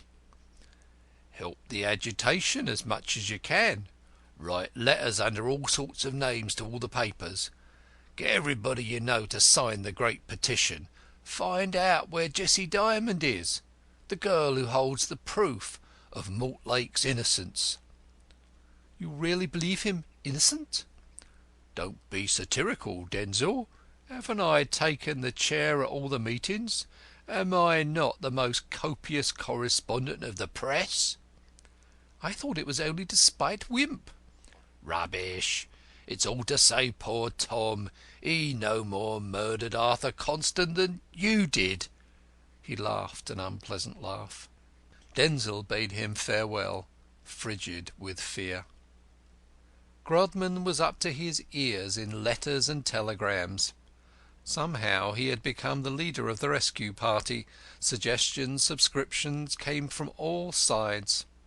The suggestions were burned, the subscriptions acknowledged in the papers and used for hunting up the missing girl. Lucy Brent headed the list with £100. It was a fine testimony to her faith in her dead lover's honour. The release of the jury had unloosed the greater jury, which always now sits upon the smaller. Every means was taken to nullify the value of the palladium of British liberty. The foreman and the jurors were interviewed. The judge was judged, and by those who were no judges. The Home Secretary, who had done nothing beyond accepting office under the Crown, was vituperated, and sundry provincial persons wrote confidentially to the Queen. Arthur Constant's backsliding cheered many by convincing them that others were as bad as themselves, and well-to-do tradesmen saw in Mortlake's wickedness the pernicious effects of Socialism. A dozen new theories were afloat. Constant had committed suicide by esoteric Buddhism, as witness his devotion to Madame Blavatsky, or he had been murdered by his Mahatma, or victimised by hypnotism, mesmerism, somnambulism, and other weird abstractions. Grodman's great point was, Jessie Dymond must be produced, dead or alive. The electric current scoured the civilised world in search of her.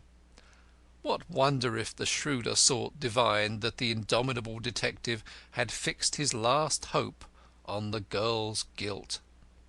If Jessie had wrongs, why should she not have avenged them herself?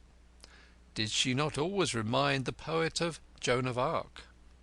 Another week passed. The shadow of the gallows crept over the days. On, remorselessly drawing nearer, as the last ray of hope sunk below the horizon. The Home Secretary remained inflexible. The great petitions discharged their signatures at him in vain. He was a Conservative, sternly conscientious. and the mere insinuation that his obstinacy was due to the politics of the condemned only hardened him against the temptation of a cheap reputation for magnanimity. He would not even grant a respite to increase the chances of the discovery of Jessie Dymond. In the last of the 3 weeks there was a final monster meeting of protest. Grodman again took the chair, and several distinguished faddists were present, as well as numerous respectable members of society. The Home Secretary acknowledged the receipt of their resolutions. The trade unions were divided in their allegiance. Some whispered of faith and hope, others of financial defalcations. The former essayed to organise a procession and an indignation meeting on the Sunday preceding the Tuesday fixed for the execution, but it fell through on a rumour of confession. The Monday papers contained a last masterly letter from Grodman exposing the weakness of the evidence, but they knew nothing of a confession. The prisoner was mute and disdainful, professing little regard for a life empty of love and burdened with self-reproach. He refused to see a clergyman. He was accorded an interview with Miss Brent in the presence of a gaoler, and solemnly asseverated his respect for her dead lover's memory. Monday buzzed with rumours. The evening papers chronicled them hour by hour. A poignant anxiety was abroad. The girl would be found. Some miracle would happen. A reprieve would arrive. The sentence would be commuted. But the short day darkened into night, even as Mortlake's short day was darkening, and the shadow of the gallows crept on, and seemed to mingle with the twilight. Crowl stood at the door of his shop, unable to work. His big grey eyes were heavy with unshed tears. The dingy wintry road seemed one vast cemetery. The street lamps twinkled like corpse lights. The confused sounds of the street life reached his ear as from another world. He did not see the people who flitted to and fro amid the gathering shadows of the cold dreary night. One ghastly vision flashed and faded and flashed upon the background of the duskiness. Denzil stood beside him, smoking in silence. A cold fear was at his heart. That terrible Grodman! As the hangman's cord was tightening round Mortlake, he felt the convict's chains tightening round himself. And yet there was one gleam of hope, feeble as the yellow flicker of the gas lamp across the way. Grodman had obtained an interview with the condemned late that afternoon, and the parting had been painful.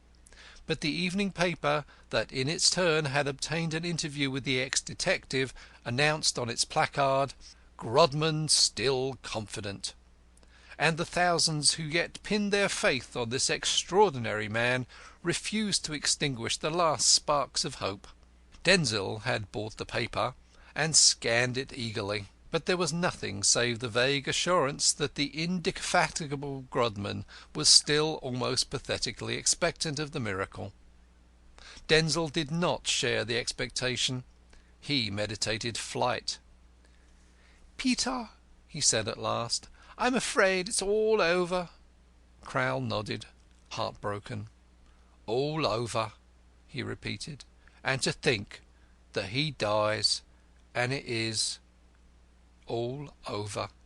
He looked despairingly at the blank winter sky, where leaden clouds shut out the stars. Poor young fellow! To-night alive and thinking, to-morrow night a clod, with no more sense or motion than a bit of leather. No compensation nowhere for being cut off innocent in the pride of youth and strength. A man who has always preached the useful, day and night, and toiled and suffered for his fellows. Where's the justice of it? Where's the justice of it?" he demanded fiercely. Again his wet eyes wandered upwards towards heaven, that heaven away from which the dear soul of a dead saint at the Antipodes was speeding into infinite space.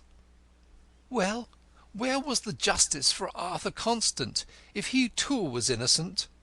said Denzil. Really, Peter, I don't see why you should take it for granted that Tom is so dreadfully injured. Your horny-handed Labour leaders are, after all, men of no aesthetic refinement, with no sense of the beautiful. You cannot expect them to be exempt from the coarser forms of crime. Humanity must look to far other leaders, to the seers and the poets. Cantercot, if you say Tom's guilty, I'll knock you down." The little cobbler turned upon his tall friend like a roused lion. Then he added, "I beg your pardon, Cantercot. I don't mean that. After all, I've got no grounds. The judge is an honest man, and with gifts I can't lay claim to. But I believe in Tom with all my heart, and if Tom is guilty, I believe in the cause of the people with all my heart all the same. The fads are doomed to death. They may be reprieved, but they must die at last." He drew a deep sigh and looked along the dreary road. It was quite dark now, but the light of the lamps and the gas in the shop windows, the dull, monotonous road, revealed all its sordid, familiar outlines. With its long stretches of chill pavement, its unlovely architecture, and its endless stream of prosaic pedestrians. A sudden consciousness of the futility of his existence pierced the little cobbler like an icy wind. He saw his own life, and 100,000,000 lives like his, swelling and breaking like bubbles on a dark ocean, unheeded, uncared for. A newsboy passed along, clamouring, "The Bow murderer! Preparations for his hexecution!" A terrible shudder shook the cobbler's frame. His eyes ranged sightlessly after the boy. The merciful tears filled them at last. "The cause of the people," he murmured brokenly. "I believe in the cause of the people. There is nothing else." "Peter, come in to tea. You'll catch cold," said Mrs. Crowl. Denzil went into tea, and Peter followed. Meanwhile, round the house of the Home Secretary, who was in town, an ever-augmenting crowd was gathered, eager to catch the first whisper of a reprieve. The house was guarded by a cordon of police, but there was no inconsiderable danger of popular riot. At times a section of the crowd groaned and hooted. Once a volley of stones was discharged at the windows. The newsboys were busy vending their special editions, and the reporters struggled through the crowd, clutching descriptive pencils, and ready to push off to telegraph offices should anything extra special occur. Telegraph boys were coming up every now and again with threats, messages, petitions, and exhortations from all parts of the country to the unfortunate Home Secretary, who was striving to keep his aching head cool as he went through the voluminous evidence for the last time and pondered over the more important letters which the greater jury had contributed to the obscuration of the problem. Grodman's letter in that morning's paper shook him most. Under his scientific analysis the circumstantial chain seemed forged of painted cardboard. Then the poor man read the judge's summing up, and the chain became tempered steel. The noise of the crowd outside broke upon his ear in his study like the roar of a distant ocean. The more the rabble hooted him, the more he essayed to hold scrupulously the scales of life and death. And the crowd grew and grew as men came away from their work. There were many that loved the man who lay in the jaws of death, and a spirit of mad revolt surged in their breasts. And the sky was grey, and the bleak night deepened, and the shadow of the gallows crept on. Suddenly a strange inarticulate murmur spread through the crowd, a vague whisper of no one knew what. Something had happened. Somebody was coming. A second later, and one of the outskirts of the throng was agitated, and a convulsive cheer went up from it, and was taken up infectiously all along the street. The crowd parted. A hansom dashed through the centre. "Grodman! Grodman!" shouted those who recognised the occupant. "Grodman! Hurrah!" Grodman was outwardly calm and pale, but his eyes glittered. He waved his hand encouragingly as the hansom dashed up to the door, cleaving the turbulent crowd as a canoe cleaves the waters. Grodman sprang out.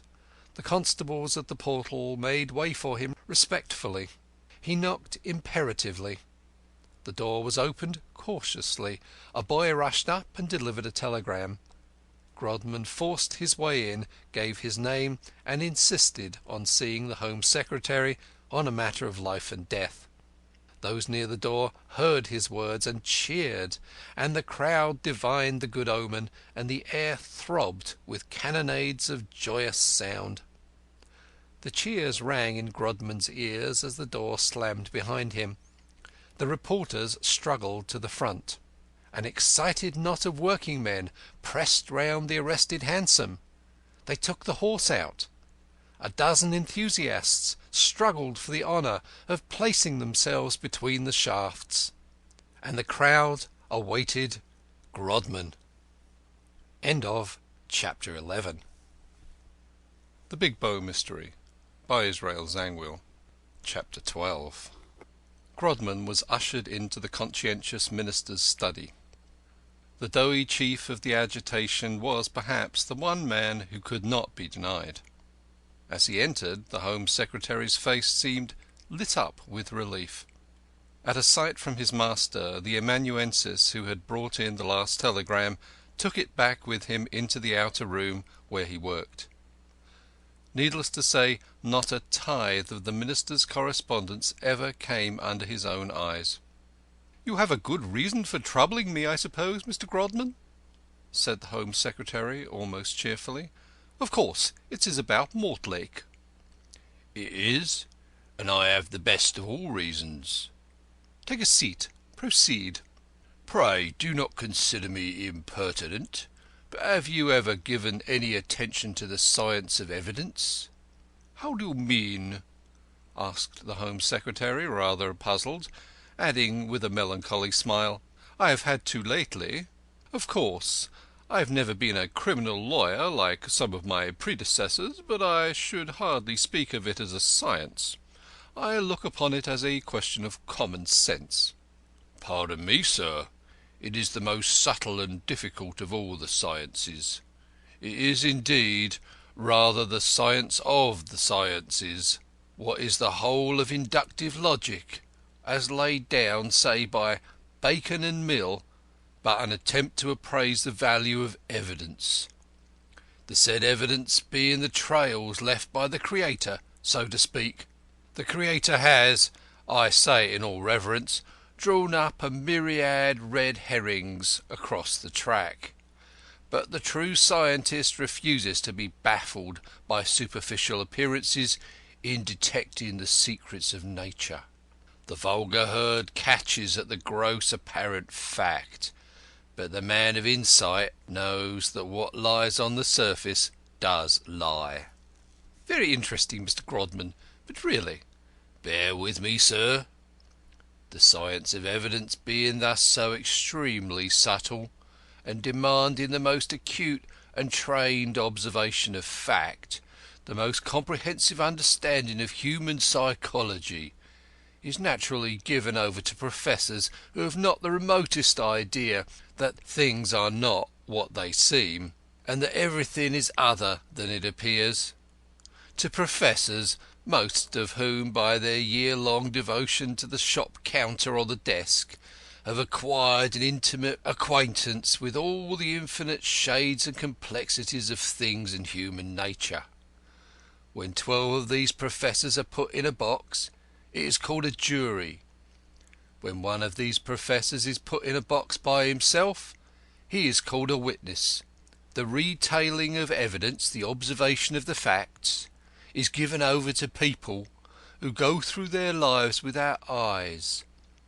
The appreciation of evidence, the judging of these facts, is surrendered to people who may possibly be adepts in weighing out pounds of sugar. apart from their sheer inability to fulfil either function, to observe or to judge. Their observation and their judgment alike are vitiated by all sorts of irrelevant prejudices." You are attacking trial by jury. Not necessarily. I'm prepared to accept that scientifically, on the ground that there are, as a rule, only two alternatives, the balance of probability is slightly in favour of the true decision being come to. Then, in cases where experts like myself have got up the evidence, the jury can be made to see through trained eyes. The Home Secretary tapped impatiently with his foot. I can't listen to abstract theorising, he said. Have you any fresh, concrete evidence? Sir, everything depends on our getting down to the root of the matter. What percentage of average evidence should you think is thorough, plain, simple, unvarnished fact? The truth, the whole truth, and nothing but the truth. 50, said the Minister, humouring him a little. Not 5. I say nothing of lapses of memory, of inborn defects of observational power, though the suspiciously precise recollection of dates and events possessed by ordinary witnesses in important trials taking place years after the occurrences involved is one of the most amazing things in the curiosity of modern jurisprudence. I defy you, sir, to tell me what you had for dinner last Monday, or what exactly you were saying and doing at 5 o'clock last Tuesday afternoon. Nobody whose lives does not run in mechanical grooves can do anything of the sort, unless, of course, the facts have been very impressive. But this, by the way, the great obstacle to veracious observation is the element of prepossession in all vision. Has it ever struck you, sir, that we never see any one more than once, if that? The first time we meet a man, we may possibly see him as he is. The second time our vision is coloured and modified by the memory of the first. Do our friends appear to us as they appear to strangers? Do our rooms, our furniture, our pipes strike our eyes as they would strike the eye of an outsider looking on them for the first time? Can a mother see her babe's ugliness, or a lover his mistress's shortcomings, though they stare everybody else in the face? Can we see ourselves as others see us? No. Habit, prepossession changes all. The mind is a large factor in every so-called external fact. The eye sees sometimes what it wishes to see, more often what it expects to see. You follow me, sir? The Home Secretary nodded his head less impatiently.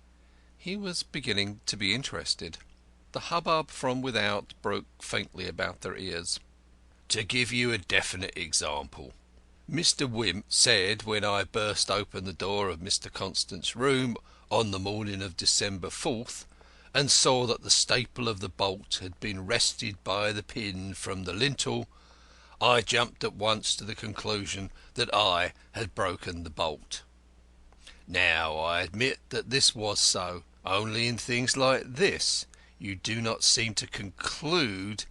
You jump so fast that you can see or seem to. On the other hand, when you see a standing ring of fire produced by whirling a burning stick, you do not believe in its continuous existence. It is the same when witnessing a legerdemain performance. Seeing is not always believing, despite the proverb, but believing is often seeing. It is not to the point that in that little matter of the door Wimp was as hopelessly and incurably wrong as he has been in everything all along. The door was securely bolted.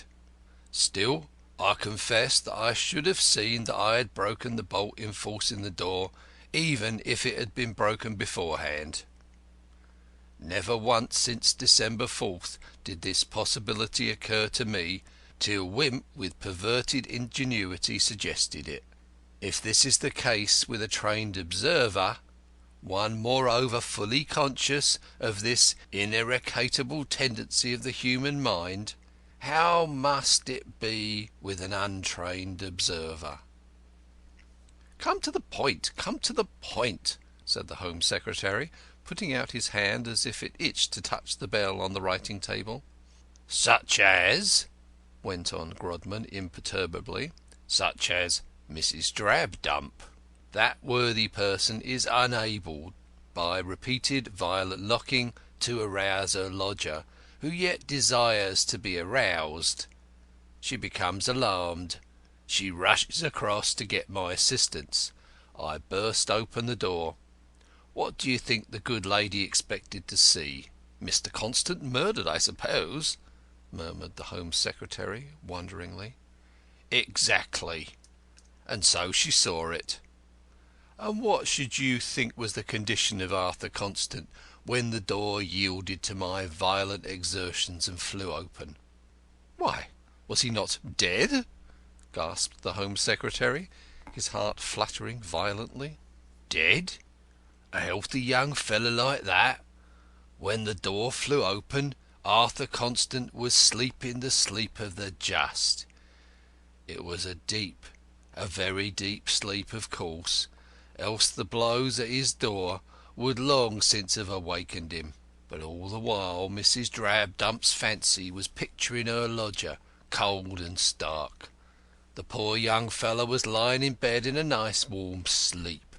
You mean to say you found Arthur Constant alive?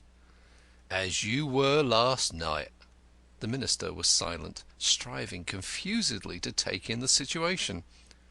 Outside the crowd was cheering again. It was probably to pass the time. Then when was he murdered? Immediately afterwards. By whom? Well, that is, if you will pardon me, not a very intelligent question. Science and common sense are in accord for once. Try the method of exhaustion. It must have been either by Mrs. Drabdump or myself. You mean to say that Mrs. Drabdump? Poor dear Mrs. Drabdump, you don't deserve this of your Home Secretary. The idea of that good lady. It was you? Calm yourself, my dear Home Secretary. There is nothing to be alarmed at. It was a solitary experiment, and I intend it to remain so. The noise without grew louder. 3 cheers for Grodman! Hip, hip, hooray! Fell faintly on their ears. But the Minister, pallid and deeply moved, touched the bell. The Home Secretary's Home Secretary appeared. He looked at the great man's agitated face with suppressed surprise. "Thank you for calling in your amanuensis," said Grodman. "I intended to ask you to lend me his services. I suppose he can write shorthand?" The Minister nodded, speechless. "That is well. I intend this statement to form the basis of an appendix to the 25th edition, sort of silver wedding, of my book Criminals I Have Caught. Mr. Denzil Cantercot, who, by the will I have made to-day, is appointed my literary executor, will have the task of working it up with literary and dramatic touches after the model of the other chapters of my book. I have every confidence that he will be able to do me as much justice from a literary point of view as you, sir, no doubt will from a legal. I feel certain he will succeed in catching the style of the other chapters to perfection. Templeton, whispered the Home Secretary, this man may be a lunatic. The attempt to solve the Big Bow mystery may have addled his brain. Still, he added aloud, it will be as well to take down his statement in shorthand. "Thank you, sir," said Grodman heartily. "Ready, Mr. Templeton? Here goes. My career till I left the Scotland Yard Detective Department is known to all the world.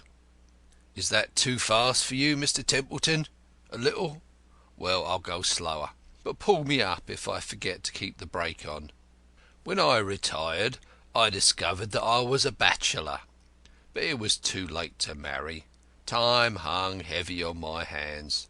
The preparation of my book, Criminals I Have Caught, kept me occupied for some months. When it was published, I had nothing more to do but think. I had plenty of money, and that was safely invested. There was no call for speculation. The future was meaningless to me. I regretted I had not elected to die in harness. As idle old men must, I lived in the past.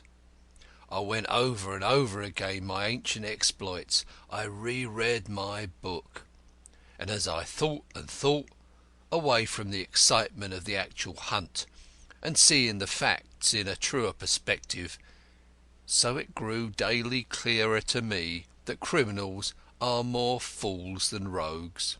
Every crime I had traced, however cleverly perpetrated, was, from the point of view of penetrability, a weak failure. Traces and trails were left on all sides, ragged edges, rough-hewn corners. In short, the job was botched, artistic completeness unattained. To the vulgar, my feats might seem marvellous. The average man is mystified to grasp how you detect the letter E in a simple cryptogram. To myself, they were as commonplace as the crimes they unveiled. To me now, with my lifelong study of the science of evidence, it seemed possible to commit not merely one but 1,000 crimes that should be absolutely undiscoverable. And yet criminals would go on sinning and giving themselves away in the same old grooves. No originality, no dash, no individual insight, no fresh conception. One would imagine there were an academy of crime with 40,000 armchairs, and gradually, as I pondered and brooded over the thought, there came upon me the desire to commit a crime that should baffle detection. I could invent hundreds of such crimes and please myself by imagining them done, but would they really work out in practice? Evidently the sole performer of my experiment must be myself. The subject? Whom or what? Accident should determine. I itched to commence with murder, to tackle the stiffest problems first, and I burnt to startle and baffle the world, especially the world of which I had ceased to be. Outwardly I was calm and spoke to the people about me as usual. Inwardly I was on fire with a consuming scientific passion. I sported with my pet theories and fitted them mentally on every one I met. Every friend or acquaintance I sat and gossiped with, I was plotting out a murder without leaving a clue. There is not one of my friends or acquaintances I have not done away with in thought. There is no public man, have no fear, my dear Home Secretary, I have not planned to assassinate secretly, mysteriously, unintelligibly, undiscoverably. Ah, how I could give the stock criminals points with their second-hand motives, their conventional conceptions, their commonplace details, their lack of artistic feeling and restraint. The crowd had again started cheering. Impatient as the watchers were, they felt that no news was good news. The longer the interview accorded by the Home Secretary to the Chairman of the Defence Committee, the greater the hope his obduracy was melting. The idol of the people would be saved, and Grodman and Tom Mortlake were mingled in the exultant plaudits. The late Arthur Constant, continued the great criminologist, came to live nearly opposite me. I cultivated his acquaintance. He was a lovable young fellow, an excellent subject for experiment. I do not know when I have ever taken to a man more. From the moment I first set eyes on him, there was a peculiar sympathy between us. We were drawn to each other. I felt instinctively he would be the man. I loved to hear him speak enthusiastically of the brotherhood of man. I, who knew the brotherhood of man was to the ape, the serpent, and the tiger. And he seemed to find pleasure in stealing a moment's chat with me from his engrossing self-appointed duties. It is a pity humanity should have been robbed of so valuable a life, but it had to be. At 9:45 on the night of December 3rd, he came to me. Naturally, I said nothing about this visit at the inquest or the trial. His object was to consult me mysteriously about some girl. He said he had privately lent her money, which she was to repay at her convenience. What the money was for he did not know, except that it was somehow connected with an act of abnegation in which he had vaguely encouraged her. The girl had since disappeared, and he was in distress about her. He would not tell me who it was, of course. Now, sir, you know as well as I it was Jessie Dymond, but asked for advice as to how to set about finding her. He mentioned that Mortlake was leaving for Devonport by the first train the next day. Of old, I should have connected these two facts and sought the thread. Now, as he spoke, all my thoughts were dyed red. He was suffering perceptibly from toothache, and in answer to my sympathetic inquiries told me it had been allowing him very little sleep. Everything combined to invite the trial of one of my favourite theories. I spoke to him in a fatherly way, and when I had tendered some vague advice about the girl, I made him promise to secure a night's rest before he faced the arduous tram-man's meeting in the morning by taking a sleeping draught. I gave him a quantity of sulfonal in a phial. It is a new drug which produces protracted sleep without disturbing digestion, and which I use myself. He promised faithfully to take the draught, and I also exhorted him earnestly to bolt and bar and lock himself in, so as to stop up every chink or aperture by which the cold air of the winter's night might creep into the room.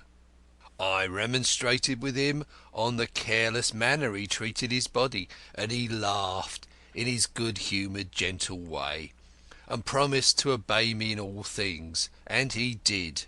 That Mrs. Drabdump, failing to rouse him, would cry "Murder," I took for certain. She's built that way. And even Sir Charles Brown Harland remarked, she habitually takes her prepossessions for facts, her inferences for observations. She forecasts the future in grey.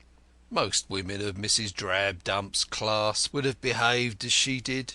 She happened to be a peculiarly favourable specimen for working on by suggestion, but I would have undertaken to produce the same effect on almost any woman.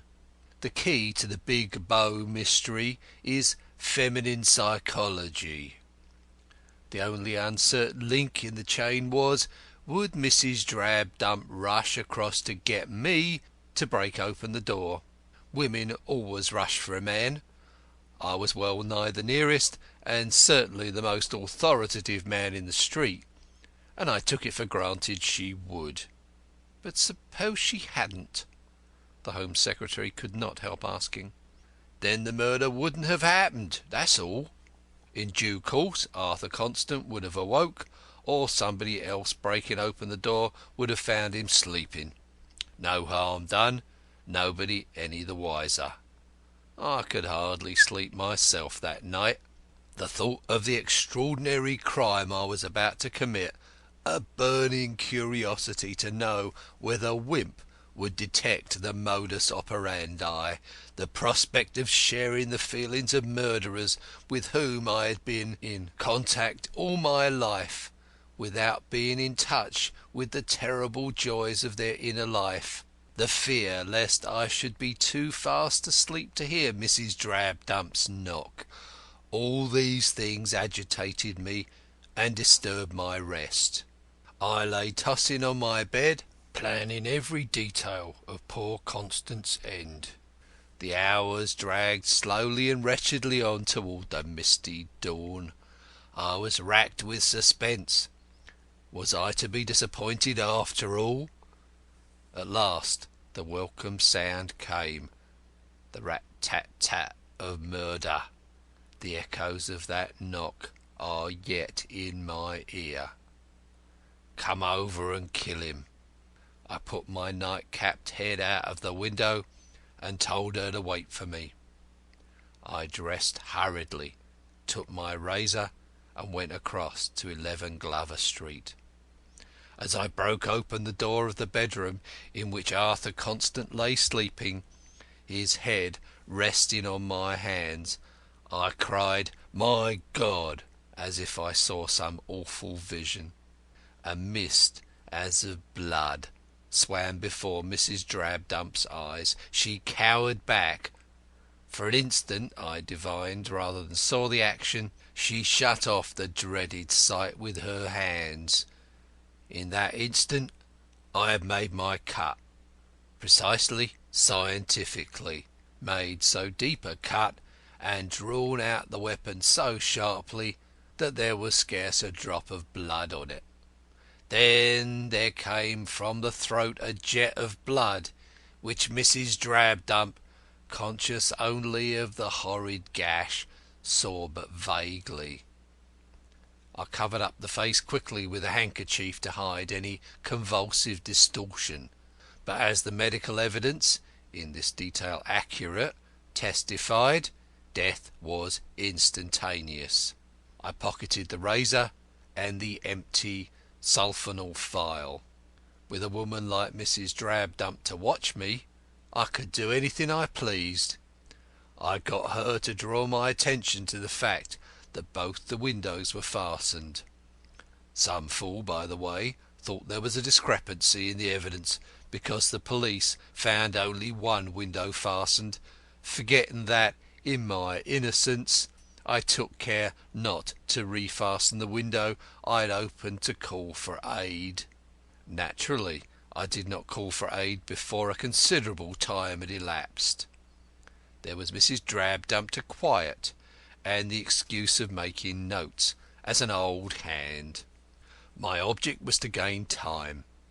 I wanted the body to be fairly cold and stiff before being discovered, though there was not much danger here, for, as you saw by the medical evidence, there's no telling the time of death to an hour or two.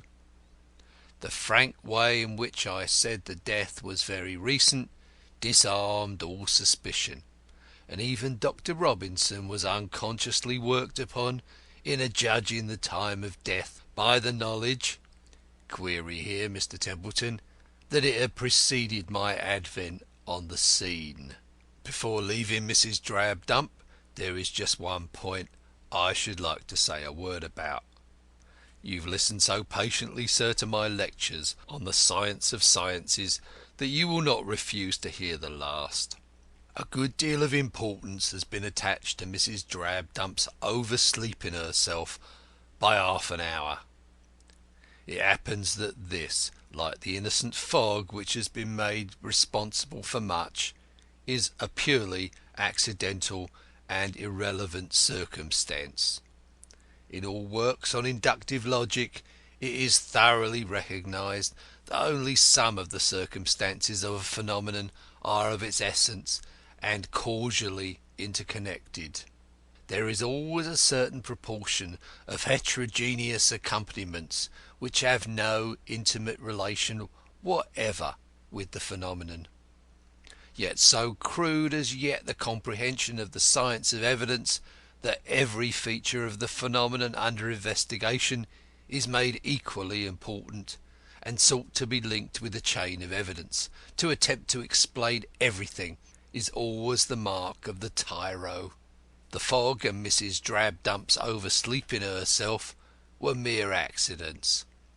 There are always these irrelevant accompaniments, and the true scientist allows for this element of, so to speak, chemically unrelated detail.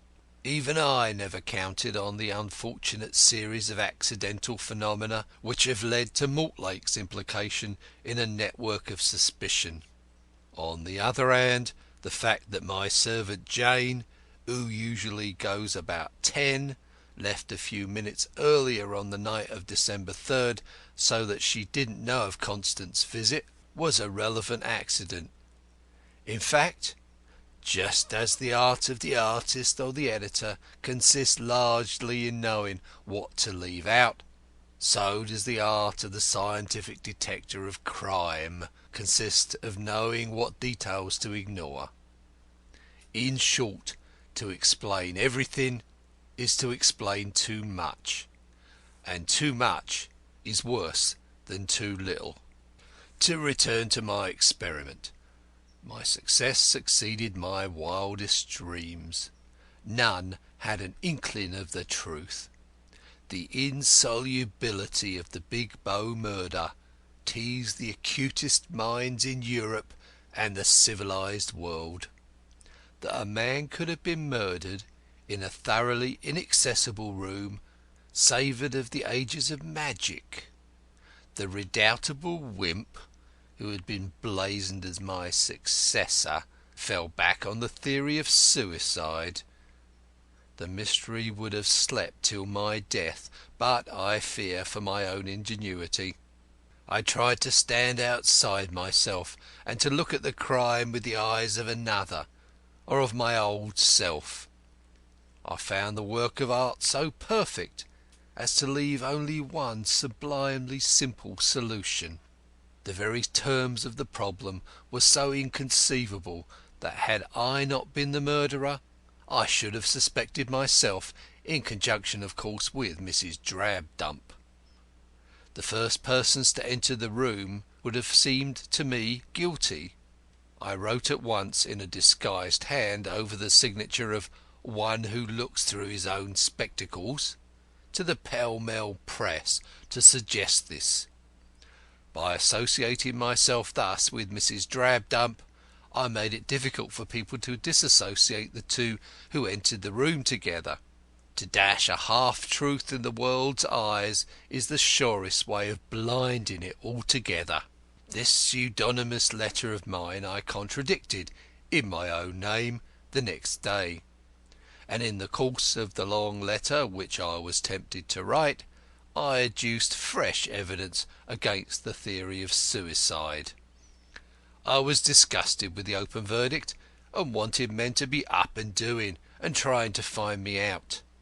I enjoyed the hunt more. Unfortunately, Wimp, set on the chase again by my own letter, by dint of persistent blundering, blundered on to a track which, by a devilish tissue of coincidences I had neither foreseen nor dreamt of, seemed to the world the true. Mortlake was arrested and condemned. Wimp had apparently crowned his reputation. This was too much. I had taken all this trouble merely to put a feather in Wimp's cap, whereas I had expected to shake his reputation by it. It was bad enough that an innocent man should suffer, but that Wimp should achieve a reputation he did not deserve, and overshadow all of his predecessors by dint of a colossal mistake, this seemed to me intolerable.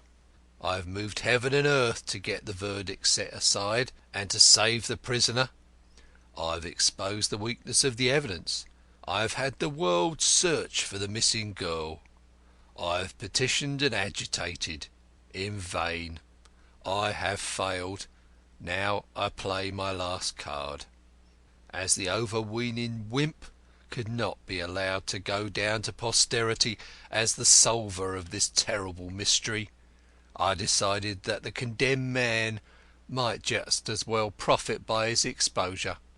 That is the reason I make the exposure tonight, before it is too late to save Mortlake." "So that is the reason?" said the Home Secretary, with a suspicion of mockery in his tones. "The sole reason." Even as he spoke, a deeper roar than ever penetrated the study. "A reprieve! Hooray! Hooray!" The whole street seemed to rock with earthquake. and the names of Grodman and Mortlake to be thrown up in a fiery jet. "A reprieve! A reprieve!" And then the very windows rattled with cheers for the Minister. And even above that rose the shrill voices of the newsboys. "Reprieve of Mortlake! Mortlake reprieved!" Grodman looked wonderingly across the street. "How do they know?" he murmured. "Those evening papers are amazing," said the Minister drily. "But I suppose they had everything ready in type for the contingency." He turned to his secretary. "Templeton, have you got down every word of Mr. Grodman's confession?" "Every word, sir." "Then bring in the cable you just received as Mr. Grodman entered the house." Templeton went back into the outer room, and brought back the cablegram that had been lying on the Minister's writing table when Grodman came in. The Home Secretary silently handed it to its visitor. It was from the Chief of Police of Melbourne, announcing that Jessie Dymond had just arrived in that city in a sailing vessel, ignorant of all that had occurred, and had immediately despatched back to England, having made a statement entirely corroborating the theory of the defence. "Pending further inquiries into this," said the Home Secretary, not without appreciation of the grim humour of the situation, as he glanced at Grodman's ashen cheeks, "I've reprieved the prisoner. Mr. Templeton was about to despatch the messenger to the Governor of Newgate as you entered this room. Mr. Wimp's card castle would have tumbled to pieces without your assistance. Your still undiscoverable crime would have shaken his reputation as you intended." A sudden explosion shook the room and blent with the cheers of the populace. Grodman had shot himself, very scientifically, in the heart. He fell at the Home Secretary's feet, stone dead. Some of the working men who had been standing waiting by the shafts of the hansom helped to bear the stretcher. End of chapter 12 and end of The Big Bow Mystery.